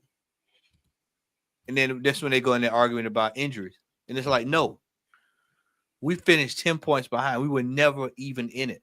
And when you look around, the only thing that kept us where we were was the fact that City had a rough year. Yeah, and Newcastle started slowly. And Forest fell away. Yeah. That was the only thing that saved us. That was the only thing that saved us. Had Newcastle would have won 3 or 4 or 5 of their last games, because they kind of had a little accident there. Or Aston Villa, I think Aston Villa, I'm thinking, had a couple of problems there. They had a wobble at the end. Yeah, they had a wobble there. Man, we would have been in major trouble. That's why I said this year, Spurs are going to be better, regardless of what people think. Thomas Frank is over there. He's going to sort it out. They won't be as destitute. next year. They'll be that's not a gimme well anymore. organised. Spurs will be well organised next season. And they were properly ravaged with injuries last season, guys. Let's have it right. They had 3 of their 14 defenders and keeper out for 2 or 3 months at the same time. Yeah, I think they got all that the first part of the season, and it pretty much stayed that way. And so you look at them, then you look at Forest, and you look at Brighton's always up around 7 or 8. 9. Tough. There's always one team that comes out of nowhere as well that challenges. That could very well be Leeds. Leeds have, by the way, Leeds have got money, by the way. Their owners have money, by the way. So they'll probably spend money. They've already bought 2 defenders. They bought 2 defenders. When do we go to Ellen Road? Is that a midweek game? Because Ellen Road. Ellen Road is around Christmas. Christmas. Yeah. That's going to be not a nice place to go. Always struggle. No. Our against Leeds is not good. End of January. In January. Yeah, that's not good. And that's going to be around FA Cup time, by the way. Yeah. But you'll be throwing that away. Yeah. So we'll be ready to piss that away. That's in the bin. That's the FA and we'll get all our transfer. Will that be around when we get our transfer rumors that someone's coming in summer guaranteed? You know what I mean? Yeah. We've just gone out of the FA Cup, so Nico guaranteed. Nico Williams. Yeah, he just signed. He just signed for Barcelona. But yeah, Nico Williams. You know, I know, but they say he's coming to Arsenal anyway. Yeah, he didn't work out for him there. He's coming for us now. But this is the thing, you know, when you were saying about Liverpool finishing 10 points clear, and I always try to tell this to the top gunners, but of course it goes in one ear and out the other. Of the last 5 games of the season, they picked up 2 points because they'd won the league. If they had needed wins, they would have won every single one of them. Shane, I was going to say, they wouldn't have thrown away a 2-0 lead against us. They wouldn't have thrown away a 2-0 lead against us. That's for sure. When we won the double in 98, DJP, when we won the double in 98, our next game was Liverpool. We lost 4-0. We didn't give a shit. We lost 4-0. Liverpool would have smashed us in that game. They would have won all their matches, and they would have finished maybe 20, 24, 25 points ahead of us. They didn't need it. That's how far they were ahead of us. They were definitely 24 points. They didn't need it. They took the foot off the pedal. No, mate, you're right. But these fans don't see it that way. And we would have lost more of our last games because we would have needed to win. Because the pressure would have been on. Yeah, we got off the hook at the end of this season, but we're not gonna get off the hook next year. We're not getting off the hook. No, we're done. No. Yeah, Shane. I got called preposterous on Dan's for saying that we'll finish outside the top 5. I was told that's preposterous to say that.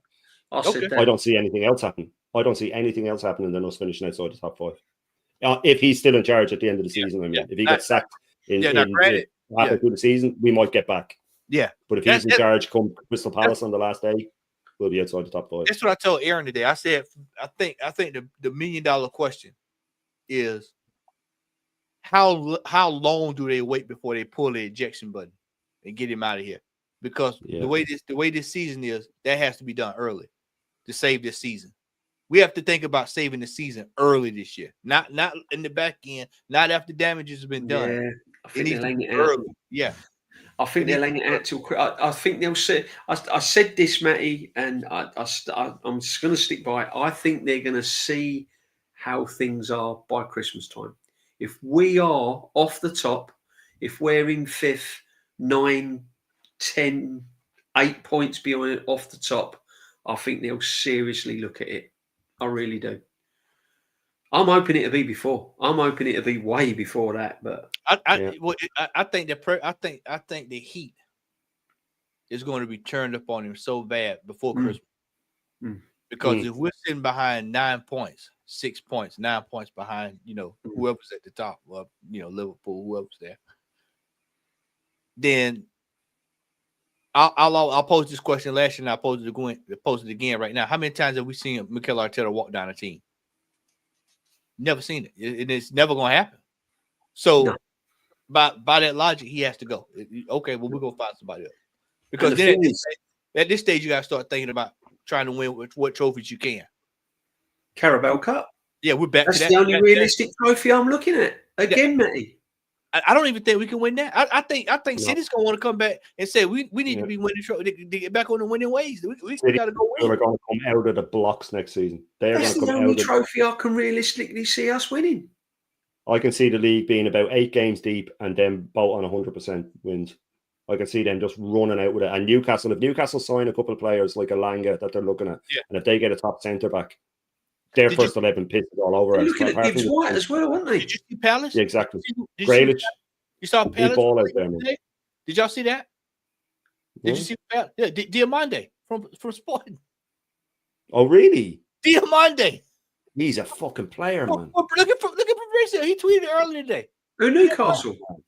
For Crystal Palace. Palace got him. He's one of the most sought after football players. That's what you're supposed. This is how it's supposed to go when you get in the Europe. You're supposed to go buy the best. That's also a manager, though, that players want to play for. Yeah, look at Mateta.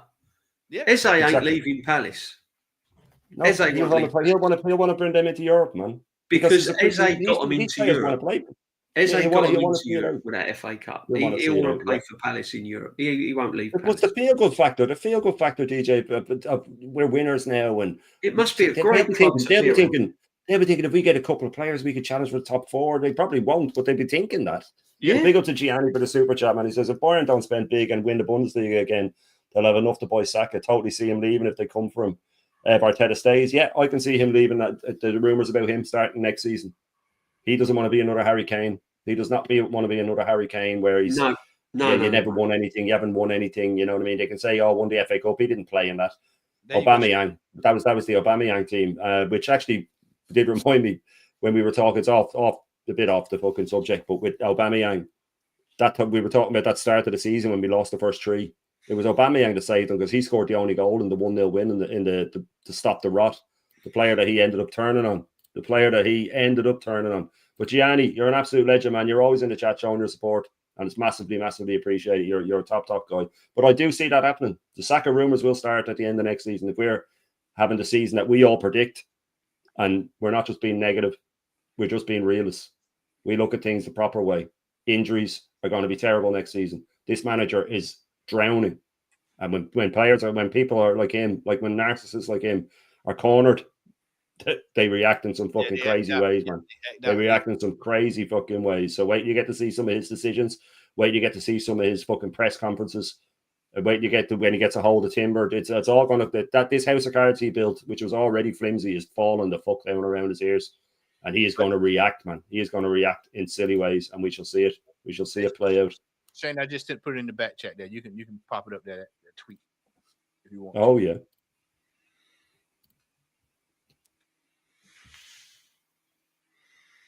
Let me just get it here.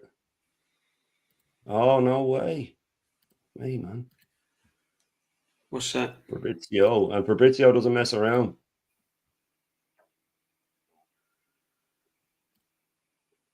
Boom. Crystal Palace are in talks with Sporting for Diamande as the new centre-back. Negotiations underway and players open to Premier League move. Glasner has also approved of Diamande as a target. He is a fucking man. I was talking to my young lad. He's 25. He's a big football fan. He's an Arsenal fan, but he's more just a football fan itself.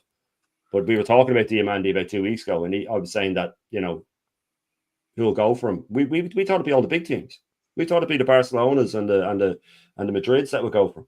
It's not, man. It's fucking Palace moving like champions. Palace moving like champions, man. Who are we going for? Madueke? And Palace are going for a sort. It just, oh man, I swear to God, Maddie, I wanted to ask you this actually because we were discussing it. With the way Arteta, and it has been an intentional thing he's done, and the Arsenal PR machine, it's been an intentional thing that they've done, and it has worked. It's very clever that they've lowered the standards, and this has a lot to do with the Pinkuses and the AFTVs and all these that lower the standards and accept these standards. But has our standard now, is it just universally seen as that we are just along for the ride team? Is that have they managed to convince the world that we aren't the Arsenal anymore, that we're just a team that should be happy with what we're doing? Because I fear that they have. I feel like it's basically now just a case of they use what they've done. They've used the guise of competing, and they've put everything under the umbrella of competing. And so we finished third. Well, we're still competitive. We finished second. Oh, we're still competitive. Well, we made it to the semifinals. Well, we're competing. Competing is cool for a year, but you're supposed to be getting over the line. And what they keep telling you is each year we're competing. We're competing. We're competing. We're competing. We're competing. But everybody else around you is winning. They're winning. They're getting trophies. They're getting trophies. They've successfully mastered the art, basically, of the illusion that the competing we're doing is going to yield some form of success. And so when you listen to people talk now, you start hearing them say, well, look where he's brought us from. He's got us back competing. You never hear them say, oh, he's got us back winning. We because winning, then you have to start talking, well, what are we winning? Where's the tangibles? This is why I start using tangibles. This is why when y'all go on panel, start using it. Say, where's the tangibles? What do you mean? Where's the tangibles? Where are the trophies? Because you say competing, we're competing. Well, what are we competing for? What are we competing?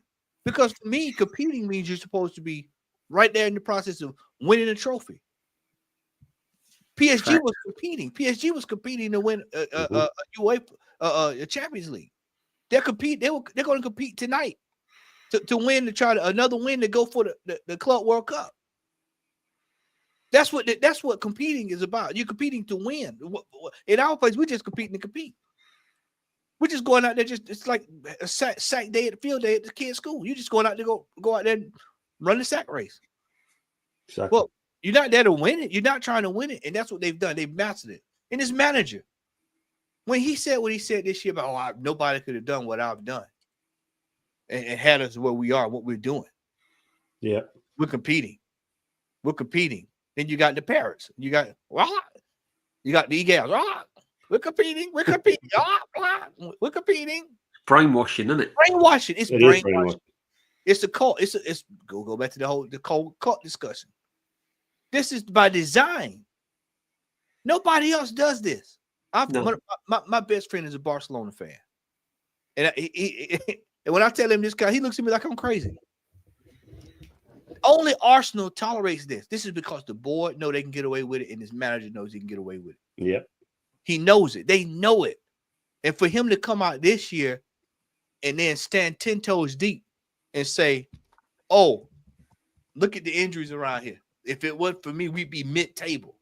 If it wasn't for all of the work I've done, we'd be in mid-table. To come out there and flaunt Kai Havertz, knowing that Kai Havertz isn't yielded what we bought him for, $65 million. What does that tell you there? This manager, you can't even tell this manager his shit stink. That's how far gone he is. It's like he's like a villain. He's becoming this villain character. You know, it's like an end boss almost. It's Shao Kahn. He's Shao Kahn in his football club. And this brother here is unstoppable. But I'm gonna tell you what, this schedule this year is gonna stop all of it. Because he can't control it. See, he can control the players, he can control some of his fan base, but he can't control that schedule. No. And he can't control these other teams. And he is getting ready to get found out this year, gentlemen. He's getting ready to get found out. Yep. And that's what it's all about, and that's what we're praying for. The sad thing is that the real fans like us suffer because we have to see the team turn to absolute shit to get this guy out. We can't just enjoy the ride, like they say, just enjoy the journey. We're competing. We didn't compete for anything this season. You can't lose both semi-final legs and have competed. That's not competing. Losing both legs isn't competing. Emery's only semi-final. Yeah, four matches. All four matches this season he lost. You know what I mean? Newcastle dog walked us.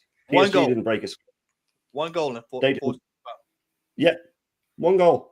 And in Emery's only semi-final for us in the UEFA Cup / Europa League, we scored 7 in 2 games. We beat Valencia 7-3 in aggregate. Proper football. Yeah. Taking teams out, smashing teams. Yes, we bottled in the final, but at least we got to the final. And when you were saying earlier about we're not winning the League Cup, we're not winning the League Cup because it involves a semi-final. And this guy's kryptonite in semi-finals. Can't win them. 1 goal in 7 semi-final matches he's got. Yeah. 1 goal in the last 7 semi-final matches. It's just not our. He sees that kryptonite, man. That's it. That semi-final night. I'm gonna start calling it semi-final night. That's what get him every time. Yeah. Well, listen, people, I am going to wrap it up. We're touching on 4.5 hours. I think it's the longest stream we've ever done. So fair play to everybody. Fair play to everybody in the chat. Absolutely legends. There's over 100 of you in the chat. I'm going to send you over to Lee now in a minute. Make sure you hit him with a leave the geezer alone raid. Leave the geezer alone. Shane, I want to. Shane, offline, I want to ask you a couple of quick questions. Yeah. No worries, man.